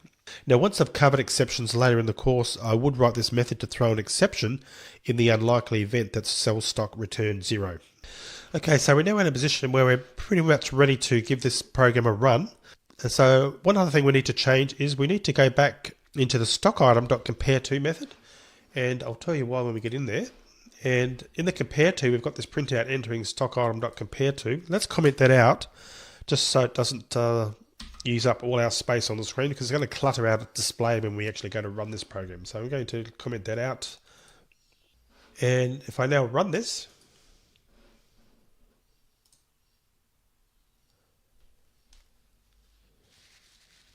there, just scroll up a little bit. You just see that it seems to be working okay. Contains 1 items, reserved. We don't sell spanners. We don't sell a spanner, which you can see there. Shopping, well, that's what it should say. Yeah, shopping basket, Tim contains 1 item. The items seem to be going through. Our stock list seems to be okay. So the basic program's working, and we now need to start looking at, we'll just close this down. Back up here in our main method. We need to start sort of jiggling this a little bit more. So we've got a basic bit of code here, but what we'll do in the next video is we'll do a bit more of a test. We'll actually clean it up a little bit, and also look at removing some of the items we've added to the basket, etc., and remove some of the stock listings, etc., and just sort of clean it up a little bit, and then give it a final run through. So we should be able to finish the challenge and get this all working completely in the next video.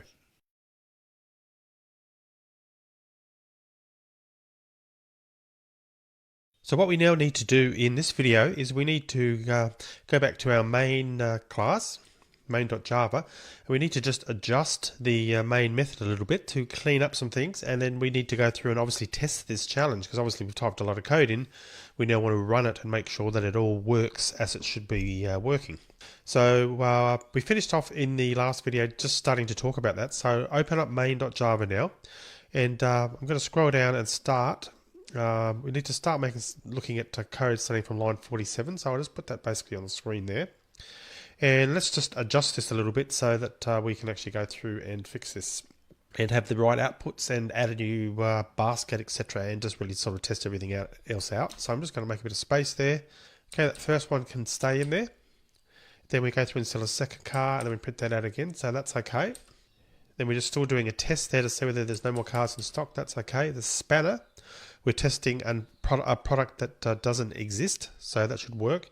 But there isn't any point printing a basket out in that case, because obviously the inventory count isn't adjusted because the product doesn't exist. So I'll just comment that out. We don't actually need that.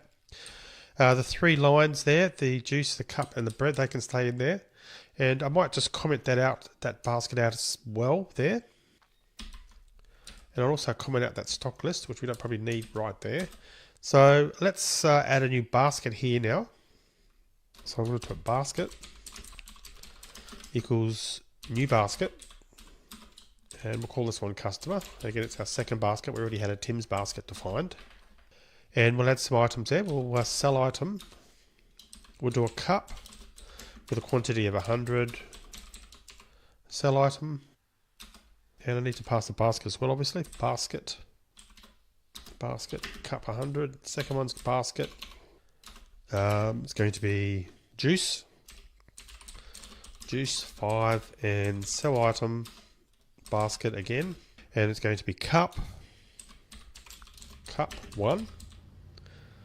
And we'll print out the basket. So print out basket. Let's also then remove some items to test that it's working. So remove item. We'll try Tim's basket first. Tim's basket. Car 1. Remove item and Tim's basket again.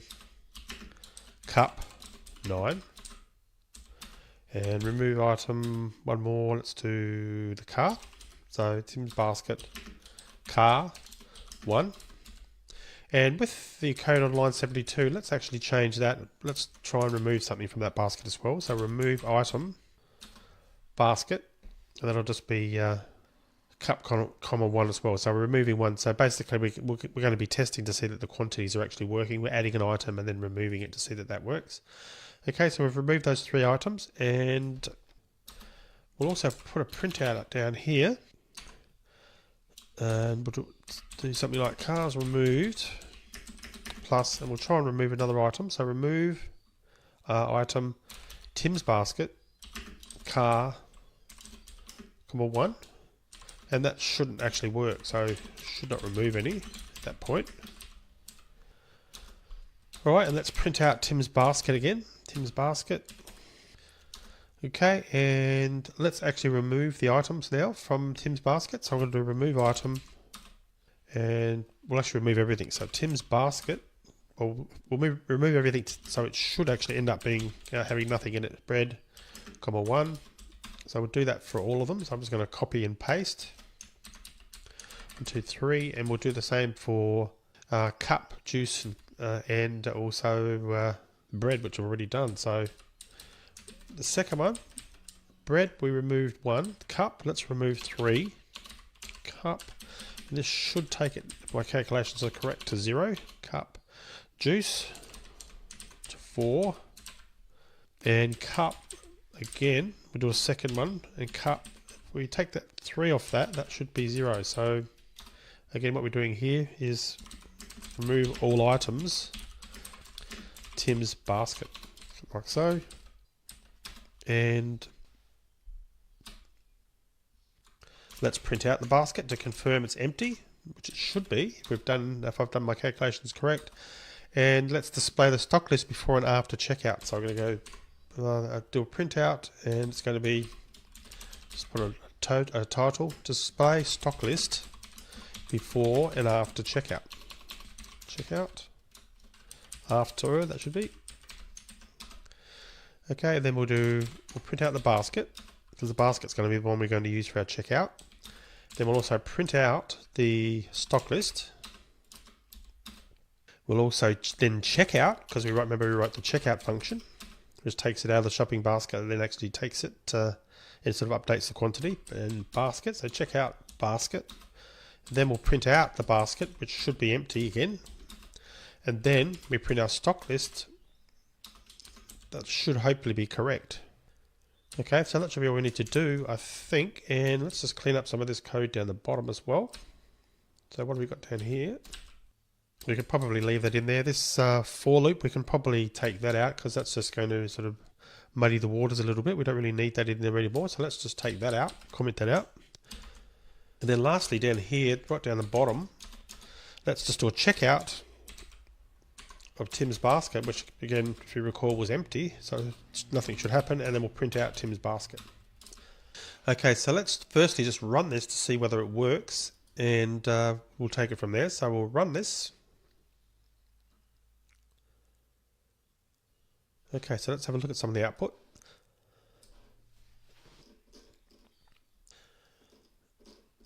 Okay, so we've got a stock list that I will ignore. We'll have a look at the shopping basket items. Tim contains 1 item. That's our first shopping list. And I might move that over a little bit just so we can still see a bit of the code. And we can roughly sort of follow along with the code. So we created a new basket, Tim's basket. And we've added a car to it. So reserved 1, purchased 1. And then we've added another car. So reserved 2, purchased 2. That's correct so far. The spanner, Well, we've got another option here. There are no more cars in stock, so that's working. This one here, we don't sell spanners, so that's good. We didn't do another print out of the basket there, so that's correct. Okay, then we added juice, cup and bread. Juice, cup and bread, which is correct, and we haven't got an output there, so that's that output, in case you're wondering why that's 111. We didn't actually print it out at that point, so moving on down, we've now sold another 100 cups, and then we removed a cup. So that's 100 take 1 is 99, plus the 12 allocated from the other basket, so that's 111. So that's why we've got 111 reserved. Overall, that's reserved for all baskets, but 101 are purchased. Well, that's actually interesting. That one there, 101 purchased, I think is wrong, because what that should have been was 100 actually what that should have been was 99, because there was 100. This is, I'm looking online, 70 here, sell item basket cup 100. So that's allocating 100, and we've removed an item, one which should have taken it down to 99. So instead that's 101. So that seems to be a bug there. So let's just check that out. That's probably, well, it's remove item. I'm guessing that could be, well, that's where I would look first to see whether there's a problem with that. So that'd be in basket. Let's just have a look at that. Add to basket and remove from basket. And yes, that's the problem on line 32. If you recall, I actually copy and pasted add to basket to make remove from basket. At least I think I did. And what I've done, I've added the quantity. So obviously if we're removing an item from a basket, we should be taking the quantity, what's in there, and deducting the quantity, because we were actually removing an item. So that should have been minor. So that's a bug that I introduced when I was typing that in. So I would think that would fix it. So let's just run that again to get where we're up to before, and then continue on. Okay, so just get down to where we are. There we go. So you can see there now, if we look at the output, so we're down to basically this part here now, the cup. So where we had 101 before, we've now correctly got 99 purchased. So it's actually deducting them now, so that's good. Okay, and cars removed. We got that indication there, cars removed, remove item, Tim's basket shouldn't work, shouldn't remove any. Now the reason why that third one didn't work was, of course, we've removed an item on line 75 that deducted or reduced the quantity down to 1. Then on line 77 removed it to 0. So we're just doing another test there on line 78, which shouldn't work because we haven't got any left in the basket to remove, and that's why we've correctly got that message up here to say cars removed 0. So that's also working. Now we've printed out Tim's basket again here below that. So we've got 3 items. Bread now, I reserved one purchased, reserved 102 cups. Remembering that's the total count of cups for all customers, and 3 of them have actually been purchased. And we just look at that again to make sure that that's correct. So for shopping basket Tim, we've allocated bread. Again, just going back up to the top again, actually going here, we've got bread 1, cups 12. So we're starting off with 12 cups. Then we've added 100 here, so that's 112. So looking at cups for customer, just to make sure that the cups count is correct, there should be 99 purchased for shopping or for customer cup, or when I say purchase, the ones that are actually in the item. Okay, so here we are now. We're at the stage now where we want to just confirm that our counts are right. So bread, reserved one purchase for Tim. So we saw above that that was correct. So you can see there, Tim's basket, we had 1 to it. Tim's basket also had 12 cups, and then we actually down here, we actually removed 9 cups, so that should actually leave 3. You can see cups 3 have been purchased. Reserved should still be 102, and the calculations for that, for cups, is basically if we go through and tally this up manually, we've got 12 that we've started with, and another 100 have been allocated, so that's 112. Removed an item as 111. Then we removed 9, which should leave 102. So we've actually got, amongst the 2 shopping baskets, 102. And the other ones look to be okay as well. And shopping basket Tim, we removed all the items from Tim's basket. This is right down here now. And we removed the rest of the items because we had 3 left of the cup and the other items there. Then the second remove that I've added in there, well, that shouldn't work, obviously, because the 3 took it to 0 anyway. And when we print out Tim's basket, shopping basket Tim contains 0 items, so there's nothing left, basically. We've removed all the items. Then looking at the final display of the stock list, we've got shopping basket customer contains 2 items. They've now got the 99 that they allocated for cup. And juice, they did 5, so we just go back and confirm that was 5. And juice was 5, as you can see there, and obviously this transaction deducted it from cup, so they really only had 2 items in that basket. So that's correct. And looking down at the stock lists now, we've got our final printouts. We've got this beforehand, so we've got cup, we've got 108 in stock, and we know that we're about to reduce that by 99. Okay, so looking at this, we'll just scroll down again. So basically we've got to this last part now, this displaying stock list, and that should be correct, because if you recall with, I'm just looking for cup, 99 reserved and 108 in stock. Well, 108 in stock is like the available count effectively, because we started off with cup up here right at the top with 207 in stock. So consequently, what we're looking for now in this final checkout is, I'll just come up, put that on the screen there, that one. So we've got basically cup 99 reserved, 108 in stock, and the checkout basically removes them from reserved. And the stock in stock doesn't change, it's still 108, because that's how many were actually available for sale from other customers effectively. So that's correct. At this point, we're good to go. We've actually done a pretty well a full test here. And Juice had the same scenario where 5 reserved and 31 in stock. There's now none reserved and 31 in stock. So again, we've already deducted it from the inventory at the time it was reserved, so we don't need to deduct it again at that point. So at this point, the solution seems to work fine. So items can be added to and removed from the shopping baskets, and the stock levels correctly reflect this activity. Now, checking out a basket updates the stock level by removing it from the reserved count as we saw, and any attempt to add or remove quantities that are not available are actually handled correctly as you saw in this little run through. So that component's working fine. What we haven't done is we haven't really tested some of the boundary conditions, and that's such as how the program behaves before any items are added to the stock list. Now, the main functionality of the program works fine if we did that, but we'll actually get an error then down here on lines 98 through 99 when we attempt to adjust the stock of cars when we actually haven't got any stock of it. Now, that's because we've failed to test the return value of the get method to ensure that we do have a valid item object before calling its adjust stock. So obviously you can see it's the stock list.items.getCard.adjust stock. So if that returns null, that's obviously going to cause an error. So we can actually show that, to simulate that error by just briefly commenting out all these additions so that we haven't actually got any stock. And we'll find that we actually will get an error. So I'm just going to comment that out and run it again.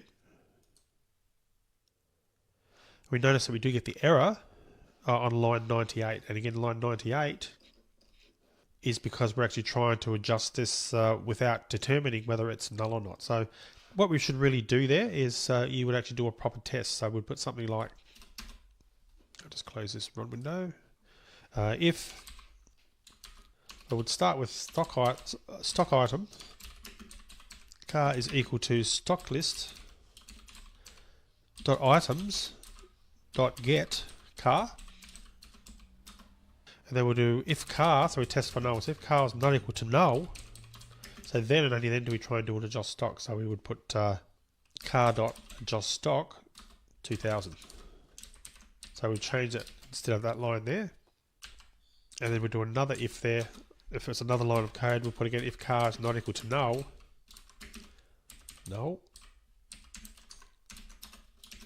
and process it like that. So that should prevent any errors.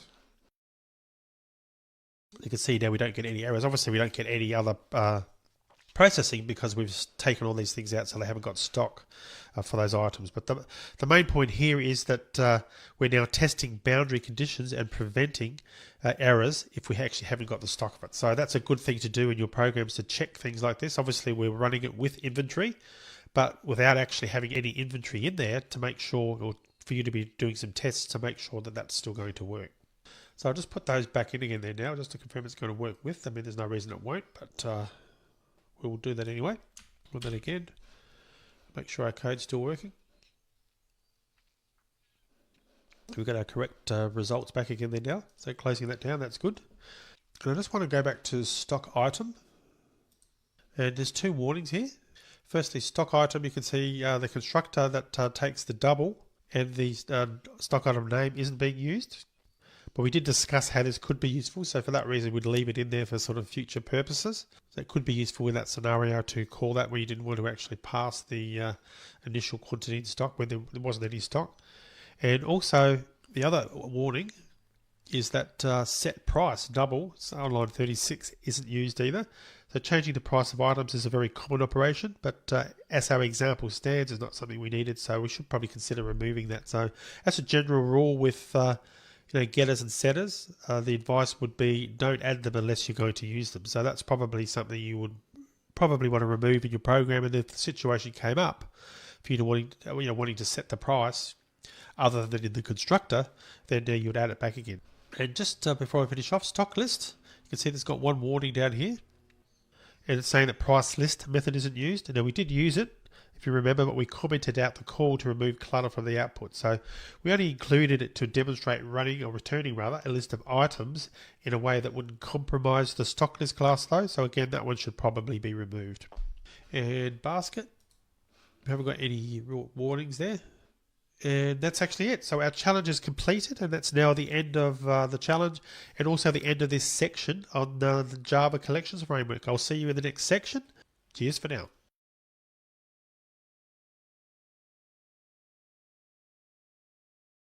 Java applications can have graphical user interfaces that contain buttons, lists, checkboxes, menus, toolbars, and many other controls that allow users to interact with rich client applications. JavaFX is a set of APIs that we use to build user interfaces in Java. It's essentially a set of Java packages, and it's the successor to Swing, which was Java's UI toolkit for many years. So you can use JavaFX to develop the UI for desktop applications, internet applications, and mobile devices. But in this course, we're going to focus on desktop applications. With the release of JDK 11, JavaFX is no longer part of the core JDK. So that means we need to download the JavaFX jar files and configure them separately to get them working. So in this video, I'm going to go through the steps to set up the JavaFX package to work with the JDK 11. Then in the next video, we'll actually start building a project. So if you're using JDK 8, then you don't need to watch the rest of this video. Just fast forward to the next video where we start actually building our first JavaFX application. All right, so the process we need to follow to get JavaFX working with the JDK 11 involves firstly doing a download. So we're going to download the file that we need. So I'm going to go to our browser, and the website we want to go to is gluonhq.com/products/JavaFX.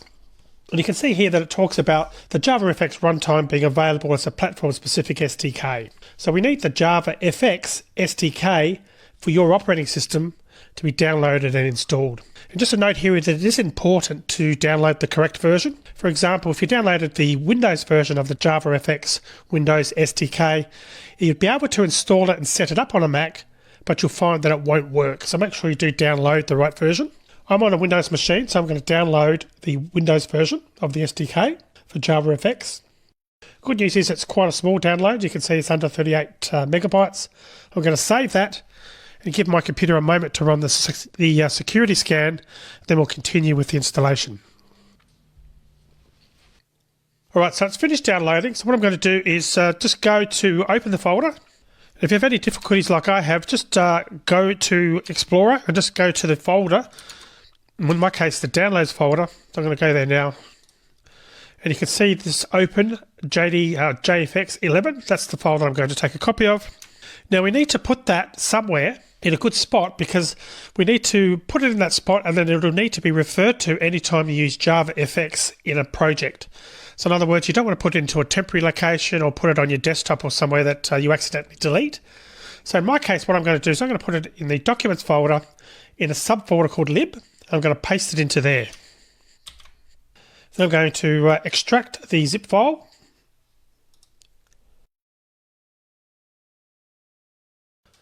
All right, so that's finished now. Then we're going to go into that unzipped folder, and I'm going to cut the subfolder, which is JavaFX-SDK11. Then I'm going to go back to my lib folder and paste it in there. So in other words, we've now got a subfolder, JavaFX-SDK-11, in my lib subfolder. I'm going to delete those other two files now because we no longer need them. All right, so that's that file there. And what we need to do then is swing back to IntelliJ. So I'll just minimize the browser for now. And we need to configure a global library so that we can automatically use JavaFX in any projects we create. So to define a global library, click on Configure, Click on Project Defaults and click on Project Structure. Next, we're going to come over here to Global Libraries. Then we're going to click on plus.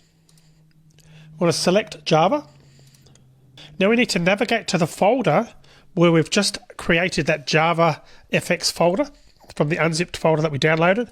So in my case, it's going to be in my users folder. I'm going to go to my documents folder. There's the lib folder. In my case, it's the Java FX folder. I need to go into the subfolder of lib, then Java FX SDK, then the subfolder lib. And I need to select all the jar files that are in that folder. Select them like so, then click on OK. And the other thing I suggest you do is just change the name there to something more meaningful. I'm going to call that Java FX11. Just so for me, I know that that's the Java FX library for the JDK11. So I'm going to save that. And at this point, we've now defined the global library for JDK11. So I'm going to end the video here now. In the next one, we're going to start creating our first Java FX application. So I'll see you in the next video.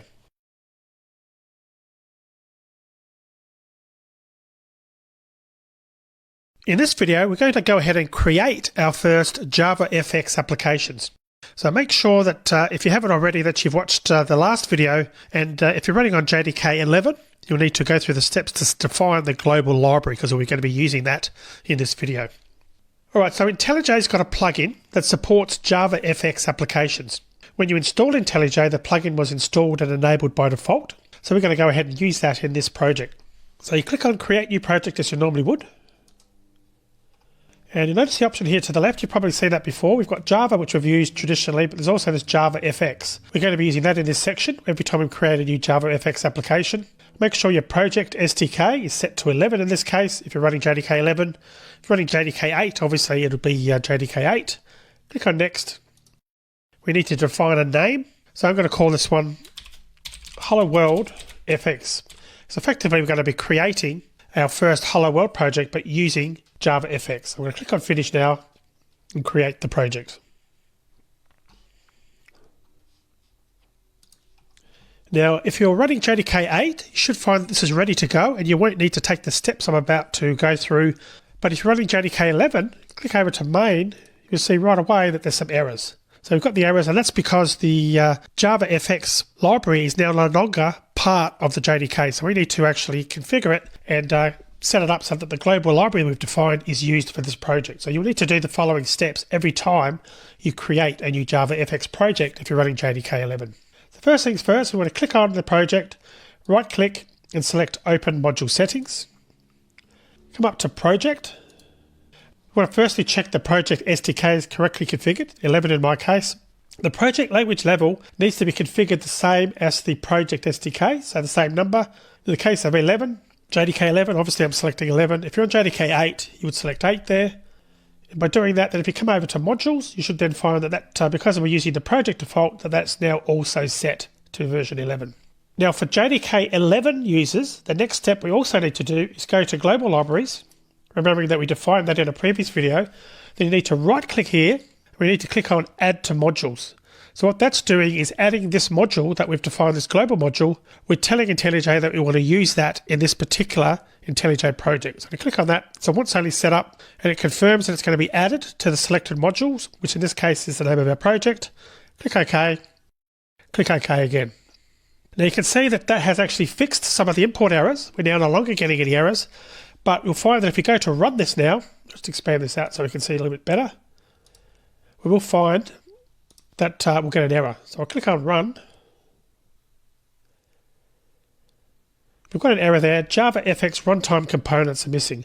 Basically what we've done so far is we've added the global library to our JDK 11 application, but at this stage it's not working because we need to configure it so that it works when we're running the application as well. And again, this is only for JDK 11. For JDK 8 you won't have this issue. It should work out of the box. So what we need to do to actually fix this is we need to add a module-info.java file so that we've defined the Java FX controls so that they'll actually work. And the way we do that for JDK 11 is we right-click the source folder, noting that I'm not clicking on the package name, I'm clicking on it at source level, right-click, select New. We need to select module-info.java, And that should open up a little file like this. And by the way, if you don't see the option here, when you right click and select new, if you don't see an option there, we won't see module info there now because we've already created it. But prior to that, actually what I'll do is just undo it just to show you. So I'm going to cancel that. Right click again, new. So if you don't see this module info.java package, what that means is you haven't correctly configured in project the project language level. So 11's either not set there or set there, because once you do that, that option should come up for you automatically. So I'm going to go ahead and create that file again, module-info.java. And what we now need to do is add a few commands here so that JavaFX will work. The first one I'm going to type is requires JavaFX dot, and it's going to be fxml. That's number one. And the second one requires JavaFX.controls. Then the last line we need to add then is opens. We're going to go sample. Sample is the name that we've defined here, basically the package name. So we're specifying that there. At that point, we will now find that this application, which previously would have worked for JDK 8, will now also work for JDK 11.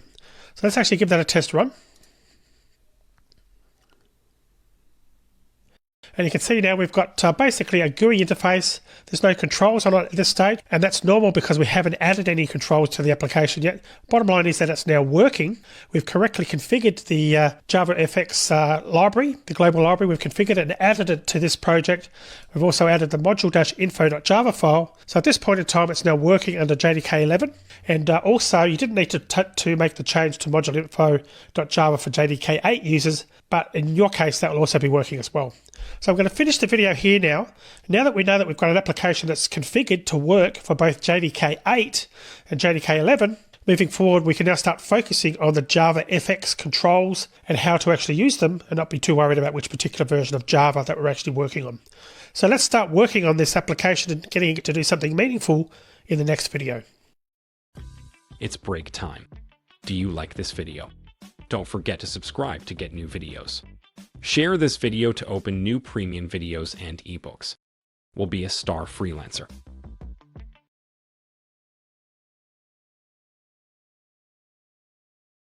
Alright, so we're at the stage now where we've created our first project. We've configured it to work with either JDK 8 or JDK 11. So let's start talking more about JavaFX. So JavaFX was designed with the MVC or Model View Controller pattern in mind. In a nutshell, this pattern keeps the code that handles an application's data separate from the UI code. Because of this, when you're using the MVC pattern, we shouldn't mix the code that deals with the UI and the code that manipulates the application data in the same class. The controller is sort of a middleman between the UI and the data. Now, when working with JavaFX, the model corresponds to the application's data model, the view is the fxml, and the controller is the code that determines what happens when a user interacts with the UI. Essentially, the controller handles events, which we'll cover in a later video.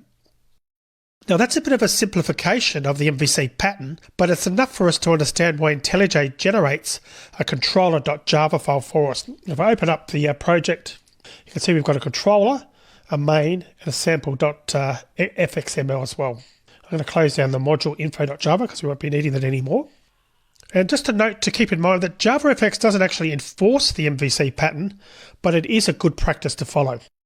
So for this simple Hello World application that we're going to generate, there isn't any data. Also, the code generated by IntelliJ doesn't create any JavaFX UI controls. Apart from the usual Windows controls, the minimize, maximize, and close, there's nothing to interact with. And so therefore, if we have a look at the controller.java file, it's actually empty. But going back to the main.java file, the structure should look familiar because it is still a Java class just like any other. Firstly though, on line 9, we can see that the class extends application, and application actually comes from JavaFX.application. JavaFX applications must have a class that extends this application class, and this class will be the entry point for the application. The application class manages the life cycle of a JavaFX application. The methods in the application class that we'll really care most about are the init method, the start method, and the stop method. When we run the application, application.launch will be called from the main method. This method launches the JavaFX application and doesn't return until the application has exited. When a JavaFX application is launched, the init method runs first. In the application class, this method is empty, so unless we override it, it won't do anything. The start method runs right after the init method. We have to override this class because start is an abstract method in the application class. We create the UI in the start method, as you'll see in a moment. Now, when the application finishes, which usually happens because the users close the application's main window, the stop method runs. Just like the init method, this method is empty in the application class, so unless we override it, it won't do anything. So to start off though, let's start looking at this start method that IntelliJ generated starting on line 12. This method takes a stage parameter, as you can see. So a stage is a top-level JavaFX container that extends the window class, so essentially it's the main window. The JavaFX runtime constructs the initial stage and passes it into the start method. We can create other stages, but most applications will only have one top-level window. Too many windows can lead to a bad user experience. In this version of JavaFX, dialogues are presented within a stage, but we don't explicitly create the stage. We use the dialogue class, which wraps the dialogue into a stage for us. The JavaFX developers have said that in a future version of JavaFX, they may provide a lightweight container for dialogues rather than using a stage. So note that the dialogue class was introduced in Java version 8U40. Before then, creating dialogues was a real pain. So we'll probably use the dialogue class at some point, but if anyone's got a problem compiling classes that reference dialogue, most likely it'll be because they're using a JDK version earlier than supported the dialogue class, which was again version 8. But these days, if you're using JDK 11, you really shouldn't have any problems. Alright, so that's the first line, talking about the method signature, the parameter stage. The next line of code, line 13, that loads the UI from the fxml file. So it's probably a good opportunity now to have a look at this fxml file. And this is the sample.fxml file. So fxml is a flavor of XML. If you're familiar with the Android UI programming, fxml will be old hat to you. But in this particular application, this default one, all we have is a grid pane, which is one of the JavaFX layouts. The fx:controller attribute tells the runtime which class is the controller for this window. And you can see that it's package name and dot class name. So sample being the package name, controller being our controller class. The grid pane doesn't have any child elements, and so when we run the application, as you saw in a previous video, the window is going to be empty, and it's empty here now. Now, depending on your version of the JDK, you'll find that there's probably a few leftover imports that aren't used. For some reason, they're generated with those unnecessary imports. Right now, we only need the grid pane import, but later on we'll be using a label as well. But I'll leave them there for now, but you could actually delete them if you wanted to. So go back to main.java. When we load the fxml file, which we do on line 13, all of the UI objects defined in the file are constructed. So we'll come back to the parent root part of the code in a moment, but moving on to line 14, we set the title of the stage. Since the window class is the parent of the stage class, and as we learned previously, the stage is the top-level JavaFX container, this essentially means that the window title will be set to, in this case, Hello World. On line 15, we're setting the stage as scene. And if you haven't already guessed, the JavaFX developers were going for a theatre metaphor. Each stage requires a scene, and backing each scene is a scene graph, a tree in which each node corresponds to a UI control or an area of the scene, for example, a rectangle. So let's take a look at this line 15, in more detail. When we loaded the fxml, we assigned it to a variable of type parent with the name root. The parent class descends directly from the node class, which is, and taking this from the Java doc, the base class for scene graph nodes. Nodes that descend from parent can have children in the scene graph. Now for the Hello World application, the top level and in fact only node is the grid pane. So the grid pane node will be the root of the scene graph. And that's what was returned from the fxml loader.load call on line 13. When we construct a scene, we have to pass in the root of the scene graph that will back the scene. which we do here. We're also setting the width and height of the scene, which in turn will become the width and height of the main window. So why do we have to have a scene and a stage? Well, let's go back to the theatre metaphor and imagine that you're watching a play. The curtain rises and we watch the first scene. Then the curtain falls, stagehands run around and change the furniture and backdrop, and then the curtain rises again.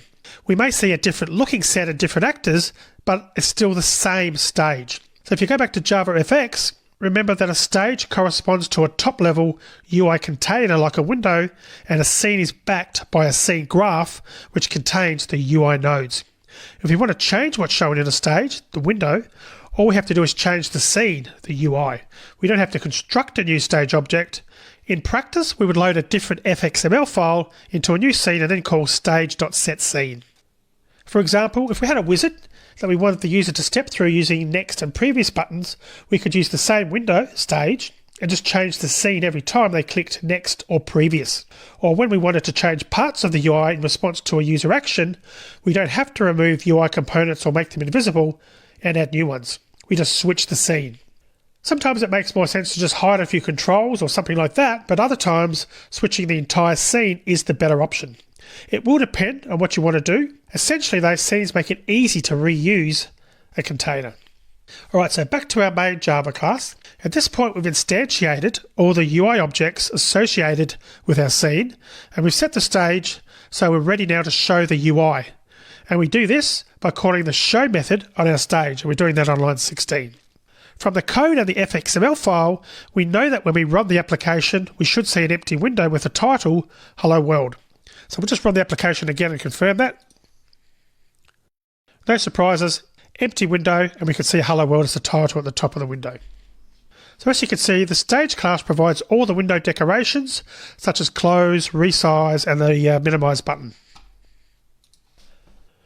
Alright, so that's a bit of an overview of how JavaFX works. Let's finish the video here, and in the next one, we're going to start making some modifications to our application. We're going to change the title and look at how to code some of this stuff manually, as opposed to getting it done automatically for us. So I will see you in the next video.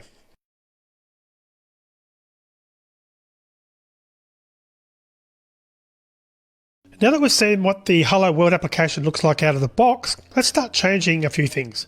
We'll start with changing the title of the window to Hello JavaFX. We can do that simply by changing line 14. Instead of Hello World, put Hello JavaFX exclamation. So basically passing the string to the setTitle method to invoke that change.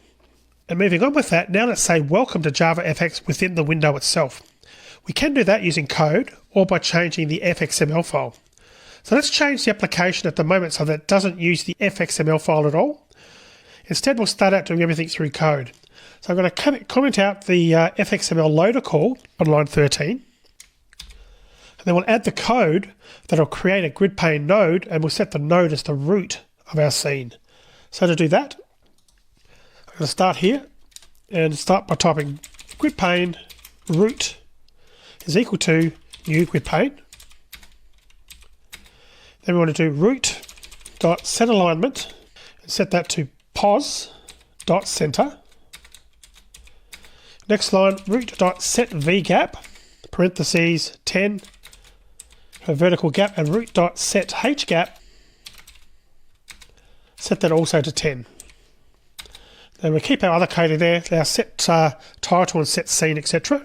So basically what we're doing is looking at the fxml, we're setting the equivalent of these attributes, alignment, hgap and vgap, but we're doing that in code instead. The alignment determines where the grid will actually sit within the grid pane's width and height. The setAlignment method takes a pos value. We're using pos.center. So now that we've got a grid pane that matches what was in the fxml file, and we're adding it to our scene as we did before, when we run our application now, we get the same result as before, this time without using the fxml file. Alright, so next what we're going to do is add the Welcome to JavaFX greeting to the window. Let's go ahead and do that. So we're going to use the label control. We want to make sure that we add the import for java.scene.control.label if it asks for it. So I'm going to type label. You can see javax.scene.control is coming up for me because I've configured auto imports. And its greeting is equal to new label, parentheses, welcome to JavaFX, exclamation mark. We're closing that off. Then we'll do root dot get children, parentheses dot add, parentheses greeting. Alright, so you can see now that on line 24, we've actually added our label control to the grid pane.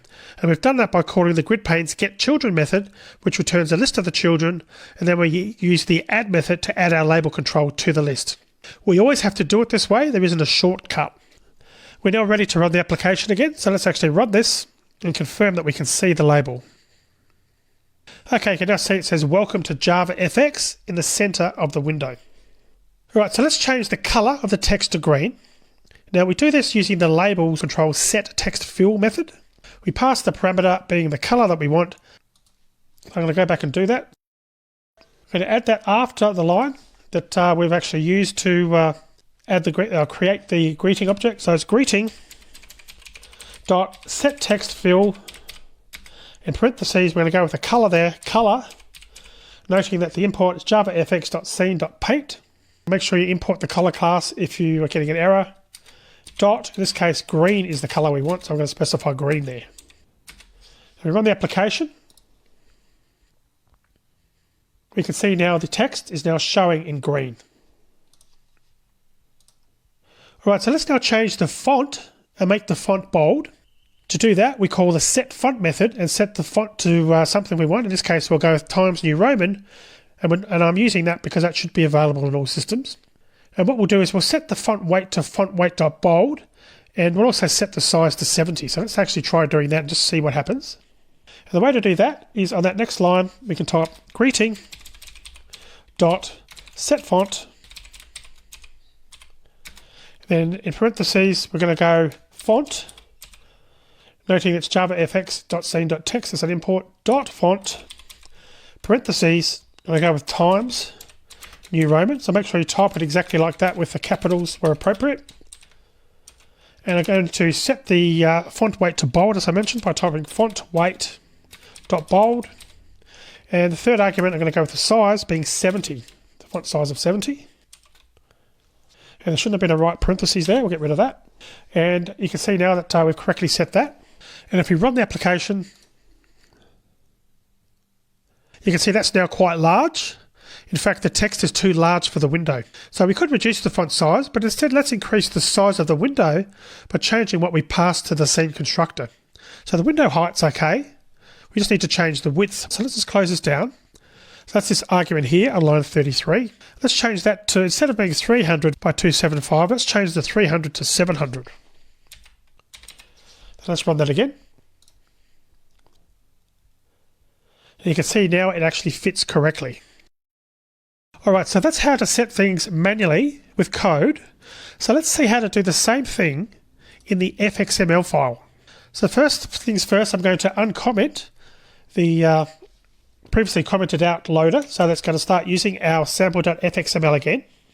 I'm going to comment out all these extra commands that set the grid pane and then set the various colors and then edit it. Comment all that out. And just to confirm, when we run it again, we should now get an empty window again. And note now that the window is still wider, but of course the welcome to JavaFX message is no longer there because we've commented out that part of the code. Alright, so let's move over to sample.fxml now. Alright, so we want to start by creating the label. We want to add our label controller there. We want it to be a child of the grid pane, so therefore we need to insert the label element anywhere between the opening and closing tags. I'm going to go to the first part there and just tab down a little bit. And if I start typing label, notice that IntelliJ is being helpful here. I'm going to select label there, and what it should do, in this case you can see that it highlighted the label import, so if that wasn't there it should auto add that import for us automatically. Alright, so next we need to type text, being the text attribute, and set that to welcome to JavaFX, and an exclamation mark there. And add the closing tag there. First, if we run that, we can see we've got our welcome to JavaFX tag there. Closing that down again. Alright, so now let's set the text color and font. So to set the color to green, we need to set the label's text fill property. Now IntelliJ will offer a color drop down when we go into this value. So back up here, it'll be after the text. We're going to add text fill equals, and notice how it's done that for us quite helpfully.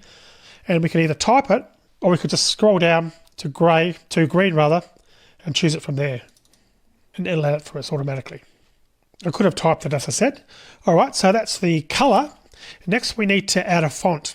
And we need to do that by adding a font child to the label. So we need to come down here and type font. Opening and closing font tags, and then we need to configure the font. So opening another tag, font, space, name equals as Times New Roman, type the same way, double quotes, then size equals 70. Then we also want font weight equals bold. Then I'll add the closing tag for that automatically. So you can see there that the font weight property doesn't actually exist. So this is one case where FML differs from the way we do it in code. So if we want to actually get it bold working, then what we do is we actually delete that attribute and we change the font name. Instead of Times New Roman, that's going to be Times New Roman bold. Okay, then we run the application now. And we've got pretty well the same application, this time using the HinXcmOax file instead of the manual controls that we added in code previously. So when you define a UI control using HinXcmOax, we can still change its properties in code. In fact, that's often what we want to do. For example, we might want to enable or disable buttons to respond to a user action. And we'll cover how to work with controls defined in the HinXcmOax in a later video. So as you've seen, we can create the UI by creating the UI controls through code and setting their properties and then adding them to the appropriate parents, or we can do it through HinXcmOax. For the rest of the JavaFX videos, we're going to focus on the HinXcmOax route. HinXcmOax forces us to separate our UI from our business logic and data, so it's considered best practice to define the UI through HinXcmOax as much as possible. An exception would be the stage that the JavaFX runtime constructs for us and passes to the start method. We have to work with it in code. Now, another good reason for defining UI controls in HinXcmOax rather than through code is that if we decide we want to change how a UI control initially looks, we don't have to touch a line of Java code. When we added the greeting to the window and changed the color and the font of the label using HinXcmOax, you'll note that we didn't have to touch the main Java file. So one of the strengths of JavaFX is that we can change how an application looks without changing a line of Java code, which is something we couldn't do with Swing. Defining the UI using HinXcmOax is also similar to how UIs are coded in other applications, such as Android and Windows. The concepts are the same, so understanding and using HinXcmOax for our JavaFX applications will give you a head start when it comes to learning how to code other types of applications. But I wanted to show you that you can create UI components using code, but again, we're going to stick with HinXcmOax whenever possible from now on. Alright, so that's been a brief introduction to JavaFX. Let's end the video here, and in the next one we'll take a look at JavaFX layouts. See you in the next video.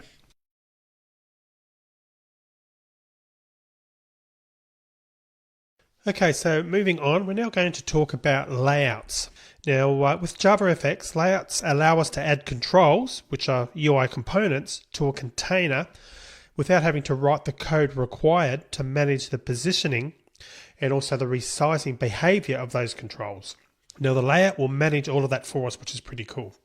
So JavaFX has got 8 layouts, and you don't need to memorize this, but the 8 layouts are called the grid pane, the anchor pane, stack pane, HBox, VBox, flow pane, tile pane, and also the border pane.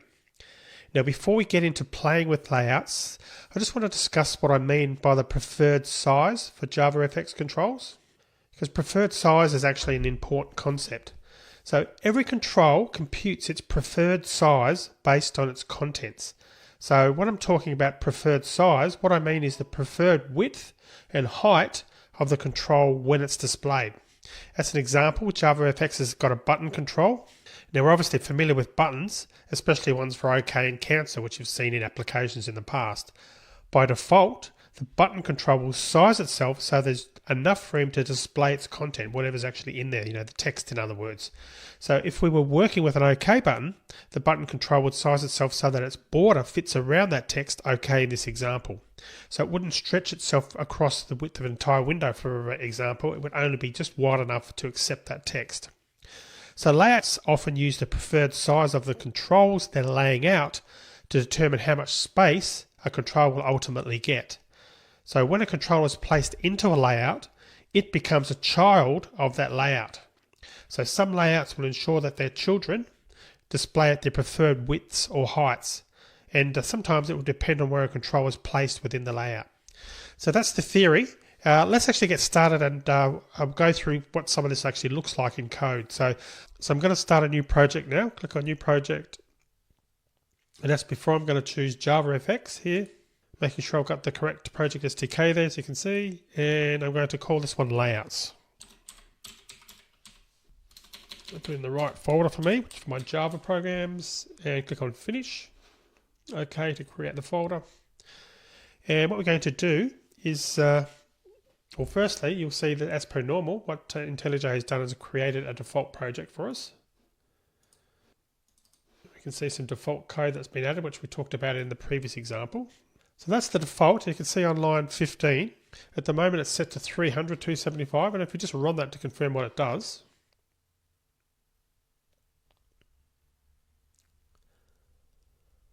there's our little window, so that's fine. But let's give ourselves a bit more space to work with. So I'm going to actually change that. So let's change this 300 being the width to 500. And run that again. So you can see the window there stretches wider because we've actually told it to increase the width from 300 through to 500. So that's good. So let's now start taking a look at some code. And what we're going to do is look at the grid pane. And the reason for that is that's the layout used in the generated project by default, so we don't have to change anything to see that. Now from the grid pane documentation, grid pane lays out its children in flexible rows and columns. So in other words, it lays out its children in a grid, hence the name grid pane. Now each position in a grid is called a cell. By default, rows and columns will be sized, again, to fit their content, which we've talked about. And a row can be as tall as the tallest control it contains, and a column will be as wide as the widest control it contains. So switching back to the FXML, and you can see on line 2, we've got an import there for a grid pane. And obviously in line 6 and 8, you can see the word grid pane there. So that's basically a grid pane layout that's been configured. So what we're going to do is add 5 buttons to this grid pane. So we use the button control in JavaFX to create OK buttons, cancel buttons, or any other type of button the application needs. We're going to use the text property in this example to set it to different values so that we can see what they look like. So I'm going to go ahead now and add that. So I'm going to come down here within the grid pane because we're actually saying we're adding a child of the grid pane layout. So we're adding a button which is part of that layout. And we type button. Then we use the text property. So text is going to be what is going to appear in the button itself. So button 1. Let's add a few more. Button text equals button 2. Button text equals button 3. You guessed it. Button 3. And button text, and let's make this text really long just so you can see what it actually does. So really long button 4. So, and then button text, and the last one we'll just use button 5. Button 5. So if we actually run this application now, so you can see what's happened there. The actual buttons are stacked on top of each other. And that's, or the reason for that is we didn't specify a row and column for each button. So because we're using a grid pane, we need to do that in order to get them to actually appear how we would expect them to do in the right area without overlapping each other. So I'm just going to close that down again. And incidentally, just running that again, by not specifying a row and column for each button, the grid pane is adding all the buttons in the default position. So in that case, you're wondering why this is happening, why this is overlapping. The default position is row 0, column 0, and basically the buttons have all appeared in that same row and column. So that's why they're actually overlapping. So going back to the FXML, we can actually change that. So we can come in here in each part. So we can type grid pane. We can select it, grid pane dot row index. We set row index to 0. Then we'll do grid pane dot column index, also set that to 0. So what I'm going to do is just copy that now for each of the other buttons, and then we'll adjust the row number and the column number for each after we've done that. So put that in there.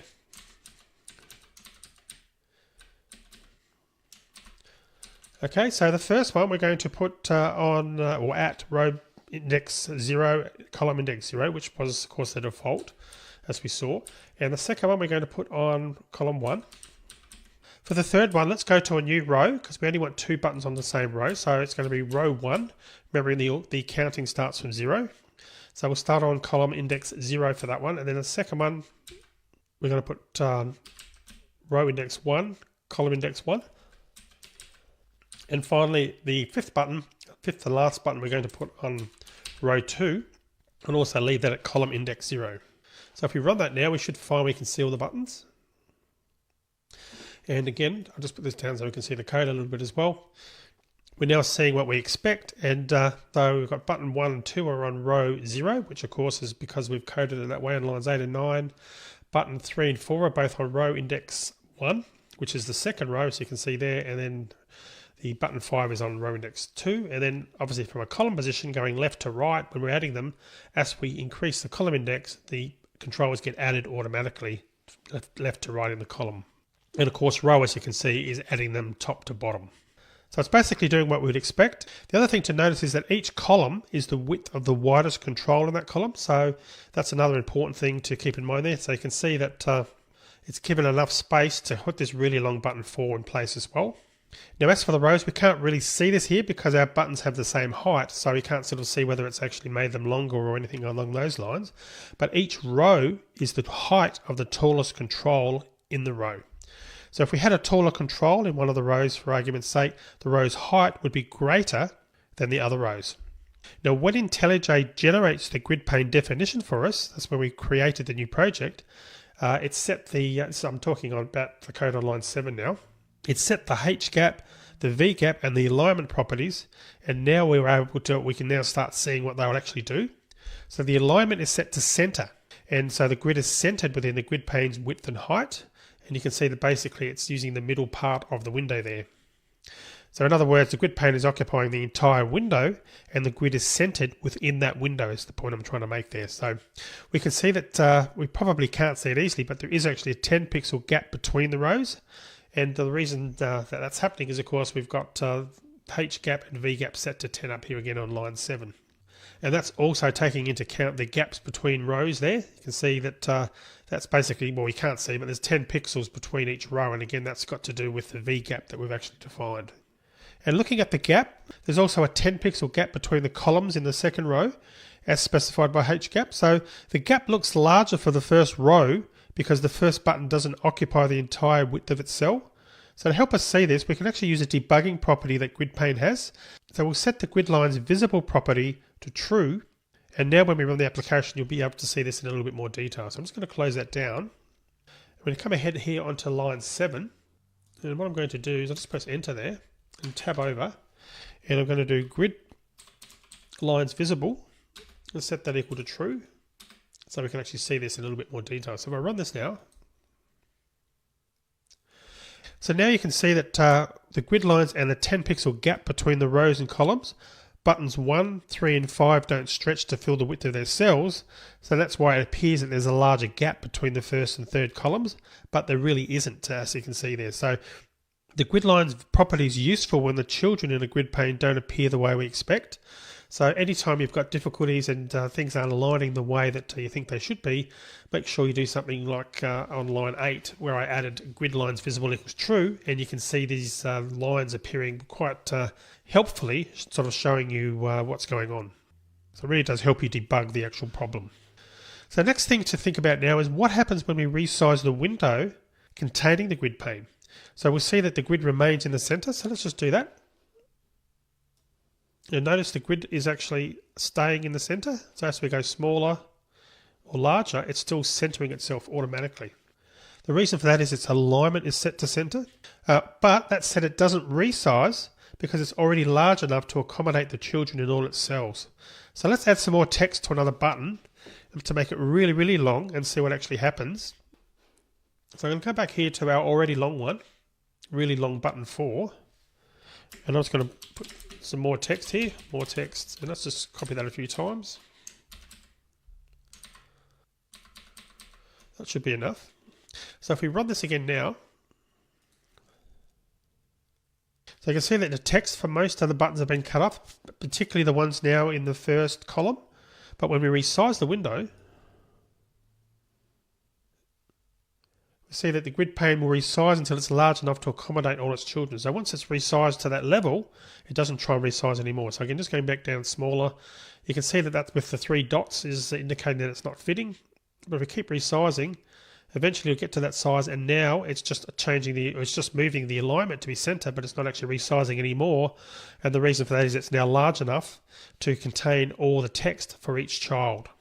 So right now the rows and columns are being sized based on the grid pane's default behavior. So when we change button 4's text to be really, really long, as you saw just then, let this down a little bit so we can see the source code. So initially, grid pane gave more space to the second column because the text was so long. That's before we resized it. And I'll just run that again just to confirm what we're talking about here. So obviously it gave more size here to try and accommodate as much of the text as it could actually fit in. Now what if we always want each column to be given 50% of the grid pane's width, for argument's sake? That can be quite handy to do, and we can actually do that quite easily. We can use the column constraints class. So let's just have a look at that. So I'm going to close this down. And the way we do that is we actually come into here after the grid pane, before our first button, press enter there, and we type column constraints. Then I'm going to type column constraints percentage width equals 50% or 50.0. And the second one, column constraints percent width equals 50.0. So what we're doing there is we're using the column constraints class to set the initial width of each column, and we can actually use pixels or by a percentage. Now the thing here to remember is that the ordering is important. We add a column constraints child element to the grid, and within it we add a column constraints element for each column. So basically each one of these that we're adding within this column constraints sort of block is the column, the percentage width for that column in order. So the ordering is actually important here. So the first column constraints element will apply to the first column, the second to the second column, etc. So let's have a look at that. Let's run that. So you can see that the columns, each column now occupies 50% of the width. We also notice now that the grid occupies the full width of the window. And I can make that a bit bigger if we want. But notice how when I'm making it bigger, it's still actually utilizing the entire space of the window. That's the important point here. And that's because we told the grid pane that we want each column to be 50% of its width, rather than being only large enough to accommodate the widest control's preferred width. So let's now delete the column constraints again. So actually I'm just going to comment that out. Like so. Just run it again to make sure it's working. And we're back to the behavior we wanted before, and again we can make this a bit bigger, and it's now aligning to the center, and then notice how it's not using the full column space again because we've removed the column constraints. Alright, I'm going to end the video here. In the next one we're going to continue on, and we're going to start looking at alignment. At the moment we've got the alignment working by default based on what was generated, the code that was generated by IntelliJ going to the center, but we'll look at moving this around and aligning it in different areas in the next video.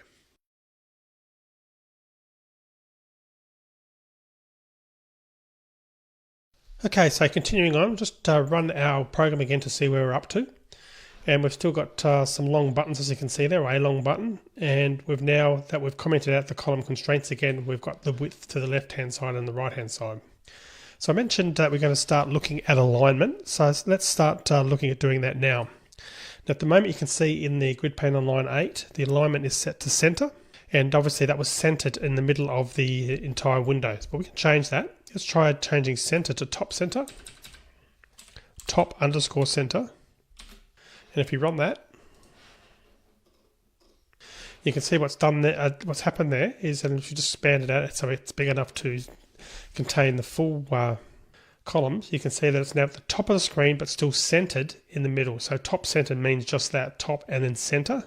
Now, one of the things you might notice by doing that is that there's no gap between the title, where the title ends, the top part of the window, and where the text, where the actual columns start, where the row starts, in other words. So it'd be nice to have some padding at the top there. And to do that, we actually add a padding element to the grid pane itself, and within that, we add an inset child element to the padding element. So what I mean by that is I'll just go in here and do that. So we'll close that down just to see what that does. And in here, within the grid pane, we add padding. Then we add an inset. So insets top equals 10, and it does just what we think it would do. It basically adds a 10 pixel gap between the first row and the title bar. So if we run that, we should see that has worked. And you can see there's now that little gap at the top, but again between the title bar and the first row. So that's good that that's working. So let's now try moving the fourth button down to the fourth row. So to do that, we're going to change the grid pane row index to 3. So come down here and add it to for the fourth one. We'll make that 3 there, and we'll also get rid of some of this extra text now, which we don't need anymore. We'll just go back to the really long button 4, so I don't have to expand it out so much each time I run it. So if we run that, so we can see that the spacing is now reasonable again now that I've actually put it down into that row by itself. And that brings up another interesting thing to note, is that we don't need to actually have these in order. So obviously I've got row index 3 here, then we've skipped back to row index 2, and the FXML is quite happily will render things in the right order. So in other words, you don't need to start, don't need to define it as row 0, row 1, row 2, row 3, and so on. You can put that in any order, and likewise for the column indexes as well. Now the other thing you can do is children can also span across multiple rows, so we haven't seen that working yet. And we just need to set the grid pane.row span property to do that. And this might be where you'd want this button here to take both columns up, both columns 0 and column 1 up. So to do that, we just add a col span or the row span property, and we do that on the actual button itself. So down here, we'll actually add that. Grid pane dot column span, and we'll set that equal to 2. And now if we run that, you can see how it's now taking up 2 columns. And really what we want to do now is change that column index to 0 so it starts in the very first column. So if we do that and run that again, you can see that's now correctly not adding a new row, it's actually starting on a new column, I should say. It's starting on column 0 and moving over and including column 1 as well. So that's what the column span does, enables you to span more than one column. Now right now, looking at the screen, all the buttons are left aligned in their cells. So let's change the horizontal alignment of button 1 so that it's right aligned, just to see what that looks like. And to do that, we use the H alignment property. So I'm going to close this down and we'll actually set that now. So come over here for button 1 and we use the grid pane .h alignment, and we set that to right in uppercase. If we run that, we should be able to see that the first button is now right aligned. And you can see now within the cell, it's now right aligned within that cell. And just as there's a H alignment, there's also a V alignment property that you can use as well that lets us change the controls vertical alignment within a cell if you want to do that. Okay, so that's it. That's the really basic overview of grid pane. I'm just going to close that down. So next we're going to take a look at the HBox layout. Now HBox lays out its children horizontally in a single row and sizes its children to their preferred widths. Now if there's any horizontal space left over, it's going to stretch itself to fill the excess rather than stretching its children, if that makes sense. So what it does with any extra height will depend on the fill height property, and we'll see this in action shortly. But when fill height is true, which it is by default, the HBox is going to stretch itself to fill any extra height. And if it's false, it's going to try to resize its children to fill that extra height. Now some children can't be resized that way, and in that case the extra height is going to remain empty. So we'll often use a HBox layout to lay out a set of buttons in a dialog. Because all the layouts inherit from the same parent class, which is pane, they share a lot of the same properties, so we won't go over properties we've already covered for grid pane. But bear in mind that everything we're doing with layouts can also be done in code using the appropriate set methods. And we can check the documentation for a layout to see what properties it actually supports. So in the fxml, let's remove all the buttons in the padding element and change grid pane to HBox. I'm going to do that now. I'm going to close down the run window. So I'm going to remove all the buttons. We don't need those anymore. And also the padding. And I'll also remove the commented out column constraints, which we're not going to be using. So we're left just with the standard grid pane. We're going to change grid pane to HBox now. So make that HBox. Ending HBox as well. Like so. And you'll see now that HGap, VGap and grid lines visible don't actually exist for HBox, so we need to remove those as well because they aren't applicable for this layout. So now that we've done that, we're going to leave alignment to top center. Let's actually add three simple buttons, an OK, a cancel and a help. So it's going to be button, text equals OK, button, text equals cancel, and button, text equals help.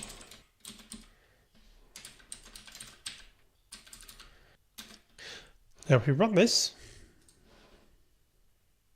we can see our three buttons laid out horizontally at the top center of the window, and that's happening of course because if I just move this down a little bit so we can see we've got on line 9 alignment set to top underscore center, so it's doing that as we talked about previously.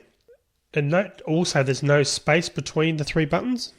Now because the HBox's fill height property is set to true, which it is by default, it will have stretched itself to take up any extra height. In this case the extra height is actually below the buttons. So to see that the HBox has stretched itself to fill any excess width and height, let's actually add a border around the HBox. And we're going to do this using CSS, which we're going to cover in more detail in a later lesson. But for now, we'll just type in these commands and we'll be able to see a border around it. So I'm going to close that down. And just close down the run window. And I'm going to be adding it to the HBox line. After the alignment, I'm going to start this on a new line. And we're going to type style, which actually adds some CSS commands to the HBox, and you might be familiar with CSS for web development, which is a way to sort of stylize a website.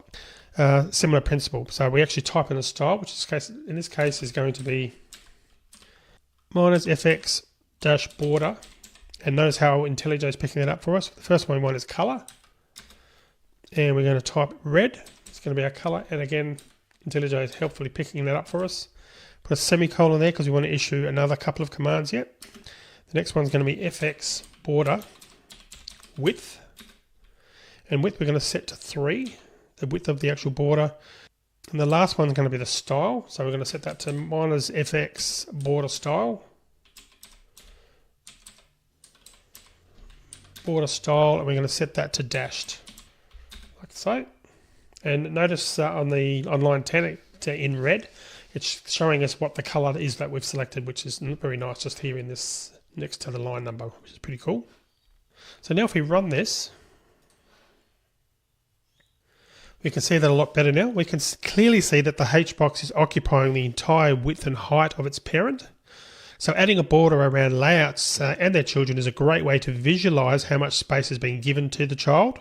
And this can help tremendously when a layout isn't behaving the way we expect, which usually happens because we've made assumptions about how much space will be allocated, and it turns out that that assumption isn't true. So let's change the alignment now to bottom right, because that's where buttons often appear. So we'll do that. So we'll change this now to bottom right, bottom_right. And if we run this, you can see that the HBox has stretched itself above the buttons to fill the extra height, and we'll also add a gap now between the buttons by setting the spacing property to 10. So the way we do that is within the setup for our HBox, we put that on another line, and we can set it up and put spacing equals 10, which tells us that we're going to be adding 10 pixels between each child. So if we run this, we can see that 10 pixels are now in between each child on the in the HBox layout. And note now, if I resize the window, the buttons are actually remaining at the bottom right because of the way we've specified it. So we'll probably want to add some space now between the buttons and the bottom edge of the window and the buttons and the right edge of the window. So the way we do this, it's actually the same as it was for grid pane. So we're going to use padding and insets. So we do the same thing here within the HBox, padding, and then insets.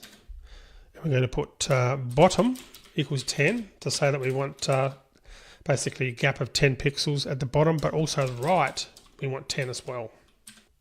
Close that off, and now if we run that, we can see now that we've at the bottom we've got a 10 gap, but also on the right hand side we've also got a 10 gap as well. So, and that should stay the same no matter how small or how big we make it. It's still going to maintain that now that we've set that up. So the buttons are now spaced much better than they were, but it'd probably be nice if they all had the same width, just to have a consistent size for all buttons. And we'll recall that when controls are placed in a HBox, they take on their preferred width by default, as long as there's enough room for them to do so. Now, to make all the buttons have the same width, we'll set the preferred width to the same value for every button. So let's go ahead and do that, and we need to set the pref width button to 90. So let's just do that, which is going to be approximately the right size to handle the buttons. So we go into the button setup and we change pref width to 90. We'll just do the same for all three. Okay, then now when we run that, we can see they've all now got a uniform width, and our little dialog screen is starting to look good. So that's actually it for HBox. It's not really a complex layout, and normally we wouldn't be using it as a layout for a top level window.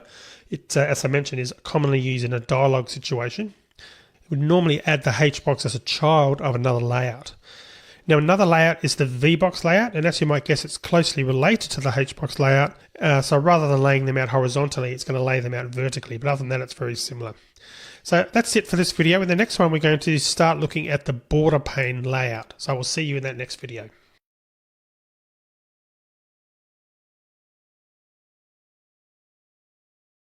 So we're now going to look at the border pane layout. Now, the border pane layout is one of the most commonly used layouts for top level windows.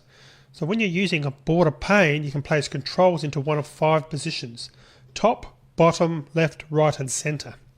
So here's a diagram of the layout taken from the border pane documentation, just so you can see what I mean. I'll just bring that over the screen there. You can see there now. So the layout works well for a typical client application, one that you'll often have, where you'd often have a menu and a toolbar near the top, some type of tree or list to the left, and a central area that displays data or allows the user to enter data, a status bar at the bottom, and sometimes an information panel or something else to the right hand side. Now, border pane sizing and resizing behavior is usually what we expect as well, which is pretty good. So children in the top and bottom positions will have their preferred heights and extend the width of the border pane, although as we'll see later, that isn't always the case. Now, children in the left and right positions will have their preferred widths and extend the full height between the top and bottom positions. And the center position will get whatever space is left over, and will fill that entire space. Now, we don't have to place something into every position. When a position is empty, then no space is allocated to it. So for example, if the right position is empty, then whatever is placed in the center position will extend to the right edge of the border pane, sort of filling that entire right hand section up. So let's play around with border pane, and we're going to keep our HBox layout, which we've got on the screen there now, but it's no longer going to be the top level layout. Instead, what we're going to do is we'll place it inside a border pane by surrounding it by opening and closing border pane tags, and we're also going to remove the border for now. And we'll move the FX controller and XML/NS attributes from the HBox to the border pane, and we'll also move the alignment property from the HBox to the border pane, and we'll also remove the padding and inset elements. So let's go ahead and do that. So I'm going to start with putting the code here, and let's just clean this up a little bit. We've got some extra things here that we've had because I've actually changed layouts, etc. So starting on line 6, I'm going to make that a border pane. So it's going to be border pane. fx, I could have just copied and pasted this, but it won't hurt to type it in. So fx controller is equal to sample.controller, and XML namespace, XML ns is :fx equals javafx.com/fxml, and alignment, we're going to set that to bottom right, like so, and we now need to basically put our HBox within there. So I'm going to copy and paste that,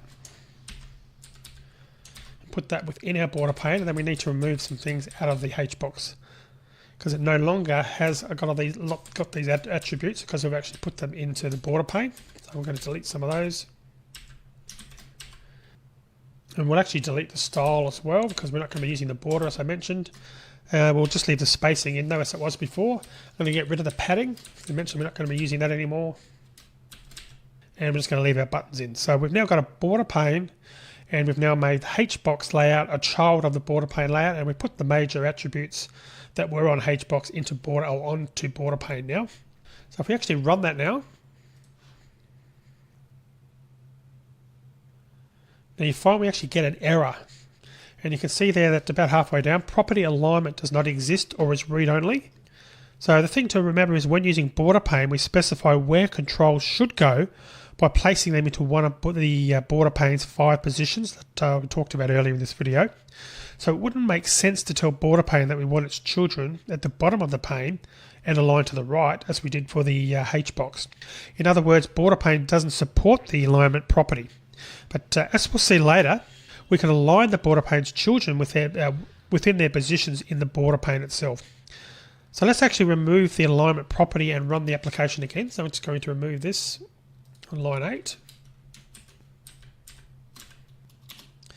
So if we run that now, you should find it actually works this time and we don't get an error. And you can see that we've now got something really weird going on with the buttons in our HBox. So they're positioned at the top left of the window, as you can see there. And it doesn't matter whether we try and resize it, bigger or smaller, nothing seems to change. And they're not actually using their preferred widths that we've actually set. That's really the point with all of this.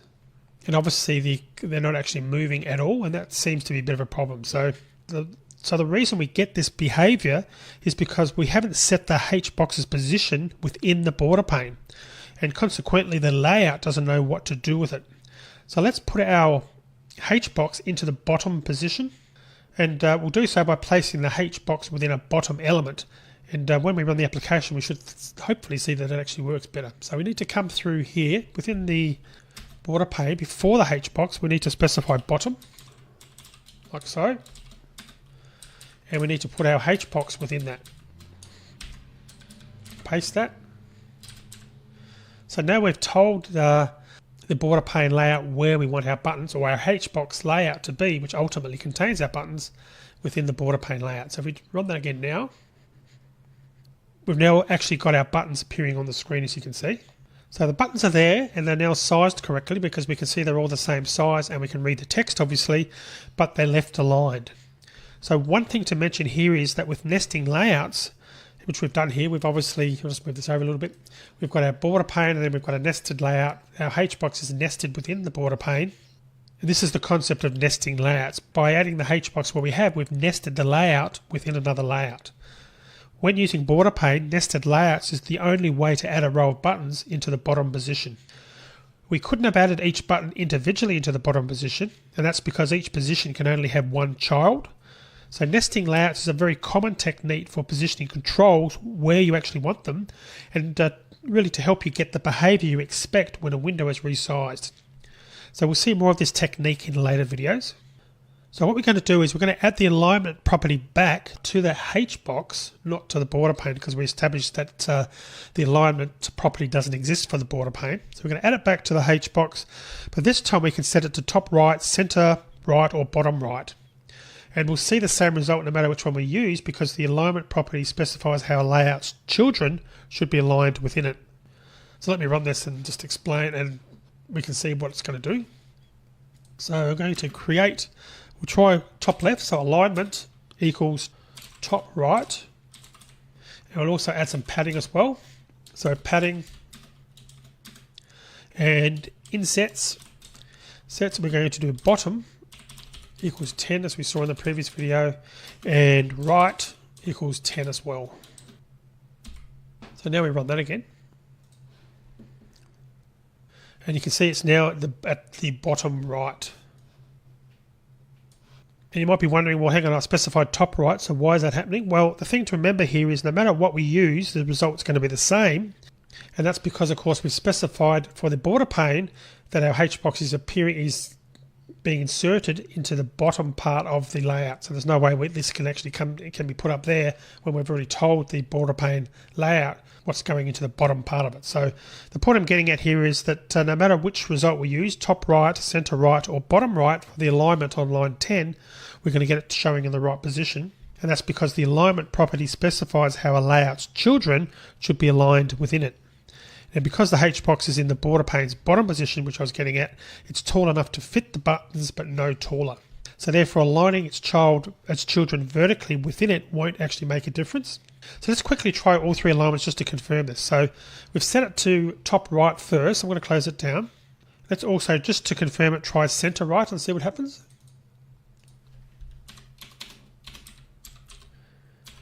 Center right. Run that. Notice the same result, it's still down the bottom right. And the other one we can try, bottom right. And if you run that, again, exactly the same result. So clearly it doesn't make a difference as we're established because of the way we're adding this ultimately to the border pane layout. So basically it's the same each time we've actually run it. So let's put controls into the other border pane positions just to see what it looks like. So what we're going to do is add firstly a label to the top position. So let's go ahead and do that. So how do we do that? Well, we're going to close down this run window first, and I'm going to move this down and start on line 9 by typing top, which tells the border pane layout that we're adding an element to the top. So we'll use label. So label text equals this label is in the top position. And we'll choose alignment equals center. Like so. So let's try running that.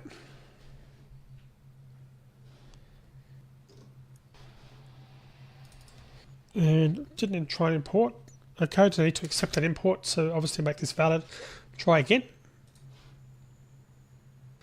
And it didn't quite work, they did it, as you can see. We tried to use alignment equals centered, but obviously that's not centered, it's still in the top left hand corner, so it's left justified. So why is the label still aligned to the left? Well, the alignment property for a label control determines where the label's content will sit when there's empty space within the label. So we place the label into the top position of the border pane, and that means that the layout has given the label the entire width of the pane. Now because of that, we expect that aligning the text to the center would mean that the text would be centered within the top position. But the thing to remember is most controls won't stretch to fill the width they've been allocated, and that's how the label control behaves. So this means that even though the border pane has given the label the entire window, or width of the window in this case, the label remains at its preferred width, which is the width it requires to accommodate the text and no more. Now since there isn't any empty space within the label, the alignment property doesn't do anything. Now if the label did occupy the entire width of the pane, there would be empty space within it, and setting the alignment to center would have centered the text. So to see this, we're going to get to place a border around the label. So let's go ahead and do that just so we can sort of see what's happening. And again, it can be very useful to add a border in these situations where we're trying to figure out something. So I'm going to go ahead and do that. And we need a style. Style equals -fx border color. And we'll go with blue, semicolon, -fx border width, we'll go with 3, and -fx border style, we'll go with dashed again. And you can see the blue is appearing on line 12, the little to the right of the line number there, telling us that that's what's going to be used. And if you run this to confirm, so we can see now that the label isn't occupying the entire width of the top position. And you can see why it hasn't centered, because it's only used the preferred width and just shown that we'll just use just enough to actually make it fit. So we'll understand why centering the text didn't give us what we wanted. So if we widen the window, the label remains the same size. So if I try this, you'll see that nothing's changing. The label isn't actually moving, even though our buttons are moving to move with when I'm resizing things. So what we need to do is center the label itself within the top position rather than centering its text. Now, as mentioned earlier, we can't set the alignment of the border pane itself, but we can set an alignment for each of its children. So we're going to use the border pane.alignment property when we want to align a child within its position in the border pane. So we'll set the border pane alignment to center for the label. So I'm going to come down here to the label and I'm going to type border pane.alignment and make that center. And now if we run it, we should find that is now centered. You can see the text, the label I should say, is now centered in the middle of the window. Alright, I'm going to finish the video here now. In the next video we're going to continue on talking a bit more about border panes before we start looking at a few other layouts as well. So, see you in the next video. It's break time. Do you like this video? Don't forget to subscribe to get new videos. Share this video to open new premium videos and ebooks. We'll be a Starfreelancer.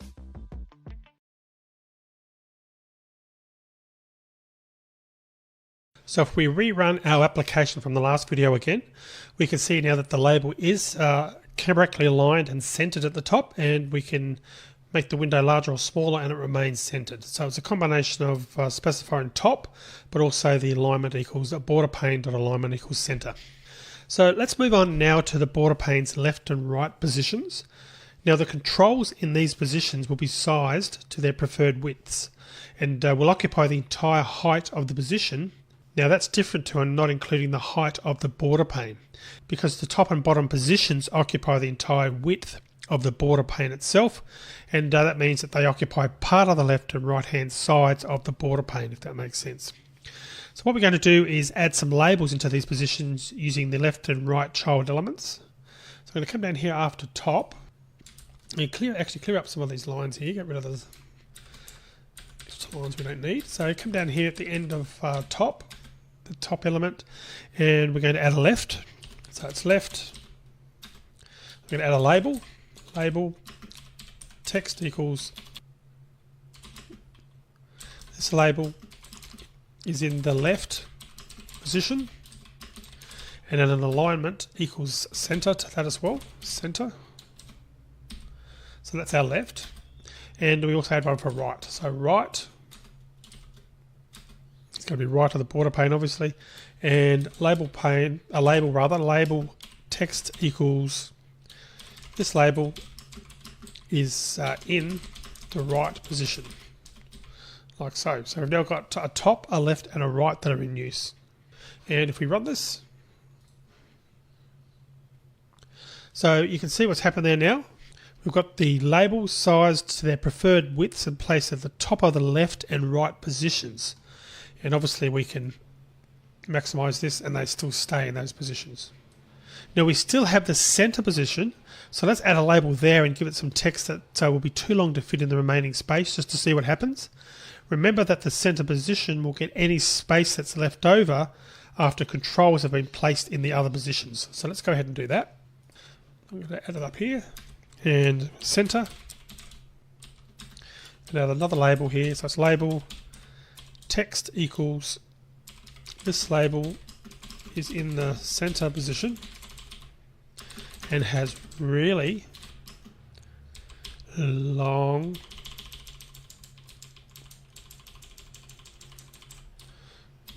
text, making it really long, so just to see actually what happens. Okay, so that's our label for center. And again, remember that the center position will get any space that's left over after controls have been placed in the other position. So let's run that. And what you can see there straight away is that the center label's text is cut off. So if we widen the window, you can see eventually the center area is expanding, but the left and the right don't expand because the labels in those positions are already at their preferred widths. So if we now make the window taller, we'll see the same behavior. So I take it back to what it was, and if I make it taller, so we've got more positions for the center, more space there, but the left and right positions aren't moving again because they're already at their preferred heights. So if the controls in the top, bottom, left or right positions weren't already at their preferred widths and heights, they would expand before space was given to the center position. So that's the border pane layout. That's all we're going to look at for that. So I'm just going to close that down. Now the anchor pane is another popular top level layout, and it allows us to anchor children to its edges, which can influence what happens when the pane is resized. Now, for example, we might want to anchor a title to the top of the pane so that when the window is resized, a bunch of space isn't added between the title and the Windows title bar, or we could anchor a H box containing buttons to the bottom of the pane. So we're going to look at anchor pane in more detail in a later lecture. But next we're actually going to look at another layout, which is the flow pane layout. Now this layout is very similar to the HBox and VBox layouts that we've talked about and used, but it does differ in that it wraps its children. So with a HBox, the children are laid out horizontally as a single row. Now if the window is resized so there isn't enough room, then the children will be cut off, and that principle applies to VBox as well, the VBox layout. So it lays out its children vertically, and if there isn't enough height to fill them all, then some children will actually be cut off. Now when using a flow pane, children won't be cut off unless the user resizes the window so that it's not possible to show them all. So when the orientation of the flow pane is set to horizontal and the user resizes the window so that all the children can't fit into a single row, the layout will actually wrap the children to the next row. That's really the difference there with flow pane. Now if the user then increases the width of the window, the children will pop back to the previous row. Now the same applies when the flow pane's orientation is set to vertical. If there isn't enough height for the children to fit into a single column, some children will wrap into the next column. So let's try this out. What we're going to do is we're going to set up a flow pane with 10 buttons and have a bit of a play around with the orientation just to see how this works. So what I'm going to do, I'm going to comment this out so that this will be available in the source code in case you need to use that. But we're going to start on line 1 again, up here, and start from scratch. So we're going to start with a flow pane. So it's going to be flow pane, and notice how the input was added automatically. And it's going to be FX controller, set that equal to sample dot controller, and XML namespace XMLNS FX is equal to http javafx.com/fxml, and orientation equals, we're going to choose horizontal, like there. Okay, so that's our base flow pane, and let's add some buttons to that. We're going to add 10 buttons. So button, I'll add the import, accept the import, and text equals button 1. Okay, and let's just do a copy paste for the rest. 2, 3, 4, 5, 6, 7, 8, 9, 10. 10, 9, 8, 7, 6, 5, 4, 3, and 2. So basically what we've done is we've set up a flow pane, we've set the orientation to horizontal, although horizontal is the default, so we don't really have to do that. So that's the code on line 4. We could have left that out, but often it can be a good idea to spell out what you're trying to achieve anyway. So here it's clear that what we're trying to do without having to sort of remember what the defaults are. So if we run this now, we'll see that the window size we set in main Java is there in 2 rows now based on the size that we specified. Again, the size we specified in main.java here on line 15.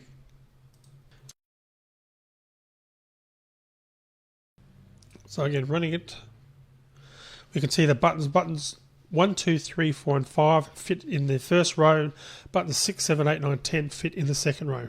And that's because there was enough room to show 5 buttons in the first row, and then the flow pane wrapped buttons 6 through 10 to the second row.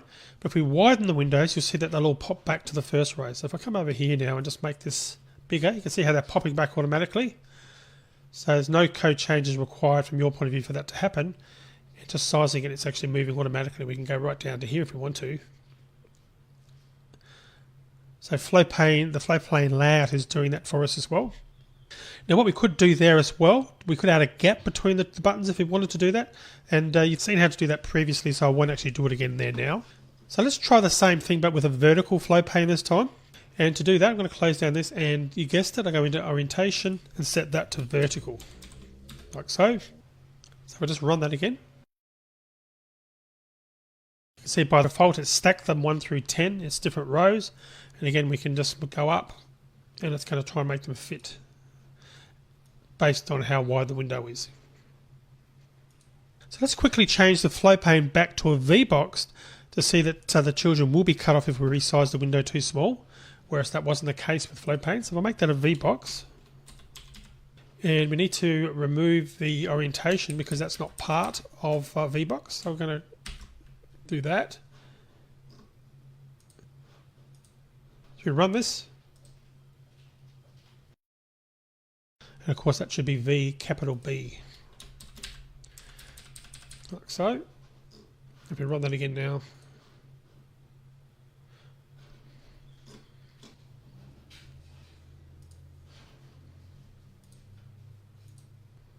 We'll just add the import. There we go. Sometimes IntelliJ takes a while to pop that up. Now we'll accept the import. We could have just typed that in. And now, third time lucky, we'll try running it again and it should actually work. And you can see that they're all fitting at the moment, but as I move up, notice how unlike the flow pane, the buttons are actually getting cut off as I'm making it smaller with the V-box. So that's the difference between that and a flow pane. The flow pane will seek to make the buttons fit as much as it can, whereas the V-box layout's quite happy to actually stop those buttons, or actually to not show the buttons and for them to actually disappear off screen. So maybe a question now is that why would you use a flow pane, or when would you use a flow pane rather than a H-box or a V-box layout? Well, if it makes sense to have the children wrap, or if you're not sure how many children there will be, for example, you're adding children programmatically based on records you're reading from a database, then using a flow pane would actually make perfect sense. But when you don't want the children to wrap, for example, when adding buttons to the bottom or right hand of a dialogue, you'd use H-box or V-box in that scenario. So the tile pane layout is similar to a flow pane. The difference is that it lays out its children in a grid, and every cell or tile in the grid will have the same size. So tile pane will wrap its children just like flow pane does.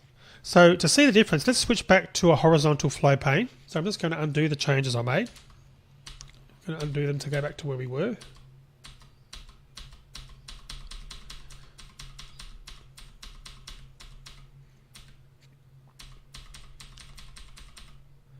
Okay, we've got our flow pane back, and I'll just change this to a horizontal again.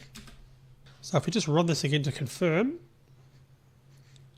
now we can obviously see in this scenario that button 7, for example, is wider than button 2 and button 6, and there's no space between the buttons. So that's the default functionality with flow pane. But if we change this to tile pane, so we're going to change flow pane to tile pane, like so. And let's just, we can accept the import, like so. And we need to remove the orientation again. And if we run this, you'll actually notice a couple of things that are different there. Firstly, you will see that every cell has been allocated the same width. So there are gaps between the buttons because some buttons aren't wide enough to occupy the width of their cell. Now, because each tile has a width of the largest button, there are 3 rows when we first run the application rather than 2 that we saw when using flow pane. Also, the buttons are centered within each cell. When we resize the window, we'll see the buttons wrap and unwrap just as they did with flow pane. So I'll just go ahead and do that now. And notice how they're moving again as we saw with flow pane. So that's tile pane. So finally now we get to the last layout, and that is the stack pane layout. Now the stack pane places all of its children in a stack. In other words, the control and a stack pane occupy a single cell and are piled on top of each other. So let's add a label and a button to a stack to see what this looks like. So I'm going to just comment that out again so that when you go to download the source code, if you want to, the code that we worked on is there. And just copy a little bit of this code, just have a bit of typing.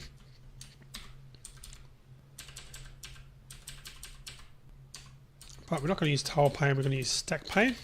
Stack pane, Let me get rid of these comments so it's valid, like so. Fix that up as well, and stack pane. Okay, we've got there in the end. Let's add a button first. So button text equals button 1. Button 1. Accept the import, and then we also add a label. So label text equals the label. The label text. So, and yeah, there's IntelliJ has accepted that finally. Okay. So if we actually run this, you can see that the button and the label are on top of each other. So is the button on top of the label, or is the label on top of the button? So to see that, let's change or set the background of the button color to red and the label's background color to green. So I'm going to do style for the button equals -fx background color, and set that one to red. And for the label, I'm going to do style fx background color to green. Okay, let's rerun this. So you can see now that the label is on top of the button. And just to confirm that, if I swap the order now and put the label at the top and run this, you can now see that the button's on top of the label. In actual fact, we can't see the label anymore because of that. So let's add another label after the button and set its background to blue just to see what's going on. So if I add another label, I'm just going to copy this one here, and we'll put the second label text, and the color for that one's going to be blue. So if I run that, and now we can see that the second label is now on top of the button. So the order in which we add the controls to the FXML will determine the order in which the controls are added to the stack pane. So the first control will end up at the bottom of the stack, and the last control we add will be at the top of the stack. Or as the stack pane documentation puts it, the 0th child being the bottom and the last child on top. Now the same is going to be true if you do this through code. The first child you add to the layout using .getChildren.add, it will end up at the bottom of the stack, and the last child you add will basically be at the top of the stack. Now you might be wondering why you'd use a stack pane layout, since it seems to create a mess. Now in our example, obviously that's true, it is quite messy, but suppose that we added an image to the stack and then placed the label on top of it. We'd end up with an image with text imposed on it. We could also style the text so that it's surrounded by a border, etc. So if you're familiar with layers in Photoshop, for example, or similar software, the concept is the same here. So that's what you'd be using a stack pane for. Okay, so that's it now for layouts. As we've seen, JavaFX offers a variety of layouts that we can use to create our user interface.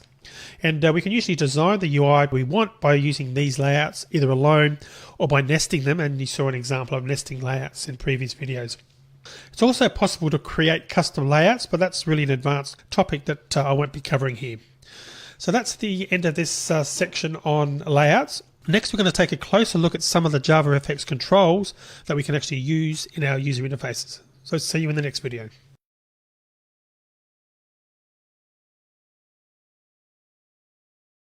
So now that we've actually learnt about the layouts that we can use to create our user interface, let's take a look at some more of the user interface controls that we can add to these layouts. Now JavaFX itself has got a wide variety of controls, and you're already now familiar with two of them, namely the button and the label controls. So we're going to start with those two and then we'll move on to other controls. So what I've done is I've created a new JavaFX project. I've called mine controls. So you want to do the same and just set it up so the default code is actually added. So once you've created that, what we're going to do is make a few changes. So firstly, we're going to just increase the size of our scene. So I'm going to come over here into the main.java code, and where we've got a size currently of 300 by 275, let's make that much larger. We'll make it 800 by 500, like so. And let's then go to our sample.fxml file, and in there we're going to add a button. So we're going to keep the grid pane as it is, but we're going to add a button within it. So I'll add button, and it's going to be grid pane.row index equals 0, and grid pane.column index equals 0. Obviously, we're adding a button at for the grid pane row 0 and index 0, and column I should say 0, and text equals click me, like so. So let's now run this. Should obviously work, and it's nothing that we haven't seen before, but we'll run it anyway. And there's a very simple window there that's working, and obviously the buttons are in the middle. And if we do click it, at the moment nothing's happening, and the reason is that we need to attach an event to that. And we'll be looking at events later on. We're not going to be doing that right now because we're focusing on controls, but eventually we'll get to the stage where we can actually capture that click and perform some processing when a click is actually made by the user in this case. So I'm going to shut this down now. So obviously the property that we've used here is text. So we've actually been able to assign a text, some text to the button so that it actually shows up in the area where it can be clicked. But what else can we actually do with the button control? Now, anytime you want to know what properties you can set on a given control, it's a good idea to check the documentation that Oracle have put together for that control. So you want to make sure you're accessing the Java 8 documentation. So let's go over to Google. I'm going to open a browser. And I can either give you the full link, or you can often find it easy enough just by doing a search. So in this case, we know that we're working with the button class. So let's type in JavaFX 8 and button class, as you can see there. So we're going to do a search for JavaFX 8, as in JDK 8 button class. And that should give us a link. And the very first link there that's coming back is the official documents from Oracle. And we can confirm that's got /8 in the path, JavaFX 8, which is the current version. Click on that. And we've got some basic information here now about the button class. And usually when you do a search like that, you'll usually get the documentation come up as the first result, which is pretty cool, at least when you're using Google. So as you can see on the screen, that right at the top there's a class hierarchy for the button controller. These are all the other classes that basically the button class is extended from. And looking at that list, you see that one of the ancestors is the control class, this one up here. And further up the hierarchy, as we move up, there's also node as well. And from a previous lecture, you'll hopefully recall that the node class is the base class for all scene graph nodes. Now the control class is the base class for scene graph nodes that the user can interact with. And this tells us that there can be nodes in the scene that aren't user interface nodes, because obviously there's two types there. But we'll be looking at those types of nodes in a later lecture. For now, we're going to focus on control nodes that obviously can be interacted with. So that's the various classes that collectively make up a button. Now, as we scroll down a little bit, you can see we get to the property summary. And in there, we can find out what properties a particular controller's got. Now, in the case of the button control, you can see there's properties there for cancel button and default button. And basically the cancel button is the button that receives a keyboard VK_escape press, or if no other node in the scene consumes it. And a default button is one that receives a keyboard enter. So a bit of a difference there when you're actually defining the type of button. But that's the two properties that come with it. But there's also a lot of properties that are inherited from these other classes that make up the button class. So scrolling down, just seeing a list of them, you can see that we've got one here for height, which is from the region, which ultimately is going to be the height of the button. If we click in that and scroll up and have a look, you can see height is actually a field that is part of the region class there. There's height, the height of this resizable node, and just going back. And another property, if we go down and look in control, there's skin. And if we have a look at skin, and if we scroll up again and have a bit of a look, skin is responsible for rendering this control. Let's go back again.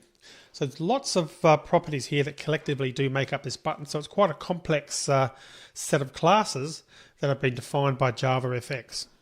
That's just a good thing to keep in mind, is that when you're checking out the documentation, don't just look at the properties that are directly relating to the class, in this case button. You've also got a lot of inherited properties as well that collectively add functionality to our button, or to whatever control you're looking at for that matter.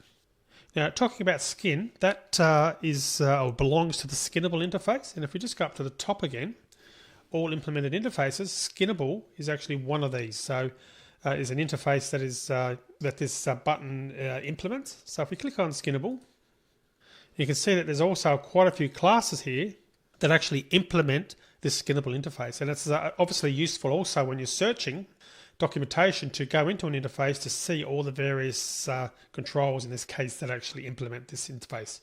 So what this allows us to do is determine how a control should be rendered.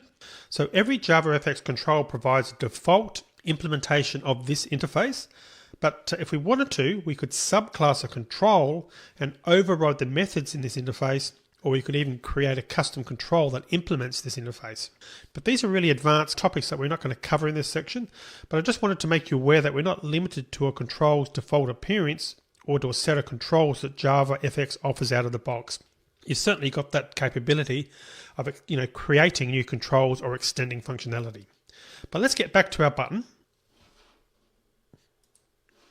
So as we've seen, controls have lots of properties and many of them are inherited from classes in their parent hierarchy. So getting back to our code again, the text property, where does that come from? If we go back and have a look at our documentation and do a search for text, eventually we'll hit text. And there it is over here. And you can see that's part of the labeled class, basically coming out from control.labeled. So all controls that can have text as part of their content inherit from this class, actually, the labeled class. So right now we can't cover every property. So what we'll do is we'll touch on those that you probably most likely want to set. Now text is obviously one of those, and we've seen how to use that or how to set the button's text using this particular property. But the button can also have an image. So either in addition to the text or on its own. And Java's actually got an icon repository that's pretty old now and shouldn't be used in real applications, but we'll actually use it for our applications because the icons are free and we've got permission to use them. So to get the icon package, I'm going to copy a link and put that on the screen, and this link will be available in the resources section as normal. And if I paste it in there, there's the link on the screen. If we go to this link now, you can see we've got a Java look and feel graphics repository here. And there's a download button, so we click on download. And the link we want is the one up here. I'm going to click on accept licenses, and I'm going to click on this download so that we can download it. And I'm just going to save this in my case to the desktop. You just put it somewhere on your computer. And then I'm going to open it. I'm going to actually show it in Finder. And I'm going to unzip it.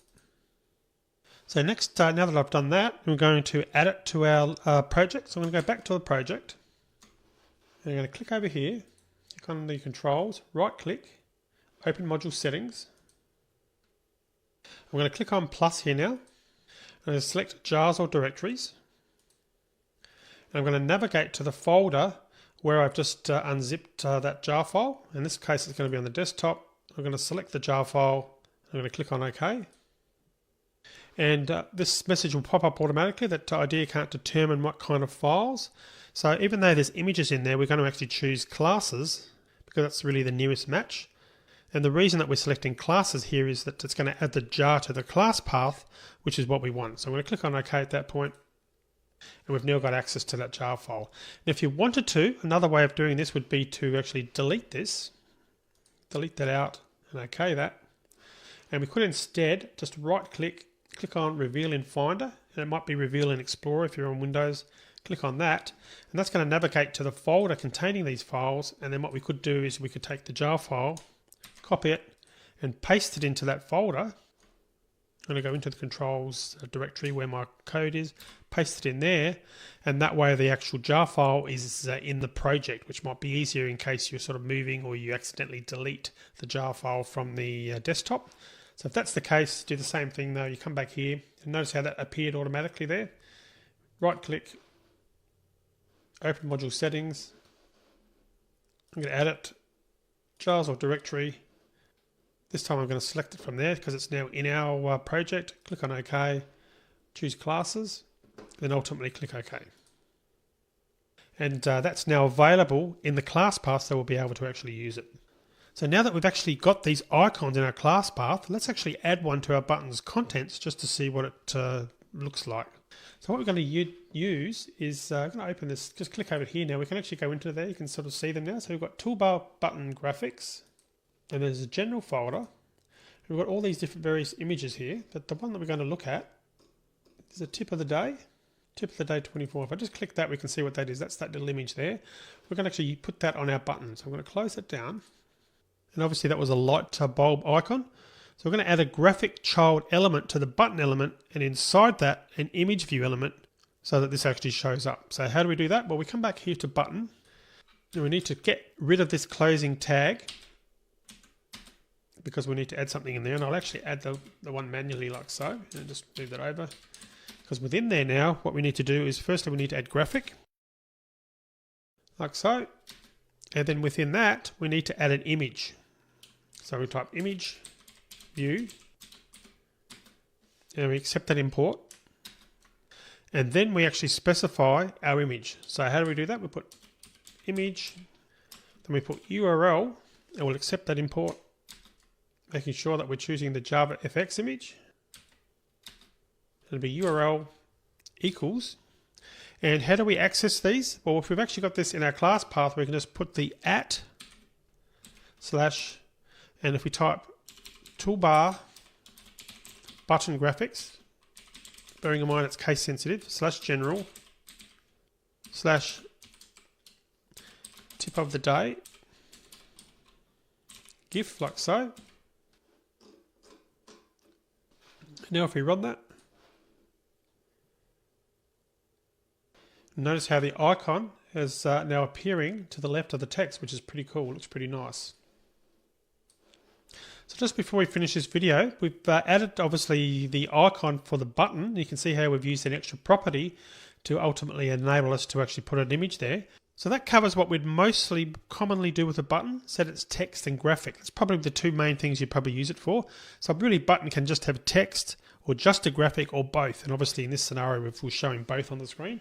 So let's now just have a look at the label control before we finish this video. I know we've already seen it, so we're not going to spend a lot of time on it, but like the button, we'll most often change a label's text or graphic, and we're going to do it in the same way. So we'll add a label to the grid.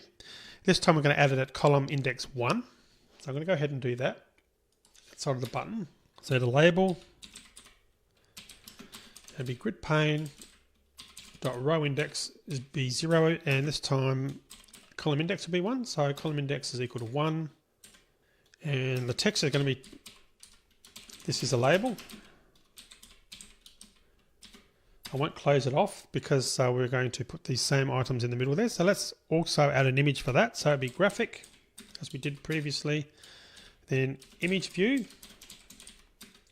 Then the actual image itself is going to be image URL equals, and it's going to be @ / toolbar button graphics general and information 24.gif. Again, spelling is important here. And again, just to be sure, in case you're not following, ampersand / means to go to the root.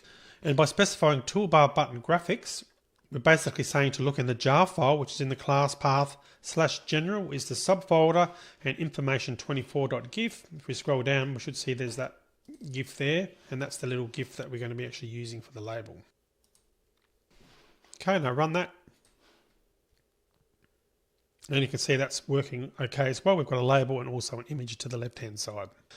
All right, well, I'm going to finish this video here now. In the next video, we're going to come back and we're going to make a few other changes. We're going to change the color and font, which we've done before, and play around with a few of the other settings relating to this control. So I'll see you in the next video.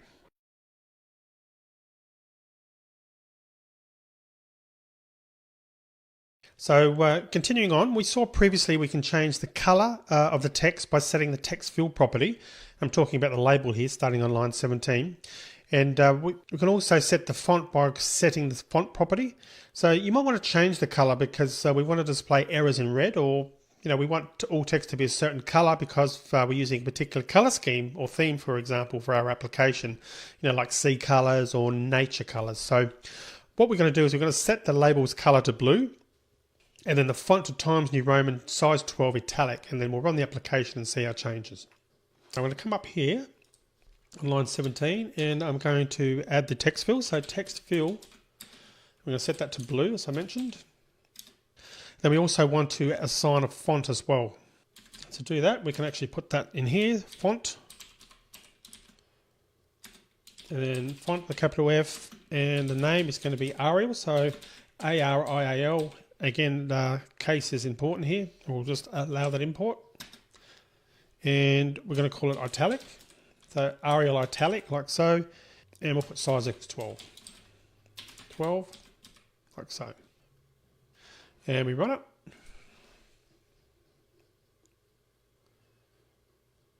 So that's good, but sometimes when we're doing this, we might want the text to wrap. So there may not be enough room, for example, for the text to display in one line because of the user interface layout, or perhaps it could be important that the full text remain visible when the user makes a window smaller. Now, by default, label text doesn't wrap. When we want to wrap, we set the wrap text property to true. But before we try this out, we're going to make our label text longer and change the font size to 40 just to confirm the functionality that normally happens. So I'm going to make the label longer.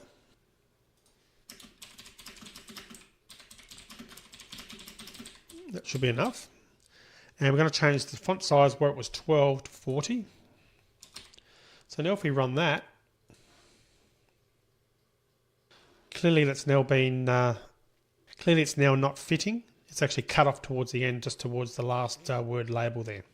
So now if we change this to wrap the text, I'll come back up here, text blue, after the text field equals blue, we're going to add wrap text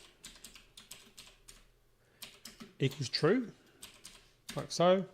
And if we run that, we should see that the text is now going to wrap for us. This is a label, this is a label, this is a label. So you can see it's now wrapped through rather than being cut off. And notice how that's changing automatically as we make the window larger and smaller. It automatically resizes the label to fit as well. Now before we move on, let's remove the extraneous text and set our font size back to 12. So I'm going to do that. Just so we've got the single there. And change this font size back to 12 again. But we can leave the wrap text property there for now. So next we're going to look at the radio button control. Now a radio button can be selected or deselected. We normally don't use a single radio button control alone. When we want the user to choose only one of several options, we group radio button controls together so that when the user selects one radio button, the others are automatically deselected. Now this type of control is called a radio button because old radios used to have a set of preset stations, and we'd actually select a station by pressing the button corresponding to that station. Now radio can only be tuned into one station at a time, so only one of the radio buttons could be in the pressed position at the time. So in a similar fashion, only one radio button in a group can be selected at a time. So that's really the functionality behind the radio button. So let's go ahead and start work on that by adding a radio button to our grid pane. So I'm going to come down to the end of the label and add a radio button. So it's going to be radio button. We're going to put grid pane dot row index is going to be on row 0, but we're going to put it in column index 2. And we're going to set the text to be equal to red. Now, again, one radio button is not very interesting, and as I mentioned, we'd never really use one alone, so let's add 2 more in the same row right after the red one. And we'll actually set the radio button's text to blue and then set the text for the third button to green.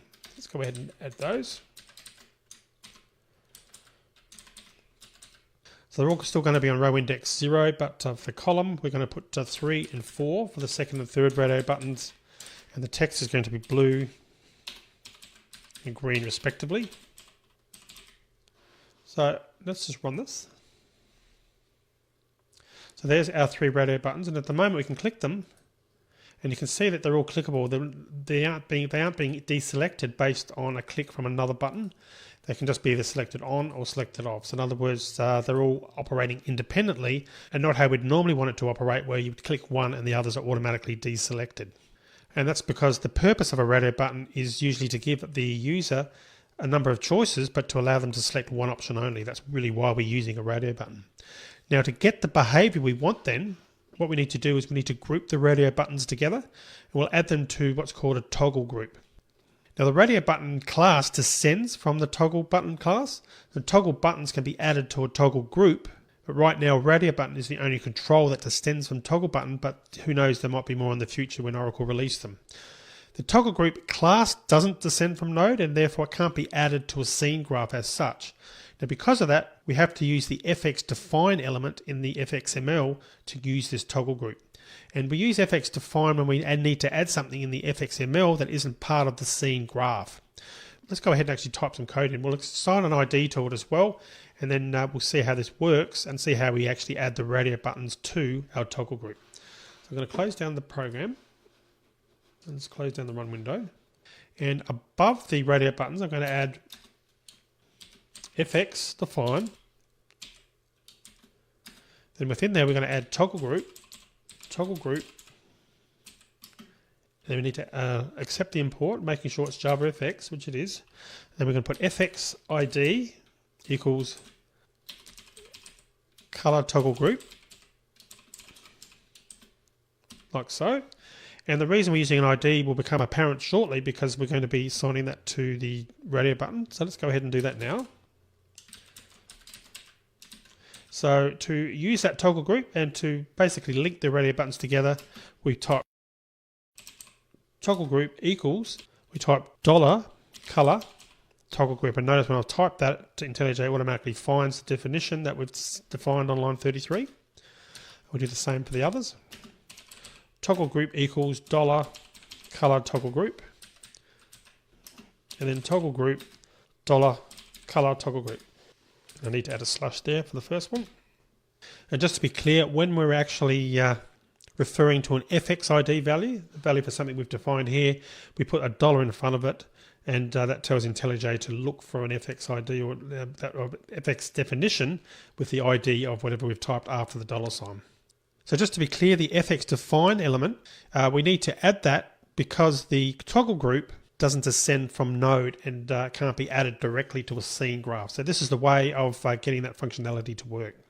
So if we run this now, we should find that now only one button can be clicked, and when we do that, the others are automatically deselected. So we can click on red, and notice how red got deselected, and likewise for green. Because they're all part of the group, only one can be selected at a time, and when we click on one, the other two are automatically deselected. So that's cool, that's working. Now typically when we display a group of radio buttons, we want one radio button to be automatically selected, the default selection in other words. So to make our radio button for blue our default selection, we need to select the set the selected property to true. So let's do that for blue, and to do that, to make that the default one, we put selected as the property equals true, and that makes sure that that one's going to be selected by default. So keep in mind when you use a selected property, you don't need to set the other ones to false. The toggle group's smart enough to know that if one button is selected, then the others aren't selected, and so consequently just select the one that you want true, and it will all work nicely. So if we run that,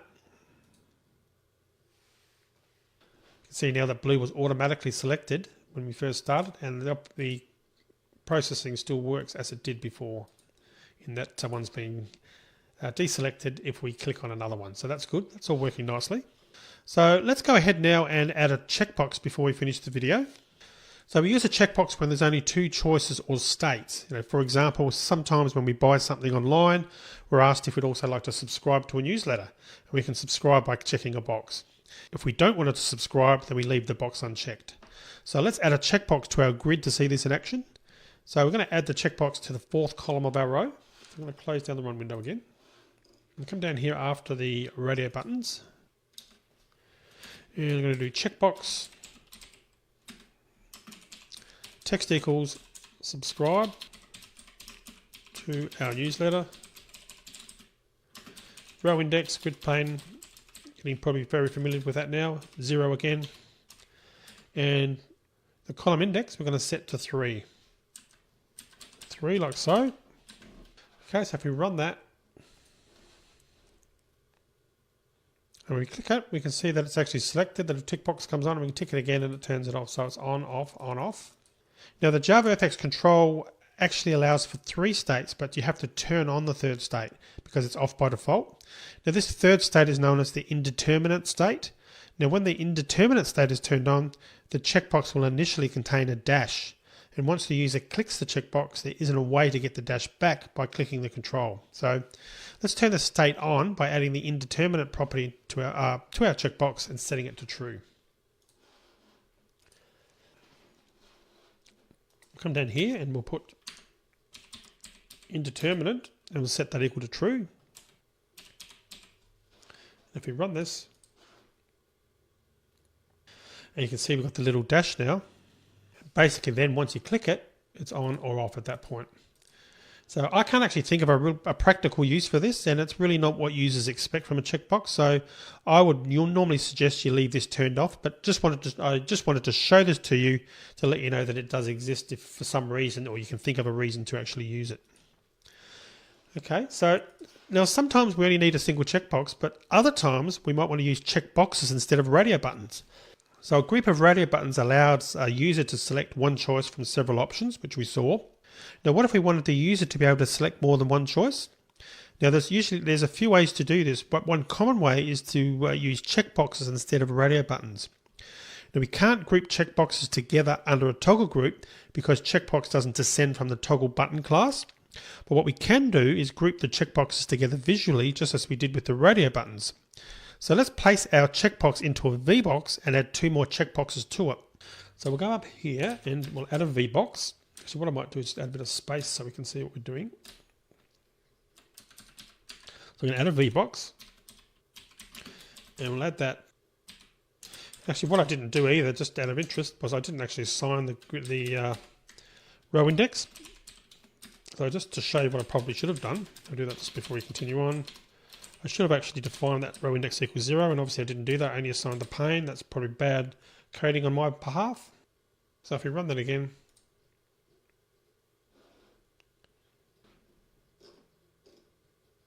and we've got an error there. And of course I've typed row index twice, haven't I, which is a bit silly. So that is meant to be column index. Okay, that's what I was trying to do. We'll run that again. And clearly we put that in the wrong element, so that should have been the next one along, and that should have all along have been the next one. So I'm just going to add that column index. I'll set that to column index 5, like so. So that's what I was trying to do all along, and obviously I set it to the wrong one, and then I didn't set the row property, so I consequently skipped to the next line. That's what I'd been trying to do all along, but obviously it still works like it did before. Indeterminate initially, and then checkbox is either on or off. Okay, so getting back to what I was doing before, I want to change this now and put these checkboxes into a VBox. So to type in VBox, I'm going to do a grid pane dot row index is equals 0, and accept that import, and do a grid pane column index, and we'll set that to 5. Then within there, we can add our checkboxes. And it's probably just as easy to delete that and to add our checkboxes. So let's do that. So checkbox text equals dog. I'm going to add 3 here. So dog.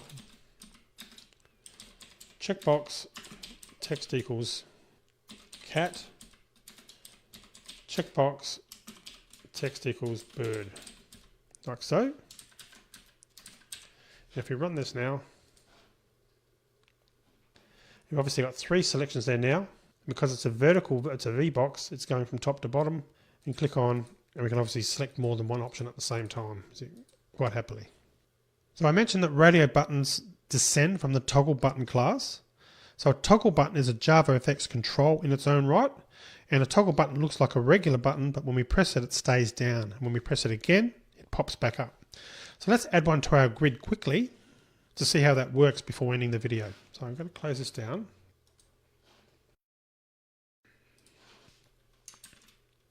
The way we do that is we do toggle button text equals toggle me, and then we add our reference grid pane dot row index is still 0, and we're going to use grid pane dot column index and set that equal to the next one, which is going to be 6. And if we run that, and notice when I tick it, that's now down. Click it again and it comes up. So it's down and up again. So it's basically a toggle on or off, but in the sense of being pressed and not pressed. And to add more toggle buttons, well, we can do something similar to VBox, but we can use HBox for that. So we could do something like HBox and grid pane dot row index is 0, and let's put it on the same row as we currently had it. So column, so grid column index, we're going to set that to 6. I'm going to put the toggle button in there. Get rid of these row indexes and column indexes now because we've got a H box. And add a couple more toggle buttons. Hello and goodbye. Okay, so if we actually run that now, you can press all 3 toggle buttons as you can see there, and they'll all remain selected. And if we only wanted one toggle button to be selected at a time, then we'd put them in a toggle group like we did earlier up for the radio buttons, and that would enable only one to be selected at a time. So I'm going to end this video here now. In the next video, we're going to move on and start looking at the text field control, which is a control to allow users to type information into their from their keyboard that we can then process. So see you in that next video.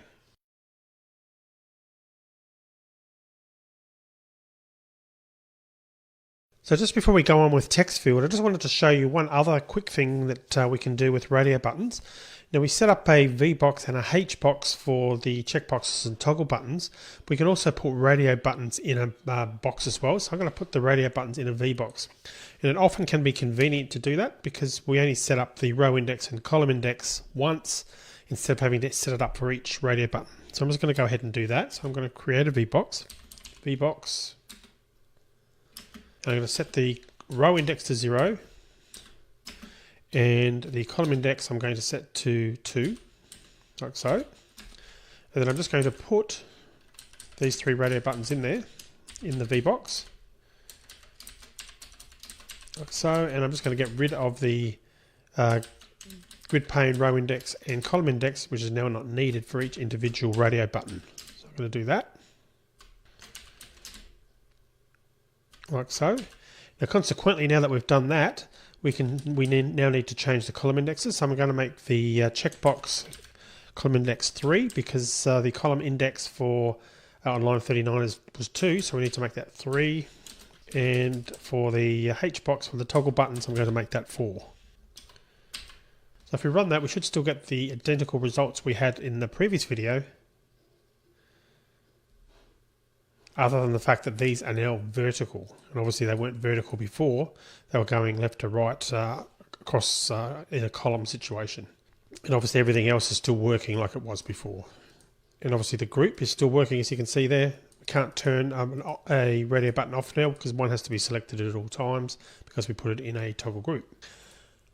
Okay, so there's that. So I'm going to close that down now. So let's continue on now, and we're going to look at a text field. Now, text field, as I mentioned towards the end of the last video, is where we want, or it gives the ability for the user to type information in so that we can actually then, interpret those results and perform some action with that data. Now, a text field won't be longer usually than a few words because this is a single line field. So we need to, let's go ahead and now add one to our grid. We're going to start on a new row and put the text field into that first column. So we'll start with the text field. And we're going to start on row index 1, and then we'll start on column index 1 as well. So we'll start on 0 first because we're going to put another field in there shortly. So that's the basic format of a text field. And when we run this, we should see that we'll be able to type something in that field. And there's our text field. Tim was here. And obviously that's working and accepting input just fine. So that's good. Now we can also initialize the field with text by setting the text property, but that can often be irritating unless we also add the code to remove the text as soon as the user places the cursor in the text field. Otherwise the user has to delete whatever's in the field before they start typing. Now the text field class also contains copy, cut, paste and select all methods that let us copy its contents to the clipboard, delete and copy its content to the clipboard, and paste it from the clipboard, and lastly of course to select its contents. That's the select all method. So that's text field. There's also a password field, and this control descends, as you might imagine, directly from the text field control. But the only visual difference between the two is that a password field masks whatever's been typed into it, and I'm sure you've seen a password field before. And also its copy and cut methods don't do anything, so you can't copy and paste into a password field. After all, there's no point masking its contents if they can be copied to the clipboard. So let's add one to our grid in the second column of the second row. So password field, and row index is 1, and we're going to use column index 1 as well, like so. And we run that, we should see that it operates just like a regular text field. So there's the regular one. Tim, and I'll type the same thing in a password field, and we obviously get the stars or the little circles to indicate that it's a password and we can't see what's being typed. And again, it's pretty well identical to a text field other than the fact that it's masking what we're typing. And of course that it looks pretty well identical, which isn't surprising because text field is its parent class. Okay, so moving on, the next one control we want to look at is the combo box. Now the combo box is another way to offer the user a choice of several options when they can only choose one. We saw that in the previous video with radio buttons.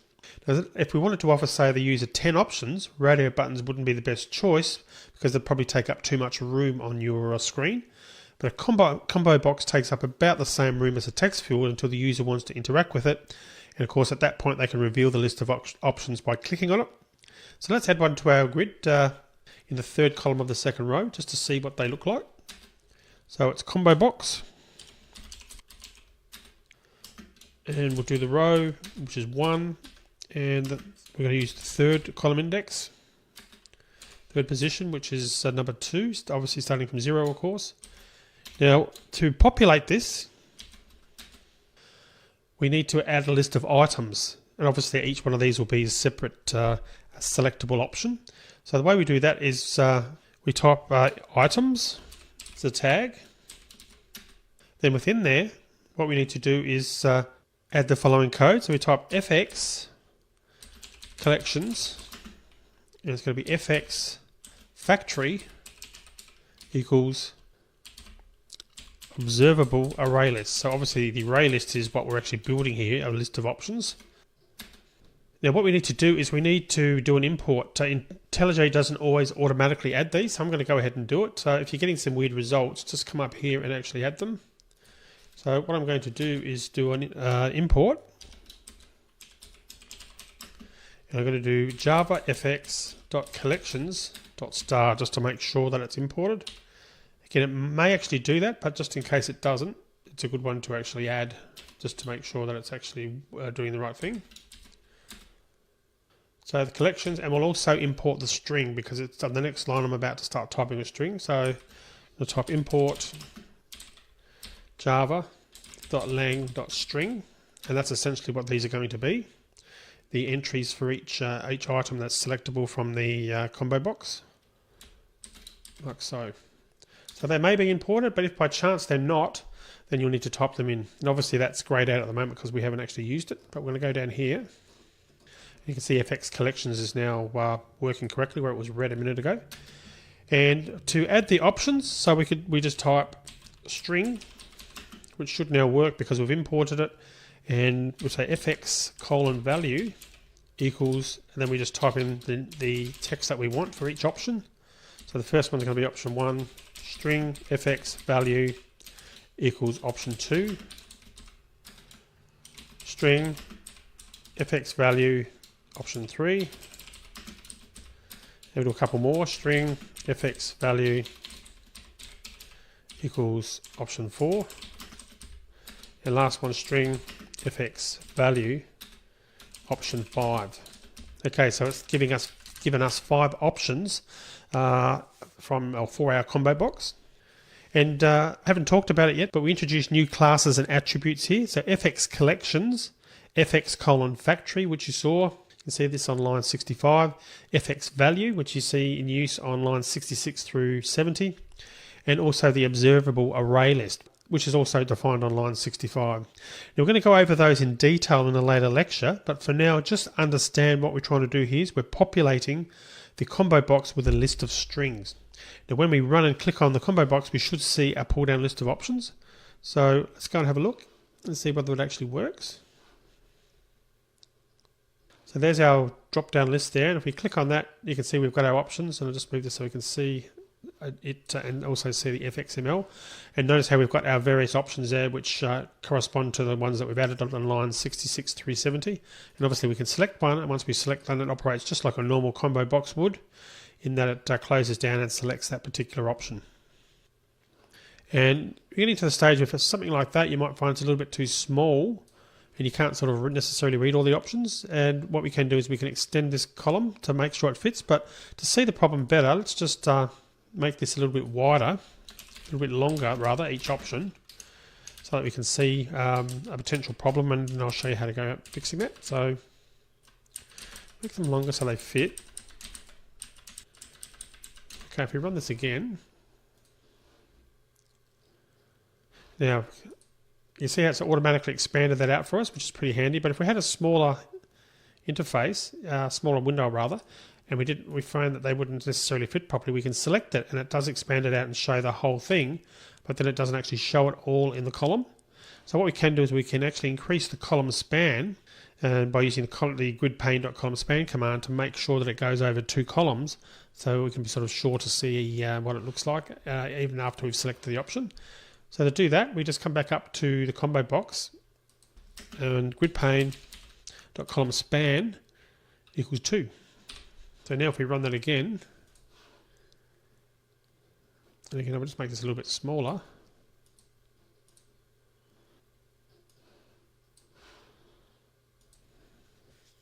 Okay, we'll just make this a little bit bigger. We'll take it to the 3, column span of 3.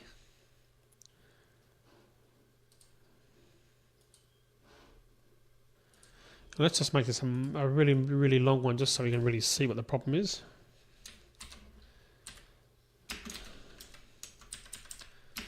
It does depend on the size of the window, etc., as to how much of this will actually show. 5, 4, 3, 2. So now if we run this again, now we can see the result. It's now, because we've got wider entries, we can see that this is expanded a little bit better. And I can take this back and put that back to a column span of 2, and run that again. And you can see we've still got enough space now to fit it.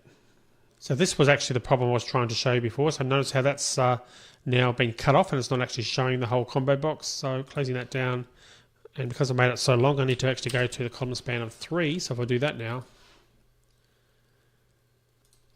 select it, we can now actually see the full results after we've selected it, where we couldn't before until we've done that. So depending on the length of the text as to how much space you want to assign and how many column spans you want to go over. Obviously I made this super long for this example just for it to work. By default it probably would have fitted okay just with the short, relatively short string selections that I had for each item. But anyway, column span is the way to actually get it to expand it so you can actually see what the selection was. Now sometimes in relation to this combo box you might want to set one of the options as the default option, and that's so that the combo box isn't empty when it first displays. And this could also be if you've got some sort of application and you're saving the default settings, you might want to sort of set those every time the program runs, for example. So let's go through and set up the 4th option and make that the default option so that what is automatically selected every time the program is run. So to do that, after the items, come down now up to here and we put set up value, or type in the value tag. Then we put string fx value equals, and then we choose the text we want to select. So I'm going to select this extra long one here. Select that text. I'm going to paste that in. That's going to be our default option. You run that. And you can see it was automatically option 4 was selected when we actually ran this. Now the other thing that you can find with a combo box, or you can set rather, is you can actually set it so it's editable. Now this is not a common use case and it really can be quite confusing for users, but if you want to, you can just set its editable property to true. So come back here into combo box, editable equals true. Then once we do that and run it, notice how the default option is no longer working, but we can select that. And notice how then we can also actually type some text in here. But again, it's not something you would ordinarily do, but if that's something you want in your application, you could do that. But I'm going to actually remove the editable. If we don't want to make this one editable for now, and just run it again to confirm it still works. And we're back to the default now working, and obviously only being able to select an option and it's no longer editable. Now, closely related to the combo box is another control called the choice box. So let's add one to our grid right after the combo box, just so we can sort of see what it does. And what I'm going to do is just make this a little bit smaller again and go back to a col span of 2. So these options back.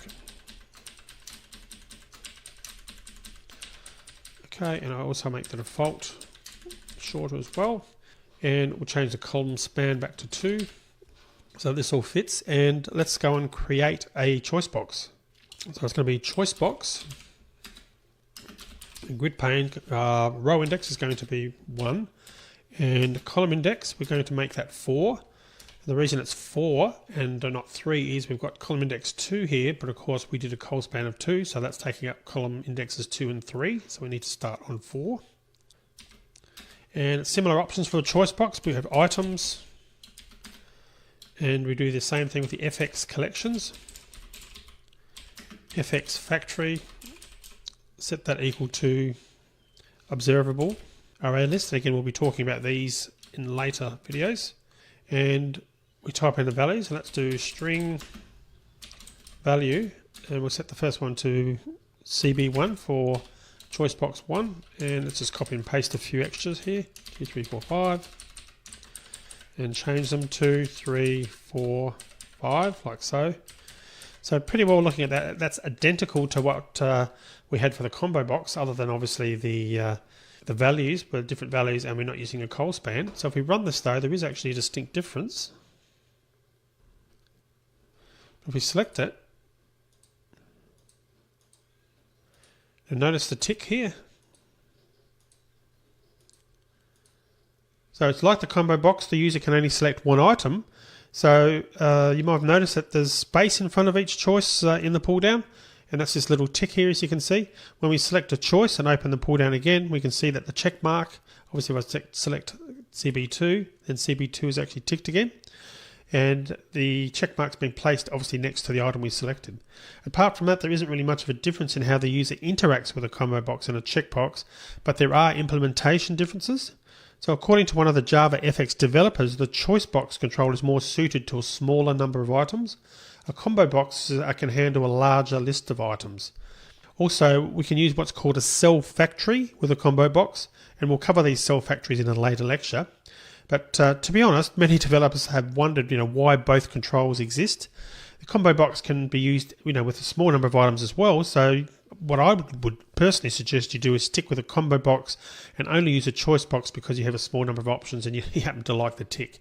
I don't think it's really needed, but it's obviously personal preference. Alright, so I'm going to finish the video here now. In the next video we're going to continue on looking through controls. We're going to look at the slider control and tick labels and a few other controls along those lines. So we'll talk about that in the next video. It's break time. Do you like this video? Don't forget to subscribe to get new videos. Share this video to open new premium videos and ebooks. We'll be a Starfreelancer.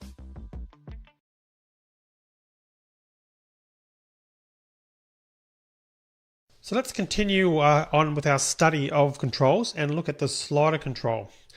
And the slider control is used when we want the user to provide a numeric value, and it's really perfect for that. So it consists of a track and a thumb that the user can drag. So let's add one to our grid to see what it looks like. So we need a fair amount of horizontal space for this. So I'm going to move down to the second row and we're going to set the grid pane column span property to 4. So let's go ahead and do that. So it's got a slider. And the row index, I need to accept that import in a minute. Grid box, grid pane dot. Okay, and be grid pane dot row index equals 2, and grid pane column index, we're going to set that to 0 because we're on a new row, and we're going to set the col span to 4, which we talked about before. Col span, grid pane dot or column span. I say col span, but it's column span. Set that equal to 4. We also want to set a range, or we need to set a range. We're going to let the user provide a value from 0 to 100. So we specify the range by typing min equals 0. That's going to be our start range, and the max we set to 100. If we do that, so we can run that. So you can see that does work, and it's quite long, and it's good, but there's no indication of the value range, so that's not really very helpful. So the user might want to see what the ranges actually mean, what the numbers are. So let's add some labels to the slider and close it down. And we do that by setting the show ticks label property to true. So we just type show ticks label equals true. Now if we run that again, we should see the range of numbers. You can now see a visual representation, so they've got some idea of the actual number that they're actually selecting this time. So that's good, but what if the user wanted to set the value to 60? It's really difficult to see how to do that right now. So let's add some marks to the slider to help guide the user, because really we need that to make it a little bit easier. So we can set the show tick marks property to true. Obviously we set show labels, but we can also do show tick marks equals true as well. Let's see what that looks like. And that's obviously better now. We've actually got ticks here, as you can see. So it's getting better, but it's still not really helpful if we want to know to set the value exactly to 60. So which one will we actually select here to make it 60? And the problem is that 60 doesn't fall on one of those tick marks. So let's show some more tick marks by setting the minor tick property or tick count property. Now this property of the slider control allows us to specify how many tick marks that we want between any two major ticks. Right now we can see that there's just 3 minor ticks between each major tick. That's these 3 here, as you can see, in between these major ones, which are obviously have got a number in that tick, and then there's 3 sub-ticks, as I said, like in each section. So let's change that to 4, because the major tick marks are set in increments of 25. So we want to divide the area between major tick marks into 5 pieces. So the way we do that is we close this down, and we come here and we change that to minor tick count. Minor tick count is equal to 4. So we do that instead of 3 minor ticks, we're making it 4. If we run that, we can see we've got this extra tick now. We know that now that's going to be there. That would actually be 60. So we could actually specify that now that we've got the right number of ticks there. But there's still a little bit of an issue in that when we drag it there, are we exactly on 60, or is it 61, or is it 59? How do we actually know? Well, we can offer the user even more help by setting the snap to ticks property. When we set that to true, the thumb's always going to snap to the newest tick mark no matter where the user let the thumb go. So if we close that down and change that to snap to ticks, set that to true, and run that. And now we specify it. You can see how it's snapping now, so I can still go there, but as soon as I let go, it snaps back to whatever's the closest, either the one before or the one after it. So that way we know we're much more precise now. So that slider can be very useful for numeric values, as I mentioned, and just as a final note before we move on, the slider can also be displayed vertically by setting its orientation property to vertical. So moving on now, the next control we want to look at is the spinner. Now the spinner is a new control that was just added to Java 8U40, subversion 40 of Java 8. And if you're running an earlier version of Java, you won't have the spinner control. So 8U40 or higher is the one that you want to be running. And just as a refresher, if you're not sure again which version you've got, if I close this down, you can just right click here, go to Open Module Settings. And if you have a look here under the project SDK, that would normally tell you. In this case, I've got 1.80_73. So the version would be 40. It'll be something like 8U40 or something like that. And in this case, it's the 73. So 73 is obviously a much newer version than 40. So I'll be able to use the spinner. If you've got an older version, you're running Java 1.8 prior to 40, it's not going to work. So make sure you do update. It's free to update and certainly recommended anyway. So, okay. We've determined that I have got it and we can use it. So how do we go about using the spinner? Well, we just start with typing in the name, which is spinner. And let's put that on accept the import. I'll put that on row index as well, row index 2 as well. So gridpane.rowindex is 2. And we'll put gridpane.column index. We're going to set that to 4. because on line 91 we set the slider to use a col spanner 4, so that's used columns 0 through 3. So column index 4 we can use for this one. And with the spinner we can set a minimum and a maximum range as well. And if I type this in and then we run it, you'll see why we'd want to use this as an alternative to the slider. So max equals 100, like so. And now if we run this,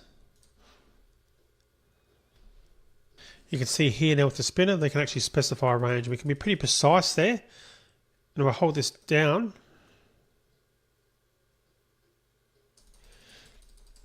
you get all the way up to 100 if we wanted to. My finger's going to be worn out before we get there. But obviously the advantage of this is it's far more precise. So if we wanted to enter a specific value, and there's 100 as the maximum, because it's used the minimum and the maximum there, and it's shown that it's a range. So obviously if we wanted to do a value like 92, we couldn't really do that with the slider, because we need some more precision. So this is the spinner is just a way to be a bit more precise to enable you to do it. Now you notice at the moment that I can't type in there. It'd be good if we could actually type a number, if we knew what the number was. Well, you can do that, and the way to do that is to just set the property editable to be equal to true. So if I make that editable equals true, we can go and actually type a number in there. So here 57, and that's now a valid number. Now we can't type a number like, you see what happened there when I pressed enter, we actually got it to crash, and that's because we chose a number that was too large. I'm going to cancel that again, we'll run it again.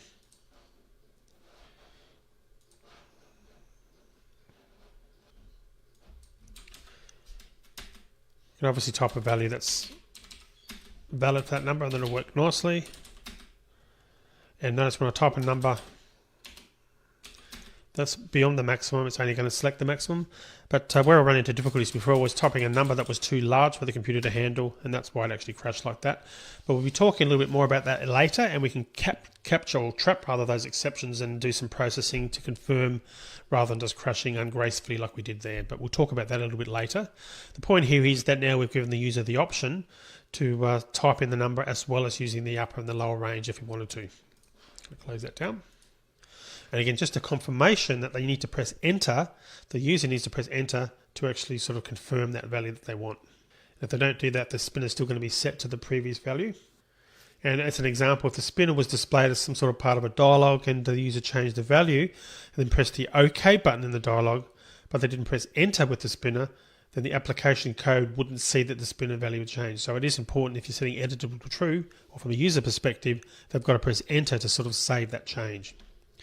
One other thing we can do with the spinner is we can set the initial value. So it can be quite handy in that case if you're setting a minimum and a maximum range to set an initial value of say halfway, just to save having to do all the clicking like I did initially. So we put initial value equals 50 and run that. You now see we've got the default value starts off being 50. And what I was saying here was if you type in a new value,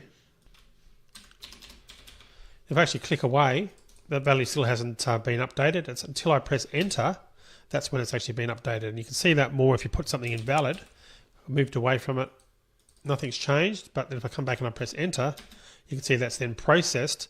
And in this case, because we've specified a maximum range of 100, it's gone back to 100. So that's one thing to keep in mind if you are editor from the user perspective. If you're setting editable to true, they've got to press enter for the changes to be updated. All right, so moving on, that's the spinner. Let's actually have a look at something completely different, and this is the color picker.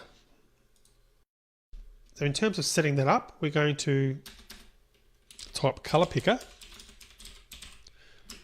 and we'll go to the new row index. So grid pane, I'll need to accept an import. There we go. Import, and it's going to be grid pane dot row index. We're going to do row index 3, and we'll put the column index to 1. Grid pane dot column index to 1. Actually, it's 0 because it's the first one on this line, so let's do that. And when we run it, we'll see the color picker in operation. You can see that we get a drop down here. We can actually specify the color we want to use. So you can click on the color, and that's the hex code equivalent. We can click on custom color, and we can move it around. You've probably seen these controls in other applications, and this will look a little bit different depending on the platform we're running it on. Click on use, and the thing is going to be updated. The hex code is updated, and pretty cool.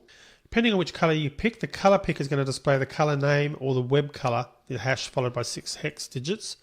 And the reason for that is, if we just choose a general one, these are just the standard colors, but we can sort of override that and you get a specific one with the hex digits as I mentioned. So it does really depend on which color you've actually picked as to which one you'll get.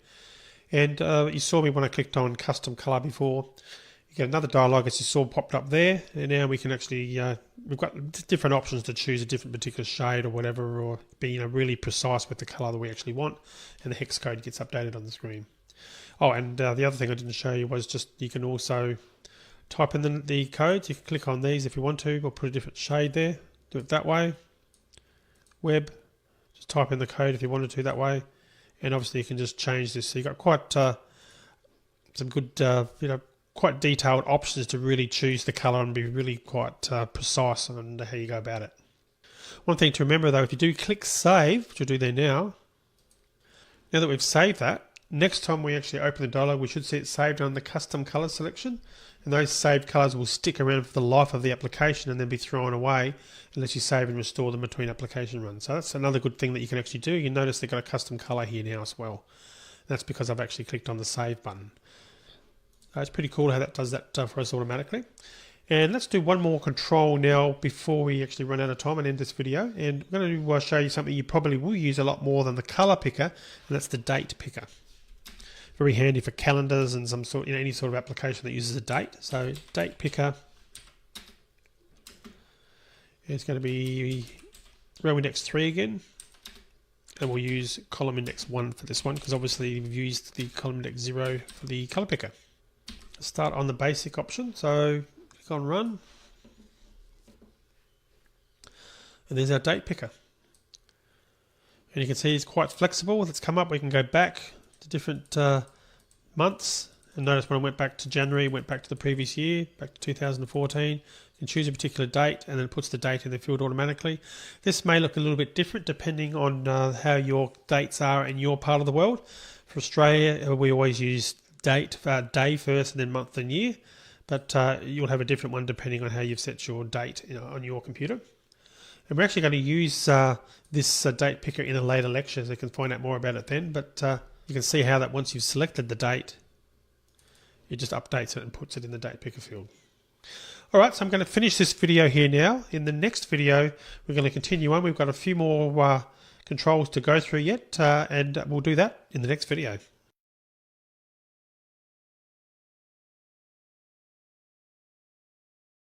So the last control we're going to look at in this section is the titled pane. And what this is a title, as the name suggests, it's a titled pane with a pane with a title. Now the name of this class ends with pane, P-A-N-E, but it's not actually a layout. It's actually a control. So let's add one to our grid and see what it looks like. And we're going to give it a title and add a label to it, just so we can really get a feel for what it looks like. So we're going to come down here and start typing. Text equals, and give them some text there, text pane, and as always, grid pane dot row index. We're going to specify, let's use line 3 and column index 2, because that's one more than what we were using in the for the date picker. So column index we're going to use 2. Then within that, so if I close that off, close that tag off, within that we'll actually put a label as well. So label text equals label in title pane, so we know exactly what that looks like. Alright, so let's try running that.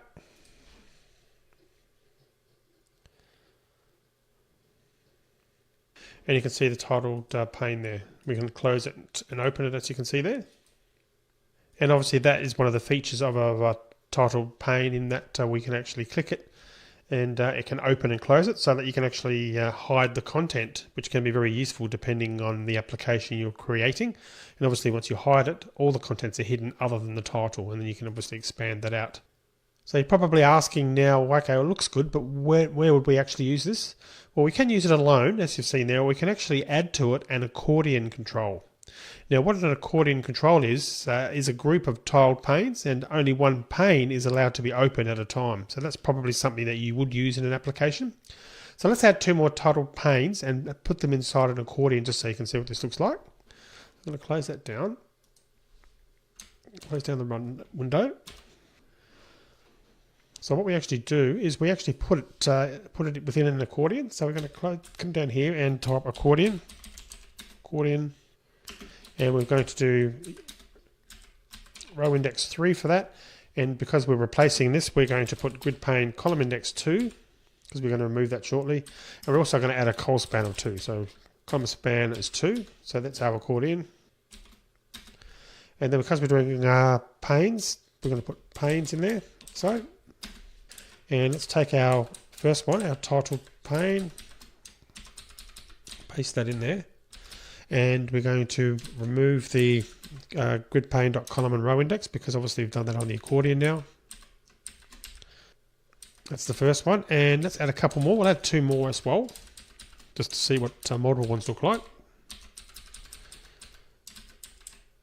So we'll put titled pane 2 so we can see the separate titles. And for the text, we'll just put label 2 entitled pane. And for the third one, titled pane 3. And we'll put label 3 entitled pane. Like so. So now if I actually run that and have a bit of a look. And you can see we've now got 3 of them, and we can open only one at a time, so it sort of closes off the other ones automatically. So that can be a really good way to actually add additional content on the one screen, and only allow the user to go into one at a time to do whatever processing you want done for that that section, for that individual title pane. Unfortunately, there is a limitation in that there's currently no way to set the orientation of an accordion to horizontal. We can do it in code by rotating the accordion, and we may look at this in a later lecture. So there's a little bit of a limitation there. And again, you probably a way around it. We can do it in code by rotating it once it's actually on the screen, but we might look at that a little bit later anyway. And one of the other things you might want to do, because you probably noticed when we ran it for the first time, I'll run it again. All of them were closed by default, and probably be handy to actually expand one by default when the UI first opens, so you can sort of have a default pane for the user to actually see what's in there. So to do that, what we need to do is we need to assign an ID to the pane that we want extended, and then have the accordion's expanded pane property set to that ID. So let's actually do that and see what that looks like. So basically we'll just expand the third one. So if we were going to be expanding this one, we put an ID to that. So fx ID equals, and we'll just call that call the ID TP3 for titled pane 3. So you assign an ID to the one that you want, and then you come up here into the accordion, and we put expanded pane equals the $ to signify that we were specifying an ID, and then the name of the ID, which is TP, and you can see it's giving us some help there anyway, TP3. So now if we do that, we should find title pane 3 is open by default when we run the application. And you can see title 3 is now open on the screen. So that's it. That's all the controls we're going to look at in this section. But later on, you will see a few more controls in action. The thing is that JavaFX offers, quite a wide variety of controls that we can use when building our UI. And obviously, we've demoed quite a few controls and touched on some of their properties in this area. So do remember that whenever you're actually working with a control, check the controls documentation, because that's usually the best place to find, what is and isn't possible. There's, what functionality they've got. In other words, it's just a good first pit stop to go to figure out whether there's something in there that's going to be useful for your application. Okay, so now we've actually seen how we can build a UI, but obviously that's only half the story. We have to handle this user interaction. And I talked very briefly in a previous video about events. So in other words, what happens after we've clicked the button? We need to get the computer to actually do something and actually process that command or process the input that the user has typed in, etc. So we're going to be covering events and threading in the next section. Look forward to seeing you there. Cheers for now.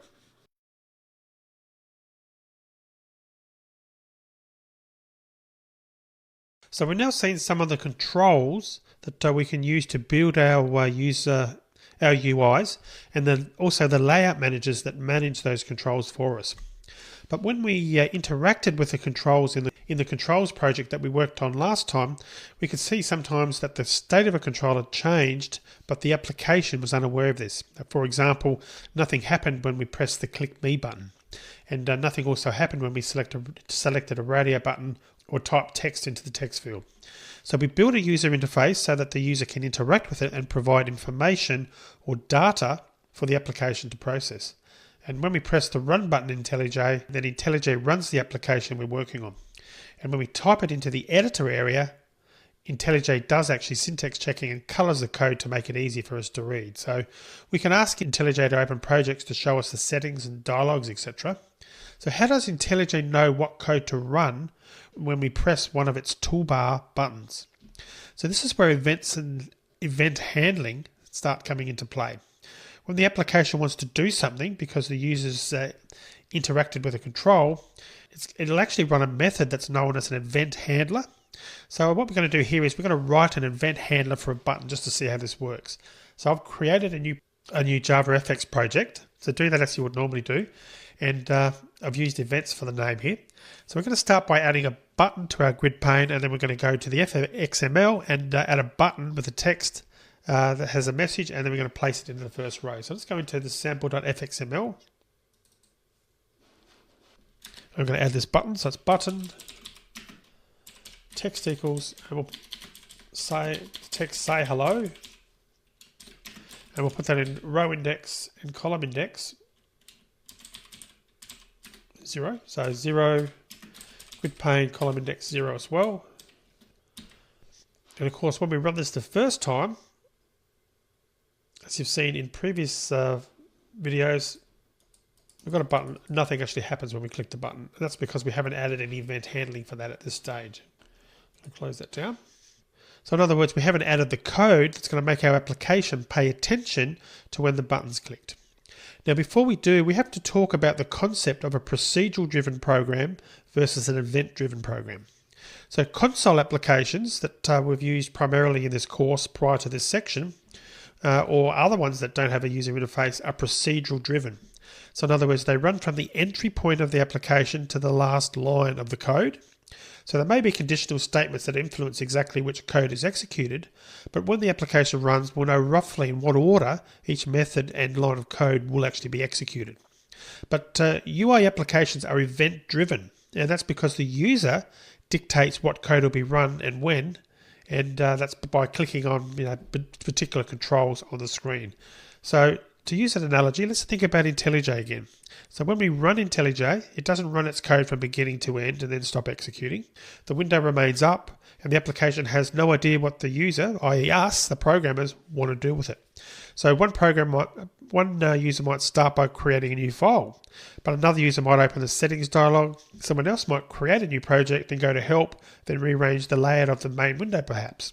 So IntelliJ will only close or stop executing when the user tells it to, by closing the main window, or of course by going to File and selecting Exit, which no doubt you've done a number of times before. So typically the life cycle of a UI program is as follows. It'll run the initialization code, it will then build the main user interface, and it will then wait for user input. When the user does something, like for example pressing a button or typing something into a field, or perhaps selecting a menu item, the application will run the code that handles that particular event based on what the user has actually done, what they've clicked or what they've interacted with the control on the screen. So in other words, it's going to run the event handler for that particular event. When the user closes the main window or indicates that in some other way that they'd like to exit the application, any cleanup code will run and the application will then exit at that point. So in this lecture, we're interested in that part of the cycle where the application is waiting for user input. So in JavaFX, the JavaFX application thread, also known as the UI thread, waits for user input. So later on, we'll come back to this thread, and actually in a later section of the course, we're going to be going into threads in more detail. But for now, let's just go back to this example that we've knocked up, our say hello at button. So when the user presses a button or interacts with any type of control, an event is actually raised on the UI thread. So in other words, the UI thread notices that the user's done something, and it'll then check to see if any part of the application has expressed interest in handling whatever the user has done for that, or interacted with for that particular control.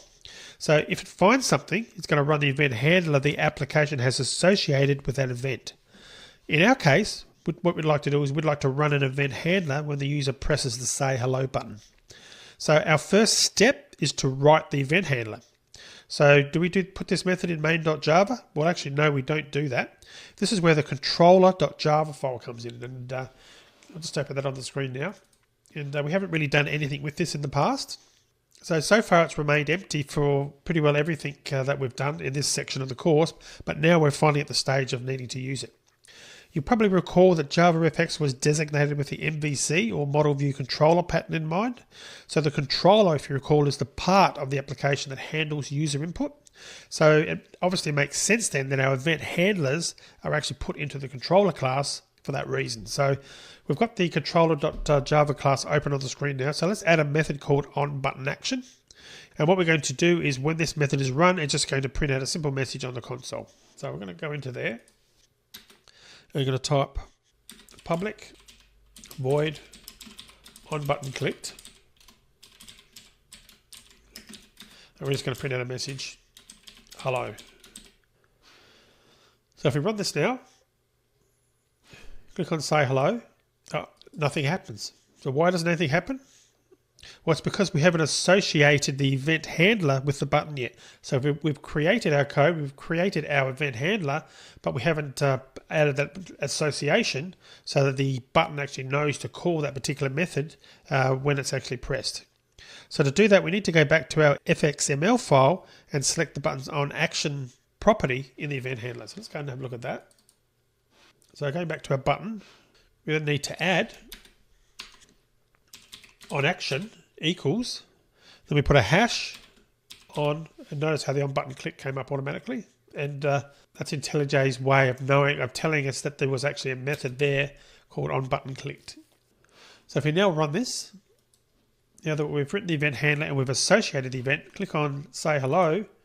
Notice the hello is appearing in the console down the bottom left-hand corner of the screen. So we've now got an association, and that code has been invoked each time the button is clicked. So that's great. So we've now written that event handler and we've associated with our button. Whenever we press the button, the UI thread checks to see if there's an event handler for that particular event. So in our case, there is. So it dispatches that event to the event handler, and as you saw on the screen, our method then runs.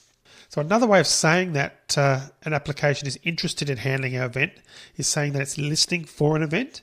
And for that reason, event handlers are sometimes referred to as event listeners. And you'll see that terminology a lot in Android app development, and I talk about that extensively in my Android course. So let's continue on now. Go back to our HinXcmL. I'm going to close the application down. And let's add a text field to our grid pane. So we're going to move our button down to the second row and place our text field into the first row. So I'm going to make the button now to be a row index 1. We're going to come up here and add our text field. So text field, and it's going to be grid pane dot row index is going to be position 0 and column index 0, 0, like so. And let's now change our event handler so that when the button's pressed, hello comma followed by whatever was typed into the field is going to be written to the console. So I'm going to go back to controller.java to modify this event handler. So let's do that now. So at the moment you can see it's only printing hello, but now we can reference the text field in our code. But actually before that, we'll go back to our HinXcmL for the text field, Because what we're going to do is change it now so whatever has been typed into the text field is shown on the console. We're going to put hello, comma, and then whatever the content was typed for the text field. So to do that, we need to know how to associate and retrieve the value from the text field. So what we need to do is go to the text field and we need to assign an FX ID to it. So we do that by typing FX:ID equals, then whatever you want to assign it to. I'm just going to call it name field, like so. So we've now got that ID. Then we're going to go back now to our controller. Now we've done that, and we're going to create an instance variable or a field for this control. So ultimately we can actually retrieve the data out of it. Now the important thing here is to make sure that the variable has the exact same name as the FX ID we just assigned. So we do a private text field. We're going to call this one name. We'll just accept an import. Text field from Java fx.c, not the first one that came up because we're dealing with Java FX, and name field. And again, just being careful to make sure the ID matches exactly with what's in here. And we'll come back to this particular error and why that's coming up in a minute. But we'll go back to the controller code. And now what we can do is in an on button clicked, we can put hello, comma, space, then plus name field dot get text, and notice we can then get the data basically out of the text field by doing that. So if we actually try to run this and type in, say, Tim, so it should come up and say hello, comma, space Tim, click on that, we actually get an exception. We actually get a null pointer exception basically on line 9, and that's because, well, we're going to talk about why that is, but it's the name field.getText which is actually erroring out at the moment. So we need to tell the Java runtime that when we run our application and it creates the instance of our controller class, it should assign the text field it created from the fxml to the name field instance variable. So just to make that clear, we've got a field we've created here, instance variable for name field. We've also got one in the fxml, but at the moment there's no real association with the two because they're actually separate things. So there's one that's been created in the fxml, and effectively one that's been created in our controller.java, but we haven't really associated them. And that's what we need to do. We need to tell the Java FX runtime that when we run our application and it creates the controller class, the instance of it, it needs to assign the text field it created from the fxml to the name field instance variable. And the way we do that is we annotate the instance variable declaration with the @fxml in the controller code. So we come up here and we actually type in @fxml and accept the import. If we just have a look at our fxml again, notice how that error then disappeared. And if we run our code now and type in something, Tim, we can see it actually worked on the screen now. Hello Bob, hello Mary. So when the Java FX runtime instantiated our controller, what it did was it assigned, or another term for this is injected, the reference to the text field into the name field variable. So it matches fxml definitions to variables by looking for exact name matches between the FX ID values and the variable names. So in other words, you need to make sure that this is typed exactly. So we call this one name field 2. We try and run this again. Notice how that's never assigned now. You run that. Tim. We actually get an error. And that's because this name here, name field, is different to this name in there. But if I then delete that, notice how that's now bolded, which we know that there's an association there. Then, of course, when we go to run it,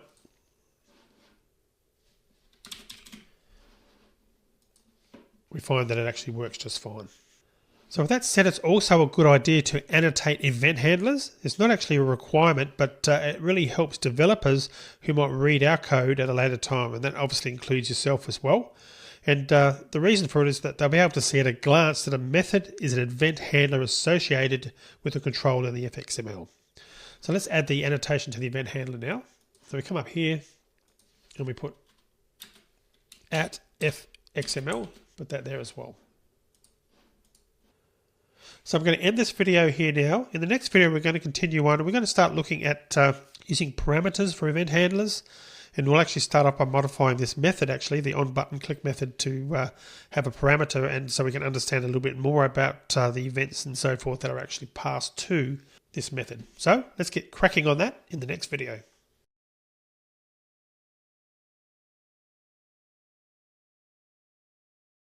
So at the end of the previous video, I mentioned that some event handlers can take parameters. So if we wanted to do that, we can actually add an action event parameter to our existing event handler method. So let's go and do that and see how that works.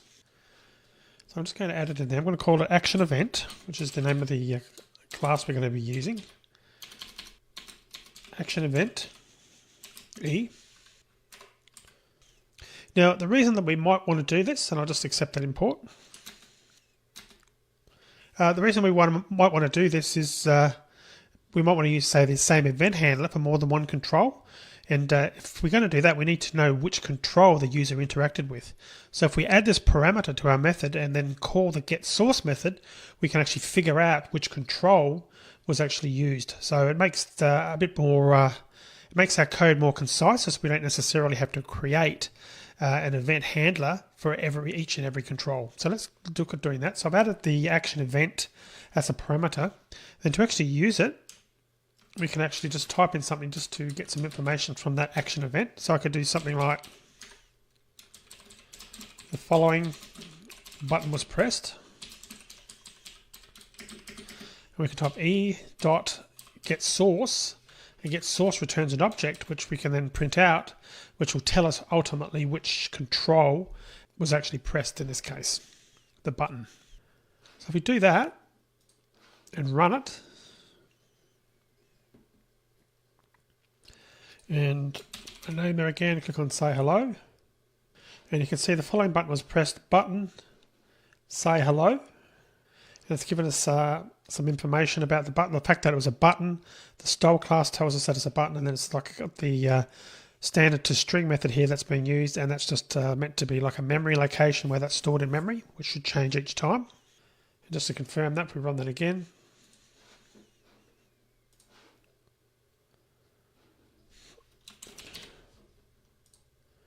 notice how that's a completely different memory location. So that's working for one button, and we can use that to figure out which button ultimately this is coming from. And if you remember the say hello, if we go back to our fxml, the text equals say hello. So it's using that to determine or to show us which button it is actually referring to. And that's just because it's using the standard toString method from the getSource, which returns an object. So we're actually just getting the toString representation of what's been returned from e.getSource. So let's actually add a second button just to be able to see how this works in practice. So we're going to go through and do that. Back into our fxml and add the second button. Button and text equals say by, and notice I'm not putting an ID in here.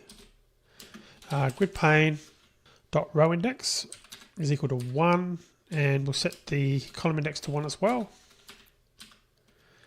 And we're going to put the on action as well, and I'll actually put that on the next line. On action, we'll also set that to the same method. That's going to be hash on button clicked, and then close it off. And actually, let's add an ID to that as well. What we're going to do, we'll just change this code around a little bit now. So we've got an ID at the moment for the text field, but we haven't actually got IDs defined for the buttons. So let's also do that so we can start using those as well. So we're going to put fxid for the first button. fxid, set that equal to hello button, because that's ultimately what's going to be doing. So hello button is going to be saying hello. And we'll also add one for our buy button as well. So fxid, and we'll call that one buy button. So we've got one of those for each now. So let's go back now and adjust the controller code for our event handler. And we're going to have another field here. We've got name field.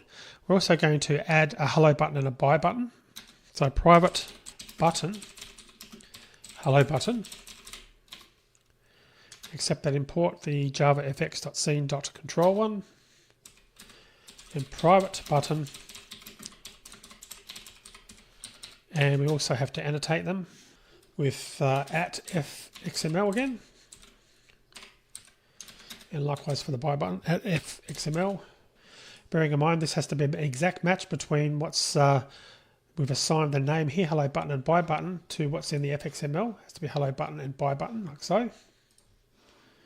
And then next, just change the code a little bit now so that we can actually be a bit smarter in what we're doing here. So I'm going to change this and delete that for now. And let's change this to put an if statement first. So if e.getSource.equals hello button. If we have got the hello button, in other words, the event handler has been invoked for the hello button, we're going to print hello plus namefield.getText. Else, we're going to put, actually what we'll do to be more concise here, we'll put else, or more precise I should say, if e.getSource.equals buy button.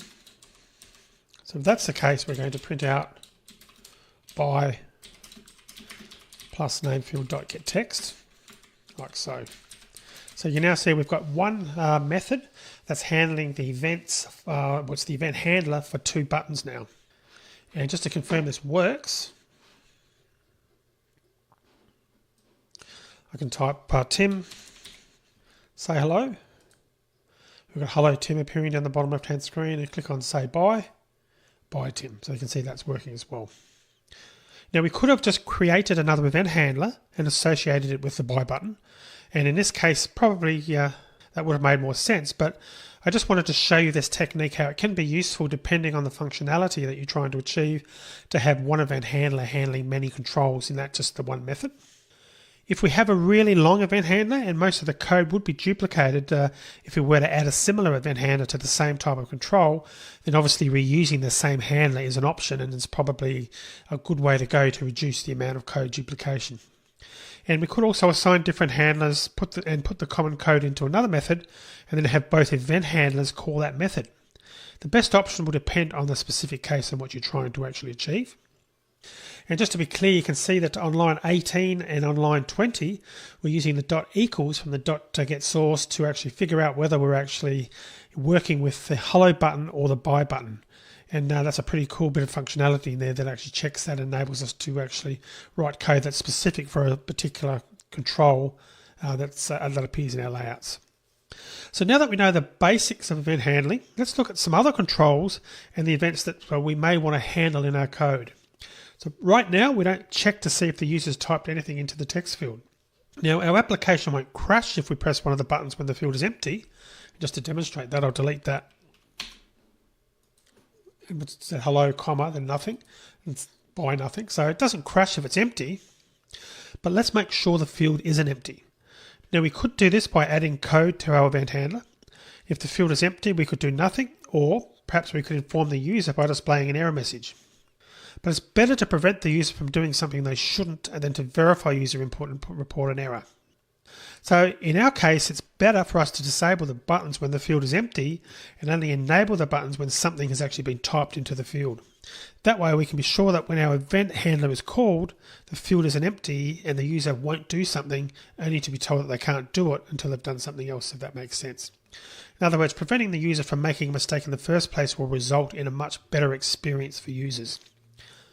Now, when we first run the application, we actually want our buttons to be disabled because we know that the field will initially be empty, the text field. And when buttons are disabled, they won't respond to user input and their appearance will be different so that the user knows the buttons won't do anything. Now, when the user types something into the text field, of course, we want to enable the buttons at that point. So this means that we'll want to be notified whenever a character is typed into the text field. And can you guess what we want to do here? We want to listen for every time a character is typed into a text field and run an event handler when that happens. So first, let's write our event handler. So what we're going to do is we're going to listen for the on key pressed event. So we'll call our event handler handle key released. Let's just close it down. So again, we're going to listen for the on key released event and write a handler for that. So I'm going to close that down and making sure that I'm in controller.java. Let's write a handler. So it's going to be public void handle key released. So handle key released. So how are we going to go about this? Well, firstly, let's get the content. So I'm going to be string text equals name field dot get text. Then we're going to put boolean disable buttons equals text dot is empty or text dot trim dot is empty. And then we're going to do hello button dot set disabled to be equal to our variable that we've defined in the previous line, and the same for the buy button. Disable buttons. So as you can see, we can call the isEmpty method to actually check whether it's empty or not, and that should have been a proper OR there. So 2 of those. And we're also using .trim as well, so we're basically ignoring any white space as well. That's why we're doing that additional test there. So basically, if either of those is true, in other words, it comes back empty, in either case, we're going to disable the buttons accordingly. Otherwise, if it's set to false, which means it's not empty, disable buttons is going to be basically set to false. And that means that when we go to the disable is going to be false, which effectively means it's going to enable it for us.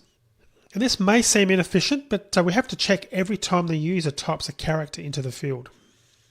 Now we could also accept a key event parameter, and that would tell us which key was typed into the field, but we don't really need to know in this case which key it was. We only care about whether the field is empty or not. And I just need to annotate that at fxml. So that's going to handle that for now, but we also need to disable the buttons when the application first runs. So what we're going to do is add an initialize method to our controller. Now the Java FX runtime calls this method when it's initializing the UI. Now the method can't have any parameters and it must be public. And we also have to annotate it with the @fxml annotation. So I'm going to put that at the top. And public void initialize. I'm going to put the annotation, XML, and the actual code will be quite simple. It's going to just be hello button.disable, set disable I should say, and set that to true. So in other words, we do want to enable it, we do want to disable it I should say, then buy button.set disable as well, also equal to true. So again, that's going to be called automatically, our method, basically when our application is being initialized. So the final step we now need to do is to basically associate the event handler that we just wrote on line 32 to our text field in the fxml. So let's go and do that. Text field, create a new line, and of course it's going to be the name of the event. In this case, it's going to be on key released. So this is after when a key is pressed, but when it's actually released, when you've taken your fingers off the key, we want to call our handle key released event handler method. And if we run that again now, we'll just check that it's going to work. You can see the buttons are correctly disabled initially, and when we type something, notice how they actually got enabled. So you can see our code and our event handler is actually working nicely. But if we then backspace to delete the T, what actually happens? We can see that the buttons do disable, so again, that's working well. But what happens if we type a blank into the text field, in other words, a space? So click on the space. Well, nothing actually works here correctly, and that's because I've got that second test in play. But if I were to change that code and come back down here and change this here and just comment that out temporarily, like so. So we're now only testing to see whether the field's empty. We click on that, run it again, put a T in there, that works, press delete, it goes away. But if I press space, notice how it's now enabled again. So in other words, it's not until we, in this particular case, what we want to do is make sure that a space isn't entered, isn't valid effectively. And that's what this second method call is doing. It's basically trimming the results, getting rid of any white space, which obviously includes spaces, and only then enabling that to run. So again, if we just check that,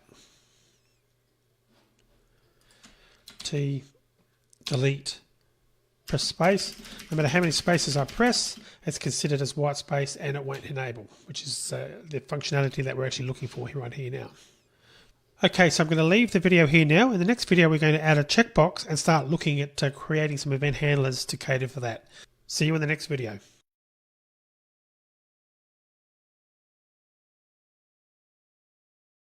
So just as a recap, we've now got our program working with buttons being enabled and disabled. So I'm just running the app again. Obviously the buttons are now disabled by default. If I type something in, you can see they're now enabled. They actually work. And if I delete the content, the buttons automatically get disabled. And additionally, if I use white space characters like a space, the buttons don't get enabled because we're specifically trimming the contents before checking to see whether there's something in there. So that's all working well. Let's close that down. So let's continue on a bit now. And what we're going to do is we're going to add a checkbox to our UI. So we're going to go down here and put it below our button. I'm going to put it on row index 2. So I'm going to be checkbox. And it's going to be text is going to be equal to clear the field after saying hello or bye. And row index, as I mentioned, is going to be 2. The col index is going to be on the first column, which is position 0, the very first column. And we need a col span of 2 because we've got some long text there. So col span equals 2. So close off that tag. Now we could actually add an event handler that listens for whenever the checkbox is selected or deselected, but we wouldn't typically do that. For most controls, we really only care about the state of the control when the user indicates that they've actually finished inputting data. So typically, they do this by pressing the OK button on a dialog, or perhaps pressing the Save button on a toolbar, or something else along those lines. So at that point, the event handler for the OK or Save button would gather the states of all the controls. So when we have a checkbox on a dialog, we only need to know if it's selected when the user presses the OK button, because that's when we'll actually process the user input. So we don't care how many times the user checks and unchecks the checkbox up until that point. Now, of course, like anything, there are exceptions to this, and sometimes when the user clicks a checkbox, it might change, which radio button is selected, or perhaps it'll change the position of a thumb on a slider. And if that's the case, we'll want to change other parts of the UI. For example, the user could be using a slider to indicate how many tickets they want to buy, and the UI will update the total cost of the tickets when they let go of the slider's thumb. So there are scenarios where you do want to do that, but most of the time we really only care about the state of some controls when the user actually presses OK, save or buy, or does something else that essentially means that I'm finished, you can go ahead and process the data now. But with that said, we are learning about event and event handlers, so we're going to listen for when the user checks and unchecks our checkbox. Now, as you may have guessed from the checkbox's text, we'll also look at the state of the checkbox when the user presses a button. So if the checkbox is checked, we're going to clear the text field after we've printed the hello or bye message, and if it isn't checked, we won't clear the text field. So first what we need to do is go back to our controller, and we need to basically work on the event handler. So let's do that. So we're going to come back in here, and what we're going to do first is add our checkbox. So it's going to be private checkbox, and we'll accept the import, making sure we select the right one. And notice how I selected the wrong one, and that's because I typed box with a lowercase b, and of course it should be an uppercase one. So I'm just going to undo that change and come back here and actually change that to checkbox. This is why it's often very important to check your imports to make sure you're selecting the right controls. And you can see here, basically, if it's got Java FX in the package name somewhere, you know you're in the right place. So that's the one we want. So I'm going to select that one. And we're going to call this one our checkbox. And we're going to call our event handler for this one handle change. So actually the other thing I need to do is annotate it with @fxml. So, and I can probably get rid of that extra space there as well. Okay, so let's go down and write that method. So the method is going to be, as I mentioned, handle change. And all it's going to do is print at the moment whether the checkbox is selected into the console. So we're going to do a public void handle change. And we're going to print out the checkbox is plus, and it'll be our checkbox dot is selected, which is the method to determine whether it is selected or not. And we'll put checked if it is selected, otherwise we're going to put not checked. Okay. So the next thing we need to do is switch back to our FXML, and we need to assign an ID to our checkbox so that the relationship between the controller code and the fxml is set so that our event handler can be invoked. So that's going to be fx ID equals our checkbox, because that was the name. And notice how conveniently IntelliJ's looked in our controller code and found that. So our checkbox. IntelliJ is really clever for things like this. It just really saves you a lot of time in making sure that your associations that you're typing in are actually correct, which is great. And the other thing, of course, we need to add in addition to that is our onAction, what event handler we want invoked when there is an action. So we're going to put, it's going to be onAction equals, and of course it's hash handle change, which was the event handler that we just wrote. So next we're going to update our button's event handlers so that it actually checks the state of the checkbox. And again, if the checkbox is checked, we're going to clear the text field after we print the hello or bye message on the console. So let's go and do that back in controller. And of course it's in our on button click method. So we're going to leave the code in here that actually prints out a message, a hello or bye, depending on which button was pressed. But then what we also want to do after that, we'll do a check here, and we'll put if our checkbox is selected. So if it is checked, in other words, then we're just going to do name field.clear to clear the contents of the text field. So let's just test our code and see that it's actually working. So I'm going to run this. And there's our example. There's our checkbox on the screen. So what I'm going to do first, we're going to leave the checkbox unchecked. If we type Tim, click on say hello, we get the message and nothing's changed. The text remains in the text field, as you can see there. And next we'll check the checkbox, clear the field after saying hello or bye. Click on that. And you notice that we've got the message to say the checkbox is checked. So our handler code actually worked. Our event handler worked. And now if we click on say hello, we notice the text field was actually cleared. So the code's obviously working. But did you notice that we've now got a bug in our UI? And looking at the screen, can you guess what's actually gone wrong? Well, what's happened is our buttons are now enabled, but there's nothing in our text field. We've written our previous code that if the contents of the text field was empty, then the buttons would automatically be disabled. So as a consequence, what we really need to do is go back to our event handler. We also need to disable the buttons when we actually clear the text field contents. So let's do that. And down here, after the text field's cleared, we also want to do hello button dot set disable to true, so that it is disabled, and the same for our buy button as well, dot set disable true. So that should now work and actually disable the buttons after the field has been cleared. So let's run that again now. So again, we'll test this. Type in my name or type in anything, click on say hello. We get the message, but the text field wasn't cleared. So that's working. And now if I click on the checkbox, click on say hello, you can see that not only is the text field cleared, but now the buttons are correctly disabled. And that really does bring up an important point that when you are coding a user interface, a UI, you really have to consider everything the user can do. So we have to actually write a lot of code to handle all the expected use cases, to prevent and handle all the possible error cases, and also, of course, to verify user input. Testing a UI can be quite challenging, and that's because everything the user can possibly do has to be tried, and users can be quite inventive and do things we never really expected them to do.